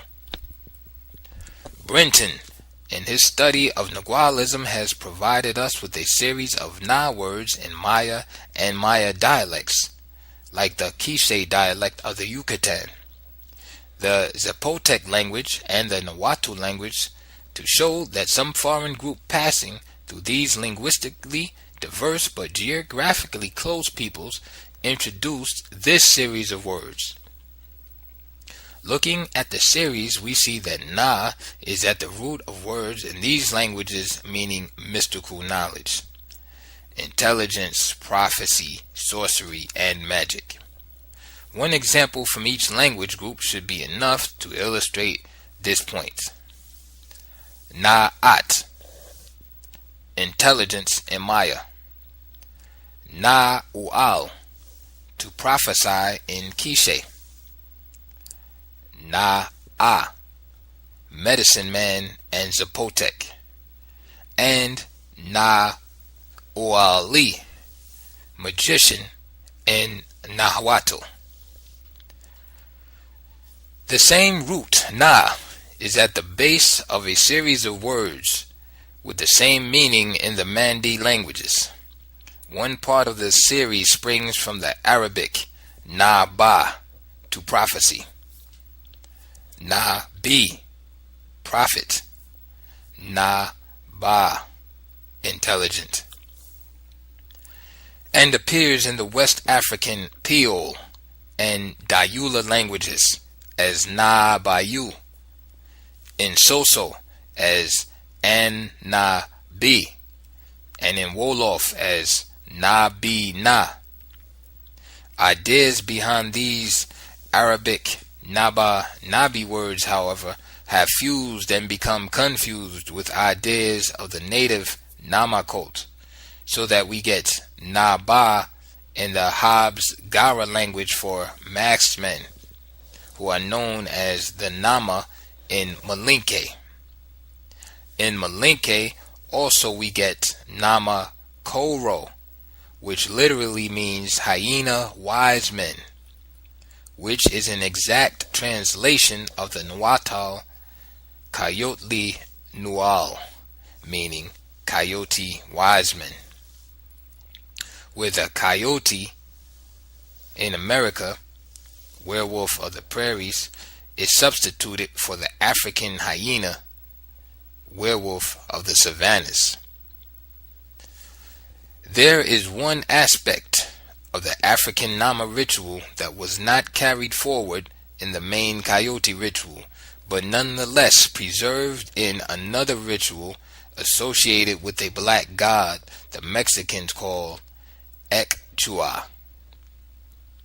Attributes of a beekeeper god found in the Mandingo Nama worship seem to have fused with attributes of the Mandingo traders themselves to produce the complex figure of this strange god among the Mexicans. Ekchua was a god of traders or traveling merchants, and was often confused with the coyote god whom the Aminteca worshipped. He is black in all his representations, and is also pictured as warlike, armed with a lance and sometimes engaged in combat. This is to be expected because the Mandingo trader had to be warlike and always on his guard against hostile, suspicious tribes as he explored new trade routes.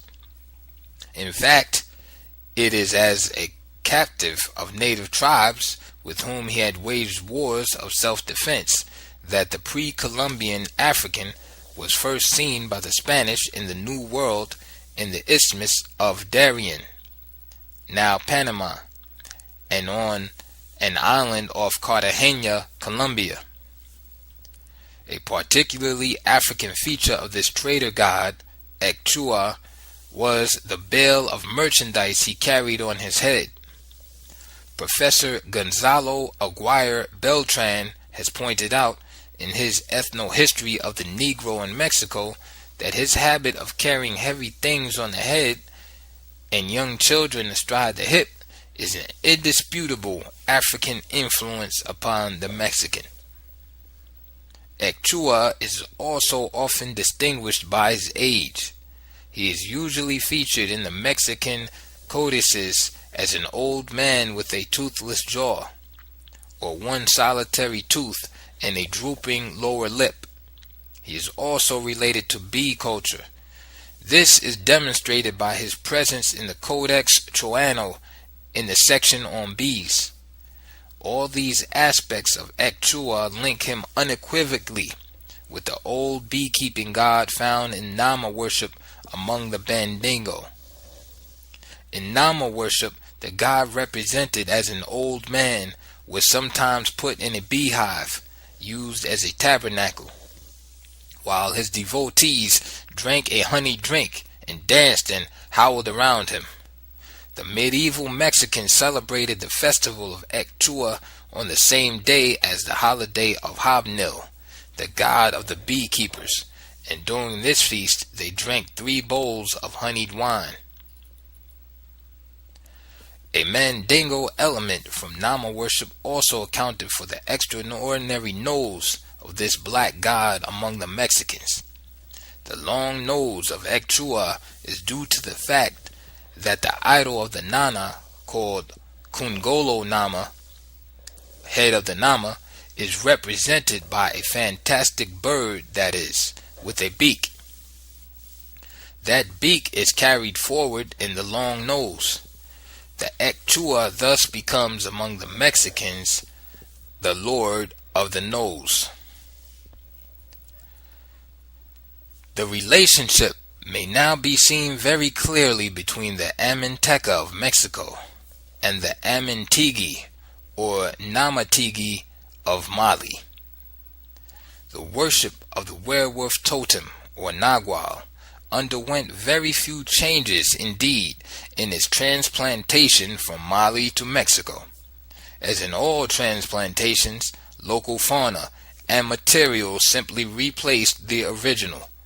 The hyena became the coyote, the stick-knobbed with sheep's horns became the stick-knobbed with black stones. The bright tropical birds of Africa had their feathers matched by the rich plumes of the South American quetzali bird. But the basic complex of ideas and their unique origination remained behind as skeletal evidence of their African origin.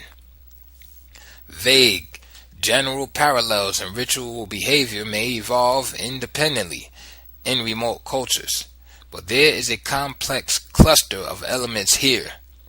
Not only symbols, images, and ritual acts, but even linguistic labels and conceptual confusions that could not have been repeated in their arbitrariness by virtue of a similar response to the same phenomena.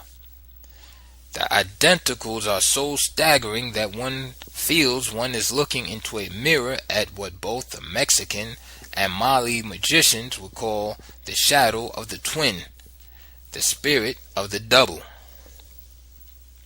As for the merchant caste known as the Posteca, let us examine some of the items they brought into Mexico.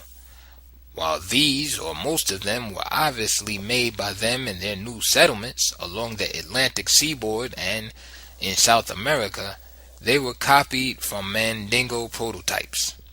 The names carried forward in these items demonstrate this.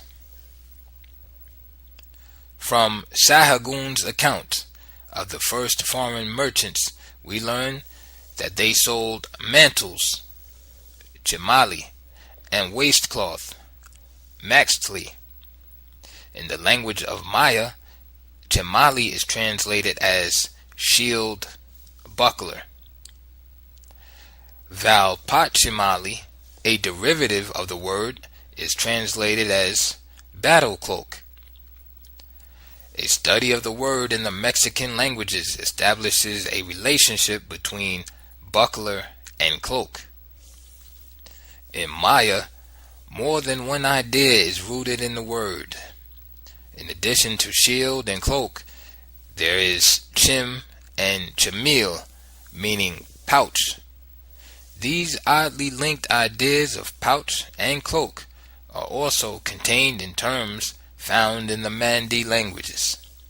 They have an Arabic origin and came into the Mandi language through the Arab caravan trade. An Arabic term is simla, plural simal, pronounced chimal, meaning a garment in which one wraps oneself, as well as a bag or pouch put to the raceme of a palm tree in order that the fruit may not be shaken off, or held under the udder of the ewe or goat, when the udder is heavy with milk. Equally interesting is maxtli, which in the American language of Nahuatl means a waistcloth to hide the nudity. This garment is tied around the private parts of women as an intimate adornment. It is shown to correspond with the Malinke word masiti, adornment, Bambara masiri, adornment to make one's toilet, and Bambara masirili, ornamentation, toilet. There is also the female loincloth, which in Mexico is nagua. This barely covered a woman's privates, falling from the waist to the middle of the thigh. It may be traced back to the nagba in Mandi, from lagba in Malinke, and dayula, intimate female cover cloth, to lagame in Arabic, which is a menstrual cloth. The very composition of the word for trader, pochteca, provides us with an interesting clue as to its origin. Pochteca is a compound of poch and teca. Teca may be traced to the Mandi word tigi, as I have already shown. The poch in pochteca is traceable to the pole in Maya, polom, merchant. This finds its counterpart in the language of the Soninke, another people in the medieval Mandingo world. Soninke gives us folum, rich man, merchant. Fray Toribio de Motolinia, in his memoirs, refers to the Mexican marketplace as Tianquisco, which may have been derived from tan gazmayo, a word for a trader in West Africa. Even today, in Central America, tianquis and tianque are used colloquially for marketplace.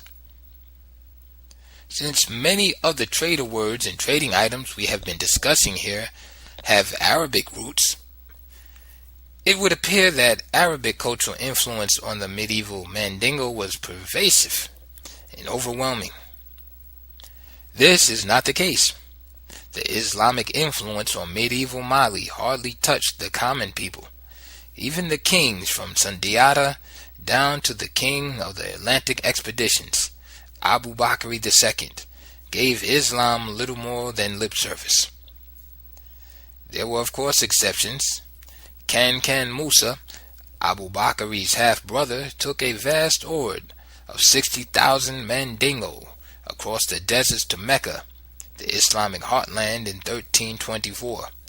But Mali's administrative and political structure owed nothing to the Arabs. It was not a theocracy, but grew out of a federation of native families.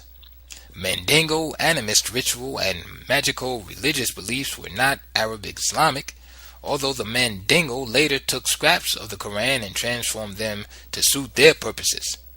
Their magicians chanted the 5th chapter of the Quran, the Fatiha, as it were another of their magical incantations.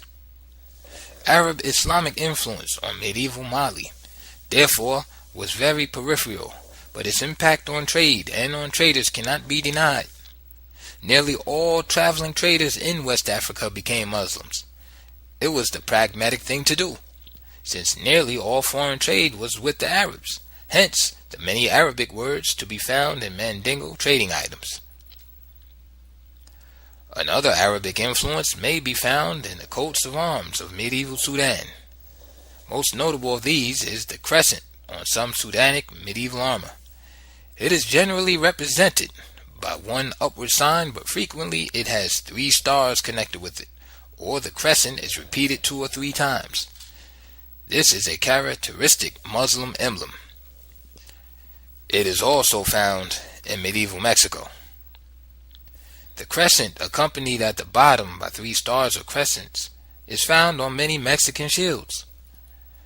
The Norwegian historian Sven Magnus Grodis has pointed out that when warlords moved on to conquer and settle in new lands, they carried their coats of arms with them. He maintains that some of the American glyphs were carried by Old World warriors as the heraldic emblems of their noble families. It has been shown that one of the main Mandingos in 10 or insignia of distinction or nobility, the triple crescent, was the same as the Mexican, except that within these crescents the Mandingo sometimes inserted pictures of animals, their totems, or naguals. Since the Mexican feather workers designed coats of arms and were heavily influenced, as if we have seen, by the Mandingo merchants, it is only to be expected that some of these designs would be carried over. Even the word for noble or man of distinction is preserved in the identical Carib word, neteno. Extraordinary animal skins also entered Mexico from the south. Skins of animals unknown in the Americas. In a letter to the Spanish sovereigns written in 1505, known as the Lettera Rarissima, Columbus mentions the presence of the lion in America. No such animal prowled the prairies or forests of either north or south in the age of Columbus, though there is evidence for a prehistoric American lion. It has therefore been suggested that he made a mistake, though Columbus probably became acquainted with the appearance of the lion during his visit to West Africa in 1483. In any case, he could not have seen it as a living beast in free motion or in captivity in the New World, but may have been led to this remark by the sight of its skin somewhere on display. Bernal Diaz, who was taken along with Cortez by the Mexican king Montezuma to see the marketplace of Tlatelolco in the first quarter of the 16th century, mentioned in his detailed list of merchandise the skins of lions. It is hard to believe that a man with the meticulous care and precision of Diaz was led into the same mistake. The lion's visage, its mane, its proportions are very distinctive. Diaz could not have confused it with the tiger, its close cousin, for he also makes mention of tigers. Lions would have been unusual even in medieval Mali, a savanna empire, known as the Bright Country because it had no jungle. There were lions, however, to the south of the Bright Lands, and rare as they were captured in hunting raids. Medieval African kings and powerful men took pride in lion skins. Sumanguru, the sorcerer, king of the Sasso, whose defeat by Sundiata led to the foundation of the Mali Empire in 1234, lined a room of his 9-story castle with the skins of many animals, including the lion.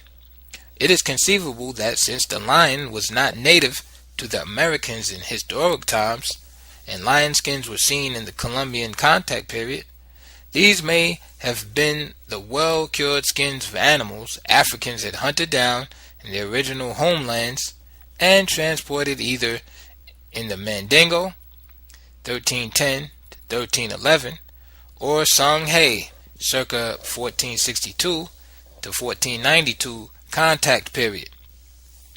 These skins could be preserved for generations. Lion skins of great ritual value in Africa have been passed down the line of African chiefs and kings. We have been concentrating in this chapter on the evidence of Mandingo traders in Mexico, but it would be wrong to suppose that the Mandingo settled only there, and that it is only in Mexico that their influence may be demonstrated. It seems that the landfalls of the 1310 and 1311 expeditions were in the Isthmus of Darien, now Panama, and the northeastern corner of South America. A vanguard of the party certainly entered Mexico, but settlement in Mexico extended slowly over the ensuing decade. Reports of foreign groups trickling into Mexico occur all through the first quarter of the 14th century, which quarter ended 1325, with the legend of a battle between an eagle and a serpent, and the choice of the site of the battle as a place to build Mexico Tenochtitlan. Among these foreign migratory groups is one which is reported to have brought agriculture and pottery to a hunter and gatherer tribes of the Chichimex, and to have helped in the design and erection of the first windowless houses on Lake Texcoco around 1327. Texcoco was the starting place for the inland journey to the hotlands. These immigrants were known as those who returned, and were credited with fine gold and silver work, and with ancient knowledge. They may have replaced a company of blacks who settled 14 or 15 years earlier, 1310 or 1311, in Mexico, and then abruptly left in a vain attempt to return to their native home. The Mandingo blacks practiced settled agriculture, and they must therefore have fixed settlements in South and Central America, but their traders, by the very nature of their occupation, were nomadic, ever on the move, passing through unfamiliar and sometimes hostile territory. They built temporary bases for their defense. Some of these bases, built on elevated mounds, strongly resemble West African stockades. A comparison of the pale African stockade from F. Moore's Travels into the Inland Parts of Africa with Lemoyne's drawing of a Florida stockade made in the mid-16th century, reproduced in Debris de Commodus et Insularum Ritibus, Virginia, is most striking. Both are circular, built on heavy upright posts, have an identical gate entrance, and contain rows of circular huts, and within both the stockades are two fields. It is important to point out in this connection that the Payos were part of the complex of peoples within the medieval Mandingo Empire, and that their presence in pre-Columbian America has been further established by Jules Canvet's discovery of an amazing number of animal names shared between them and the Guarani, an American tribe. There were several bases from which the African traders spread into the Americas. From the Caribbean and the Songhai period, circa 1462 to 1492, from northeastern South America in the Mandingo period, 1310 onward, into Peru, and from a base in Darien, moving along roads marked by the presence of burial mounds into and beyond Mexico as far north as Canada. These burial mounds provide further witnesses to their presence and the lines of their dispersal. Within them, among the usual native items are to be found pipes with West African heads and totems, other Negroid figurines and gadwals, and blue and white shells. These shells have been found in such quantity and so selectively stored, akin in typology to a coin collection, as to suggest very strongly that they were used as money, a practice familiar to West Africans, but alien to the pre-Columbian American, for whom shells had simply a ritual and ornamental, not a monetary value. End of chapter 6.